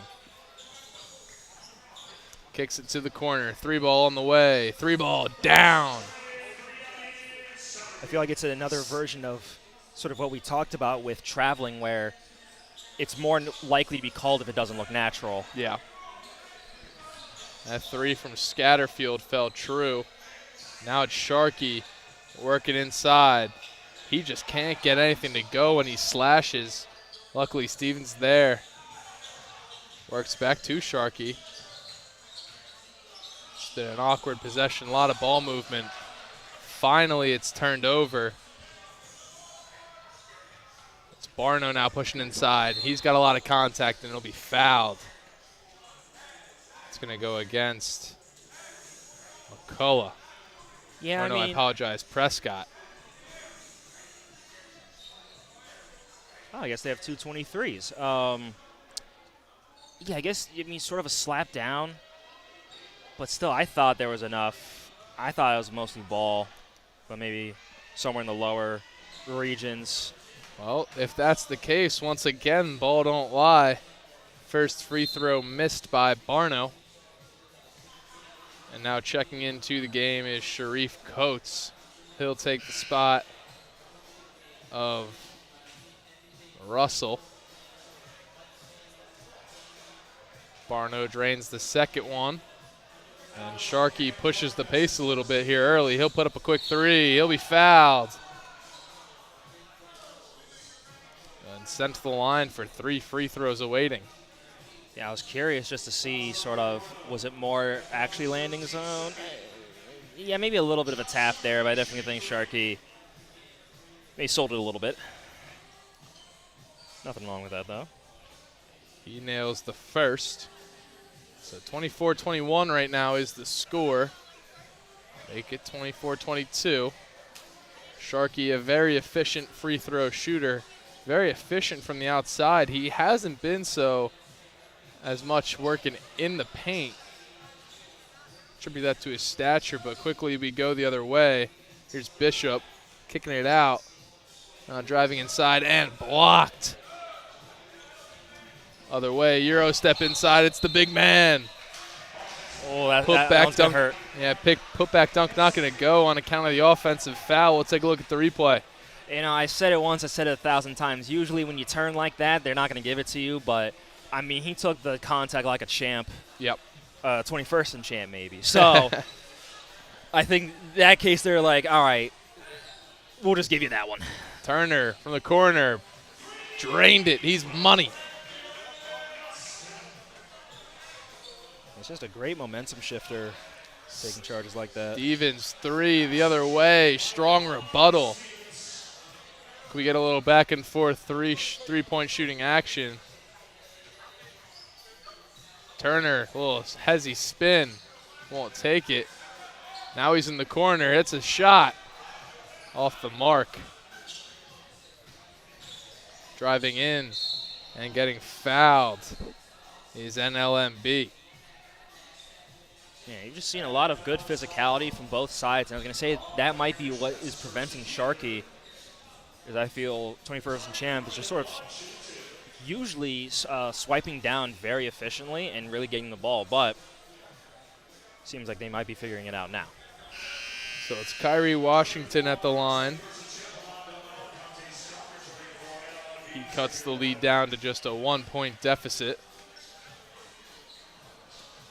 Looking to tie this game up at 27. Yeah, Sharkey, I'd love to see a little bit more action on the driving kick, as this game does, in fact, get knotted up. You mentioned it. The physicality in the paint has been maybe a little overbearing for him, but a moving screen can be called against number 1 in black. That's Brandon Smith.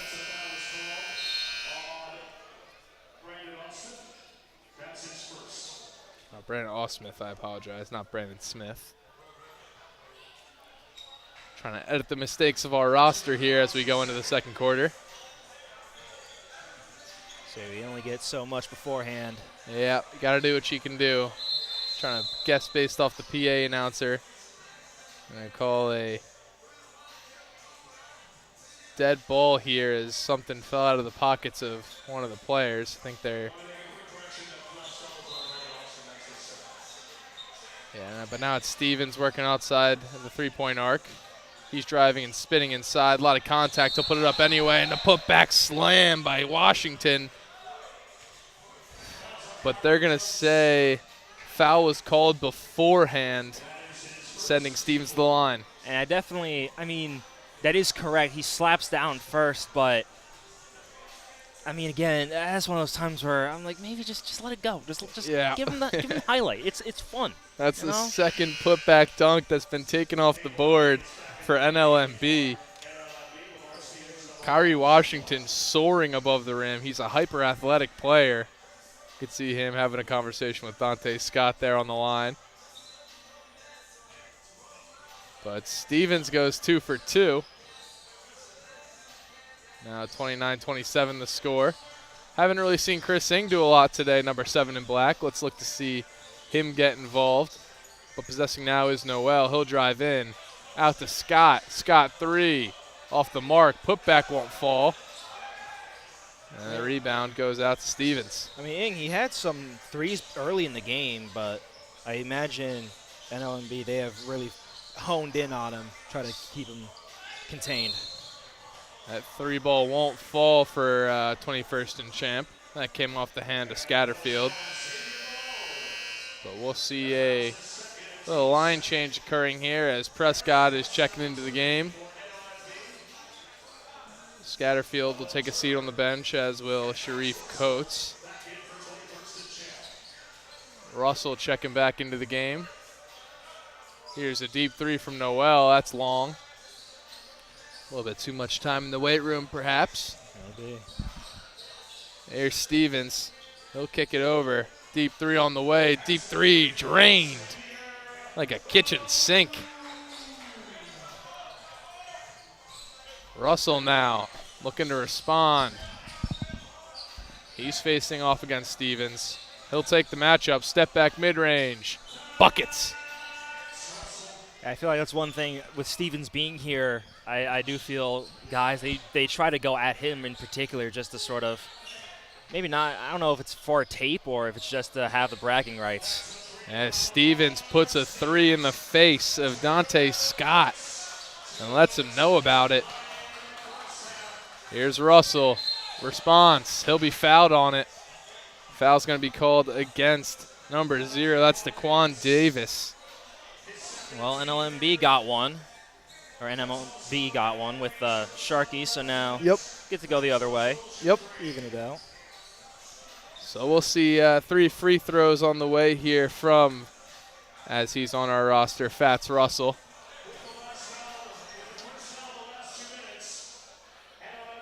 Trying to think of another guy who goes by like a nickname in sports, not like a third name. Yeah. You know, because No, I I know could what say you mean. Dak, but like that Dakota is his name. Wow. Dakota, yeah. Refer to that Heathen as Dakota Prescott. I'll for refer as to him long as as he shall Rain, live. actually, you know, his actual government first name. This is Go Birds territory here on the Sports Fan Base Network. Absolutely. Free throw missed by Russell. Yeah, it's tough. There's not a ton of guys. I mean, is Boogie Cousins? No, but like that was Are you gonna never count that?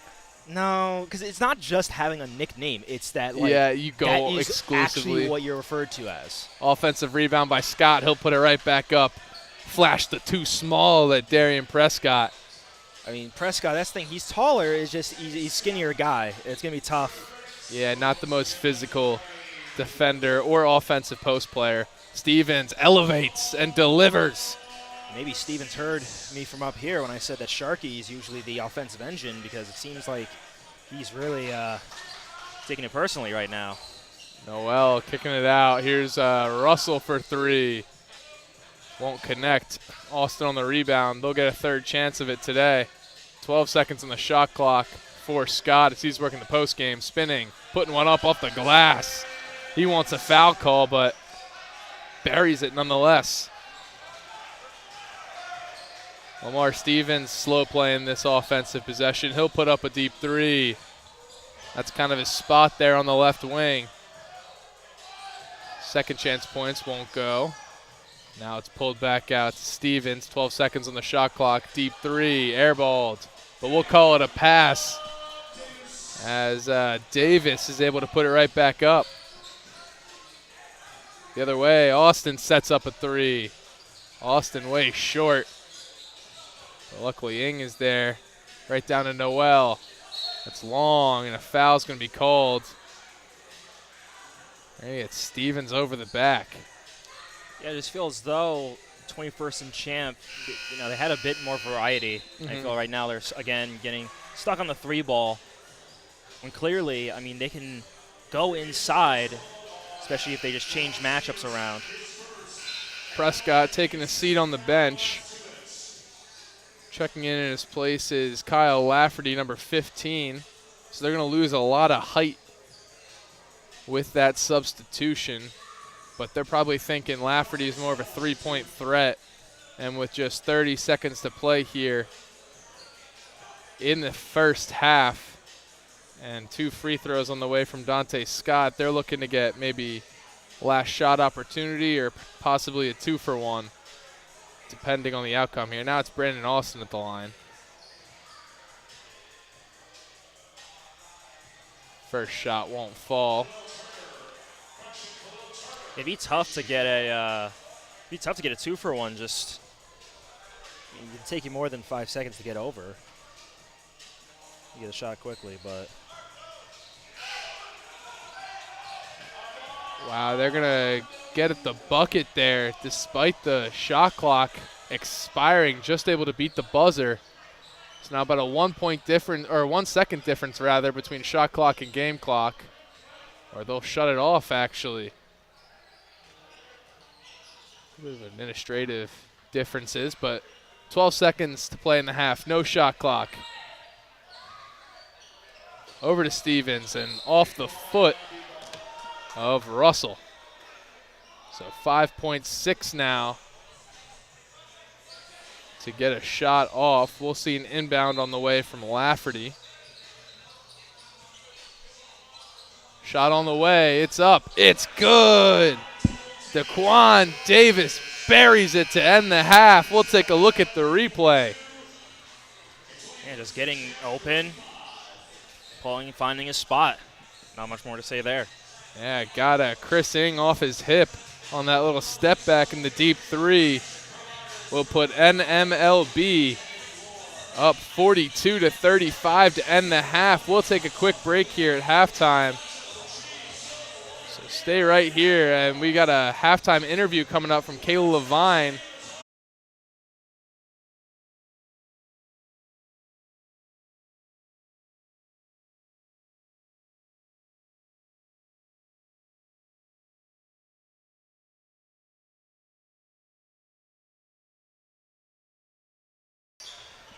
Welcome back, everybody. We apologize for the break. We had a little bit of a technical difficulties here at Penn Charter, but while you were away, we saw a little bit of an explosion from NLMB. The score right now is 52-43. NLMB in purple leads it. 3-ball there from Daquan Davis makes it 55-43. There's about 5 minutes to play left in this third quarter. So nothing but basketball from here on out. Here's Noel with a 3-ball delivered. Right on time. See, right back at him, but definitely whatever happened during halftime, NMLB really figured something out and just seem to be getting the shots they want. Davis trying to work inside along the baseline. He'll be fouled before the shot. So we'll see a side out. It is a 9-point game with 4 minutes to play. And a reminder, the winner of this game advances to the semifinals of the Brotherly Love Pro-Am here at Penn Charter. So a lot to play for. You know, that's one thing. Is this a quarterfinal game, or is this like an uneven bracket situation? I believe it is an uneven bracket. That is a catastrophic air ball from Davis. Still plenty of time for 21st and Champ to get right back in it.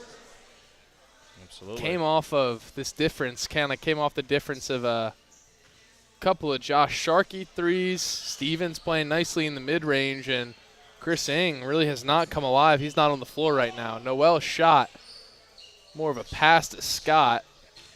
Scott working the post game. Hook shot. Won't fall. Able to get the get-back points is Noel.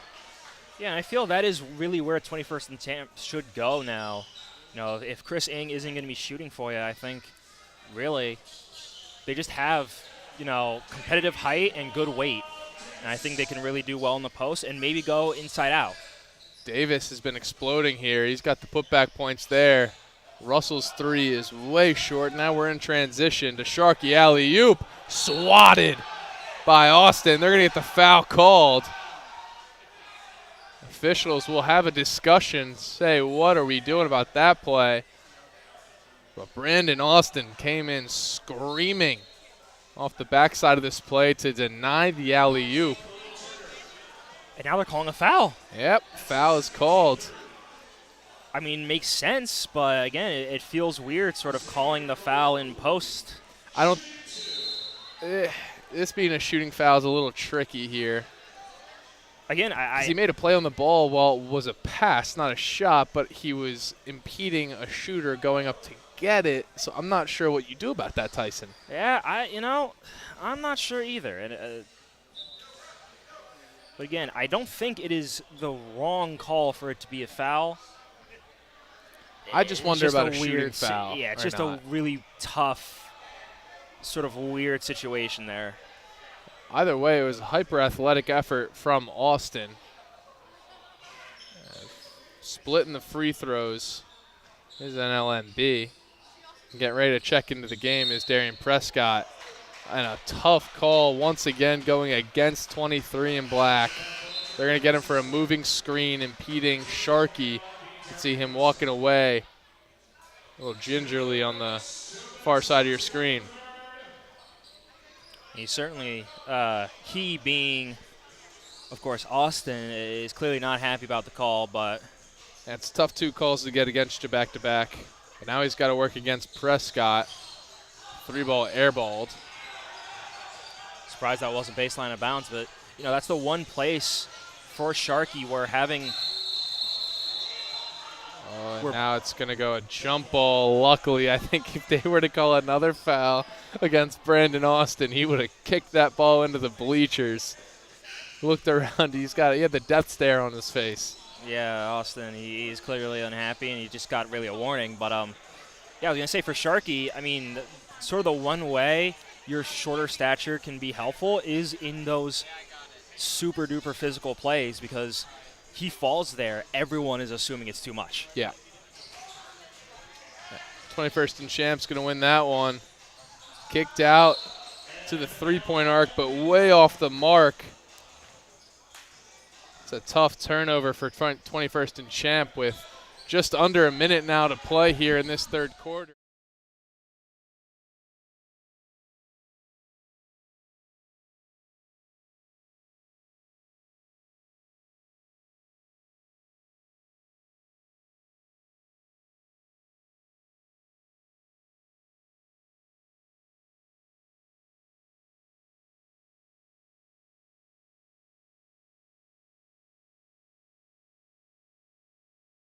They get Austin, number 23. Looks like they did. Unsurprisingly, that's going to do it. Well, it won't do it now. I mean, that's going to preserve the end of the third quarter. Clock is stopped now at 27-2. So we'll see 3 foul shots and possession. Interesting, you're seeing, I mean, it's hard on our camera, but on maybe in the main camera, 3 players for NLMB are talking to the bench of 21st and Champ. Yeah, seems like they're having a fun conversation. Yeah, that's Washington over there, Kyrie Washington. He's part of the ensemble. Lamar Stevens, Josh Sharkey as well, all having a chat. All 3 free throws were drained by Daquan Davis. So now we'll see Stevens on the inbound, 27.2 to play once this ball finds someone in bounds. It seems like they're fixing the wet spot first. But I was going to say that for Austin and for Scott, now that Prescott is back in, you know, I feel that is a sort of good place to go. They were getting their shots off of against him. Yeah. Because again, he has the height. It's just he just doesn't weigh enough. And no, honestly, the height actually might hurt him because lower center of gravity always wins. Yeah. Here's Smith working inside, or Davis rather, and he got it. Half-court pass. That's a foul on the 3-point arc. Sending Ahmad Noel to the line. That's going to do it for the third quarter. We'll end on 3 free throws. We'll stay right here for him. Buzzer sounding. Yeah, I was going to say, honestly, at this point, if anyone else, I'd just go to my bench to make sure there's no lane violations issues or anything like that. It appears that is what everyone's going to do. First free throw up and good for Noel. They've got some work to do. It's 49-63. It's a 14-point game. Make it a 13-point game now, but with just 10 minutes to play and the season on the line, Tyson, what does 21st and Champ have to do to claw their way back? It's interesting because I think physicality is the answer for them, and I think in a way staying in man is right, getting them inside is right. It's just going to be tough because, again, now they're going to be sort of, on a short leash, as it were, when it comes to any calls against them, and certainly about complaining about calls. And so it's going to be interesting. But I think no matter what, on offense, they need to go inside. And then once that starts working, work inside out, get some wide open threes. Yeah. Nothing too fast. And it's going to be tricky because we see Lamar Stevens oftentimes in these fourth quarters where things start to get a little close and he just decides, all right, time for the inner NBA player in me to come out and play. For all who don't know, Lamar Stevens currently on an NBA contract. So he's got a little advantage over the rest of these guys on the floor here. It's a vet minimum, but it's a pretty penny for the rest of us lay folk here. Hey, and you still work in the facilities. I mean, that's sort of what people talk about when, not this year's or not last season's Rookie of the Year race, but 2 seasons ago, people were saying, well, unfair advantage for Chet Holmgren. He's had NBA sort of facilities and rehab. Now, I thought that was a bit overplayed, especially since Victor Wembanyama was a professional player since about 14. So realistically, he's had more, maybe not the highest end, but he's had more professional facilities to work with. But at the same time, for Stevens as opposed to everyone else, Sharkey, maybe someone else here is D1, but the difference between Duke and the NBA is vast. Davis with the N1 off the glass. That is a solid start to this fourth quarter. We'll take a look at the replay. He didn't want the pick and roll from Prescott. He just wanted it himself. And again, just good defense there and good physicality. It's just you have to be careful, and that's really tough to do, especially when you're down. You sort of feel it like, oh, I got to get something going here. It's just rocking a hard place right now for 21st and champ. That's a good way of putting it. As they're down 16, they can't catch a break here. As a whistle's blown before that shot was put up. Looks like we're still discerning what exactly the foul call was. Thought it was could have been a moving screen. But possession's going to stay, so I'm not quite sure what exactly they're going to call there. But either way, 21st and champ is possessing. Here's Scott. Scott's 3 off the mark. Stevens on the rebound. Davis, deep 3. He's short. Rebounded by Barno. He almost threw it away, but now he's wide open. Easy pitch and catch to Russell. I don't know if we should be mentioning pitches and catches right now, as Phillies didn't do too well tonight. Well, yeah, maybe I should pick better language. I apologize for all of our scarred viewers at home. Worked inside, up and no good. Getting his own rebound and putting it through is the unnamed 23 for NLMB. Yeah, you have 2 of them. We know that to happen. Both of them are on the court right now. The taller 23 is Prescott, and an and-1 call for Dante Scott. He'll be sent to the line with 1 free throw on the way. Yeah, I really think that is just going to be the answer for them. I know the other 23 is a large guy as well, but I think right now, while you're sort of in the doghouse, you just got to fight through it. Yeah. And I think you sort of earn some respect back when you fight through it in a more physical way without fouling on the defensive end. And now's the time to mount the comeback, as in the Brotherly Love Pro-Am free throw falls. We have the ELAM ending, and that usually goes into effect in about the third to final minute. So if you can get as close as you possibly can before then, that makes your comeback a whole lot easier. Sharkey now possessing in the corner. He's working against Scott. He puts it up. No good. Yeah, I feel like get the lead as shallow as possible, but just maybe, because the bonus isn't guaranteed like I thought it might be, because it feels sort of like an overtime. If it's not going to be guaranteed, then you might as well just give yourself a chance. Maybe once it gets really, really close to the Elam ending, you just foul. Yeah. All right, so timeout call by 21st and Champ. The score is 68-55 with 6 minutes and 51 seconds to play here in the fourth quarter.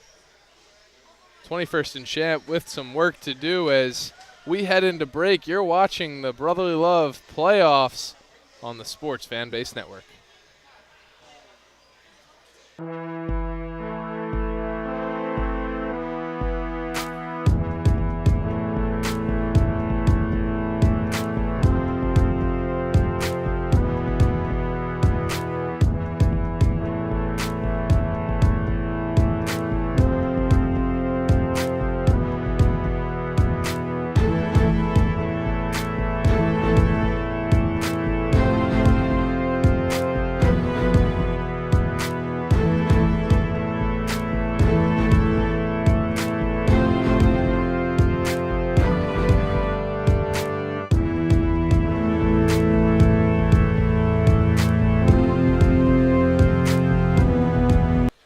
We welcome you back to the final 6 minutes and 51 seconds of play where Fats Russell finds himself at the line. He drills the first one, and that makes it a 12-point difference here. 21st and Champ. It's a lot of work to be done. These games go to the ELAM ending, which means with about 2 minutes or 3 minutes left to play, the winning team will have 8 points added to their score, and that will be the score to reach to end the game. So it's not necessarily 6 minutes and 45 seconds to play. Here's Davis spinning inside with the right hand off the glass. I will say with the current attitude that I feel NLMB has as we get a 3 here from 21st and Champ, we have seen once the ELAM ending happens that teams can get a little complacent. Fighting for some extra points and getting it is number 10, Barno. Strong effort here to cut the lead down to 11. Josh Sharkey now directing traffic from the backcourt. He calls for Davis. Now a pick on the way. Davis takes it, and they're going to get a moving screen called against NLMB. And that's the weird thing with moving screens, because it could just be you rolled too fast. It's not even. That's what it looked like to me. Yeah, I think that's sort of why I mentioned it, because I feel that is sort of what happened here more than, oh, he went and tried to hit a guy. It was just, oh, he spun around a little bit too early. That spinning 3 from Scott is money. It's just an 8-point game here as 21st and Champ is clawing their way back. Lamar Stevens now backing down Scott, spinning, shooting, no good. Sharkey with the board. Kick that Stevens in the corner. Not this time. And Prescott is going to be hacked. Hacked by number 15, Ahmad Noel. And yeah, I mean, you can sort of see in the replay, just you need to box out on that. Yeah. Otherwise, Prescott, I mean, in this case, Prescott, I mean, he might as well be a foot taller, but even if it's, more similar heights, Prescott is able to reach over there, and they're not going to just call him over the back. You have to put in some work to get those calls. And so. Finally, we see Chris Ng checked back into the game. He's been the superstar for this 21st and Champ team throughout this season. Hasn't seen a lot of action today with a full 21st and Champ bench. But now he's possessing and slicing into the lane, dumping off to Austin. And Austin will just let it go and lose it. He'll foul Sharkey.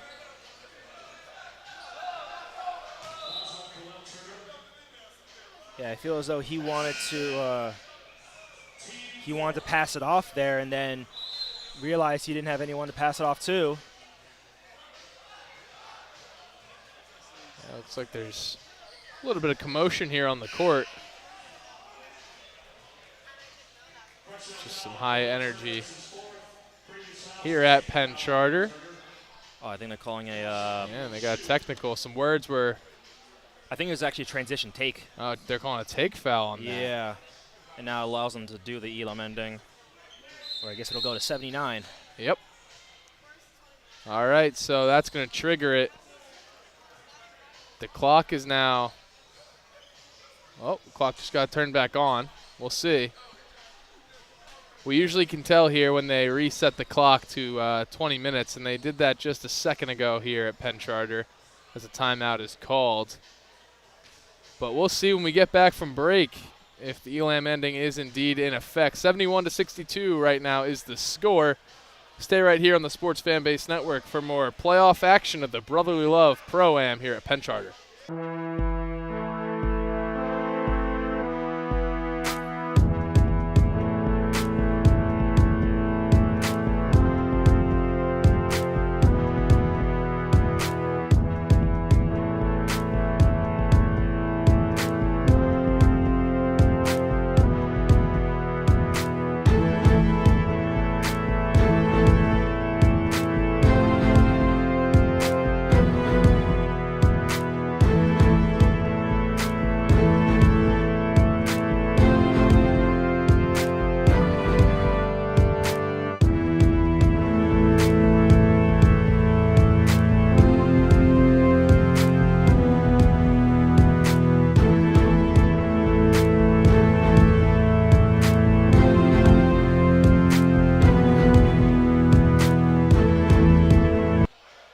Welcome you back to Penn Charter, where with just 4 minutes to play, the score is 71-62. It's been a tight game. 21st and Champ found themselves down about 16 just a few minutes ago. Now they've worked their way back to the deficit being just 9. A recent take foul from Sharkey netted a free throw or two. And possession will stay with NLMB. Now in down to Stevens. He's double teamed, so he'll kick it out to Davis. Davis working with his left, putting one up. Won't fall. His runners have been good today. Not this time. Russell, no look pass over to Noel. Noel from the wing rattles out. Eng not able to field the rebound, and Sharkey will take over. Yeah, I think the take foul is basically just a special form of a technical. And an explosion of energy occurs as Dante Scott is called with another foul. Shooting foul against Josh Sharkey. The whistle was late, prompting an aggressive reaction from the crowd courtside. They were not pleased. Well, I know someone on 21st and Champ is nearing the foul limit, and so I'm sort of wondering if maybe that's what people are worrying about, along with maybe disliking the call, is just, oh, we don't want one of the guys out this early. Yeah, and we see oftentimes, too, when there's a late whistle called, that really can frustrate both fans, players, coaches, thinking that, hey, you were just waiting to see the result of that play before calling that whistle, and that could be a frustrating thing. But we've got the ELAM ending in effect now, so 80 is the score to reach. First team to hit 80 wins the game. Regardless, there's no win by 2, regardless of time. 80 points, so just 8 points for NMLB and 18 for 21st and Champ. Dante Scott possessing now on the wing. He works inside, spins, puts one up. Nothing but net. And this is sort of what we were talking about with you're trying to lessen the lead just because now you don't have as big of a mountain to climb for the Elam ending. Yeah. Since it's only 18 points. I believe in the previous game it was just in the 20s. And another foul called. This one warranted, but still the 21st and Champ faithful are in utter and absolute disbelief. Well, psychology does state that the more you get into it, the more fouls go for your own team. And so, I mean, that's part of it, along with, as you're saying, disagreements. Seems like after every whistle here, we hear an uproar of whoa here at Kenneth M. Caldwell Court as NMLB inches ever closer to that coveted 80-point mark. And you love the energy to a degree, as long as it's going in the right direction. Scott is fouled, and they'll say he will head to the line. You know, And I one. gotta say, I kind of like the drama with that. Yeah, like, he could no, have it just was- said the call, but he was like, and then said, yeah, that it was counts. suspenseful. I was keeping an eye on the hand of the official, waiting for the call. Yeah, I like that. But we'll see Scott with the bonus one opportunity. Still looking to claw their way back. It is nowhere near over. He'll make miss free that throws, first though. free throw. Yeah, got to make him. So now carrying it slowly is Daquan Davis. He'll be greeted by Dante Scott outside the three-point line. Sort of surprised that he's taken possession over both Sharkey and, of course, Stevens. And a beautiful spinning mid-range shot. Pure. Xavier Malore. Looking to respond now is Chris Singh from three. He's been off the mark today. Noel puts one up in response. He'll be fouled and sent to the line for two. Yeah, great, again, effort here to get those offensive rebounds. Again, sort of going towards what we were saying, where if you keep fighting, everyone, people are going to respect it eventually. Those calls might go your way instead of the way of your opponent. Able to nail the first one is Ahmad Noel. But like we said in the last game, you can't afford to just trade buckets here. They've been down 10 ever since the Elam ending has begun. Now they're down just 8, but NLMB is just 4 points away from victory. Yeah, it's tough. Again, it's a competitive game, and that's sort of where time might help you, just because it can speed up everything. Yeah. But let's take a look at this replay as Malore was able to draw a foul and get sent to the line. 21st and Champ seems upset at the call, but contact nonetheless. Malore did a good job of initiating it. Seen a lot of whistles here in the later half, especially a lot in the Elam ending. Again, that's sort of why the Tech, especially that early, we both thought was not great by 21st and Champ, just because now you really have just such a small margin for error at this point in the game. Yeah. Where every call that stacks on you now is really going to come back to bite you. Noel's three is clear as day, but that doesn't change the fact that NMLB is just one three-pointer away from victory here as Davis is operating. And that's the thing, just can't foul on a three, and if you do foul, make sure the guy can't make the shot. Davis cuts inside. He'll take the 2 points off the glass. No foul called. 1 point away for NMLB. Noel taking a lot of contact. He'll be fouled. And now it's not out of the realm of possibility for 21st and Champ, but it's certainly a long shot. Their defense has to settle in here, Tyson. I mean, that's the thing. They have to be perfect. Yes. As opposed to before where they had to be really, really good. Now they have to be perfect. Yeah, there's a big difference between perfect and really, really, really good. Especially with the fact that now I think you're seeing even more that NMLB, they're having all of the guys that are in there can make their free throws. And so it's not like you can get some for free and be able to get away with fouling a guy. Like maybe if Prescott was in. 7 points away from victory is 21st and Champ. 1 point away is NMLB. Stevens is guarded staunchly in the backcourt, but keeping possession and getting fouled is Daquan Davis. And that's the 6th for Davis now. Or for Austin. Yeah, I believe that was Austin who just fouled out. Oh, from Austin, yes, sorry. But again, you're seeing like guys are basically shaking hands because the assumption is, guys going to make their free throws. Yeah, he's shooting 2, so he's got 2 shots here to end this game, and he's looking to do so right now. Daquan Davis has had a spectacular day. And his ball is up and good. That's going to do it. NLMB is advancing to the semifinals of the Brotherly Love Pro-Am. Tough way for the season to end for 21st and champ. It was a good effort from Dante Scott, from Demir Bishop, Ahmad Noel, Fats Russell, and the crew.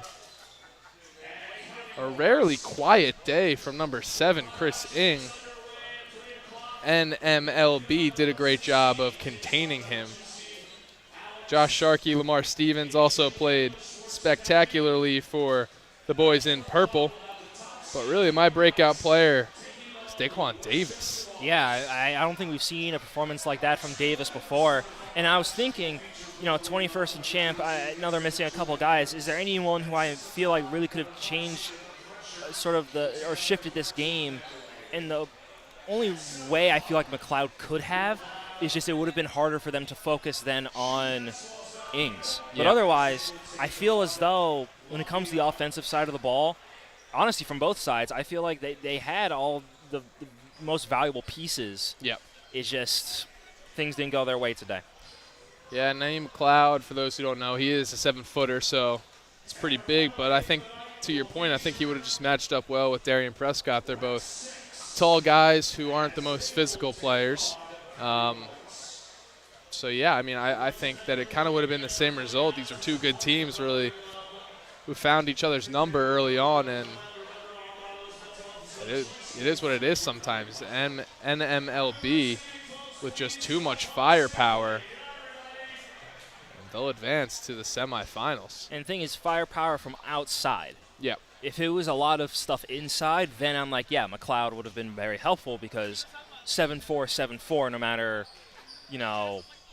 even if he can barely move. But that's the thing. It was all outside shooting, or for the most part, outside shooting and guard play. And so to me, that's tough for a 7'4" guy to really contribute defensively. While also not being a shooter himself, it would have been tough for guys like Scott and Austin to work in offensively. So we'll take a break here. We'll send it down to Kayla Levine, who is standing by with number 0, Daquan Davis. Kayla. You guys got your first playoff win today, and it was a competitive one, but you did hold the lead most of the time. What worked for your team today? I just feel like us playing together. We had a long weekend playing together in the rump, and I feel like over the course of the last week, we got a chance to develop our chemistry, and I feel like it showed today. And what are we going to see next from your team heading into the second round? I feel like going into the second round, you can see a little bit of the same thing. And then once we get our full roster back, we're just going to be better than ever. Like I said, the thing for us is just playing together and then sticking together on defense, and everything else is going to handle itself. Thank you so much. Thank Good you game. so much. Appreciate it. Guys, back to you. Good one. Appreciate it, Kayla. Well, it's been a fun 6 games here at Penn Charter, but that's going to do it for us, for all of us here at SFBN. Our producers, Kevin Connolly and Sean Riley. Our camera operators, Garland Reading, Camille Hemming, Justin Roch. Our sideline reporter, Kayla Levine, and my partner, Tyson Maddox, and myself, Ryan Cuney. Thank you, and have a great night.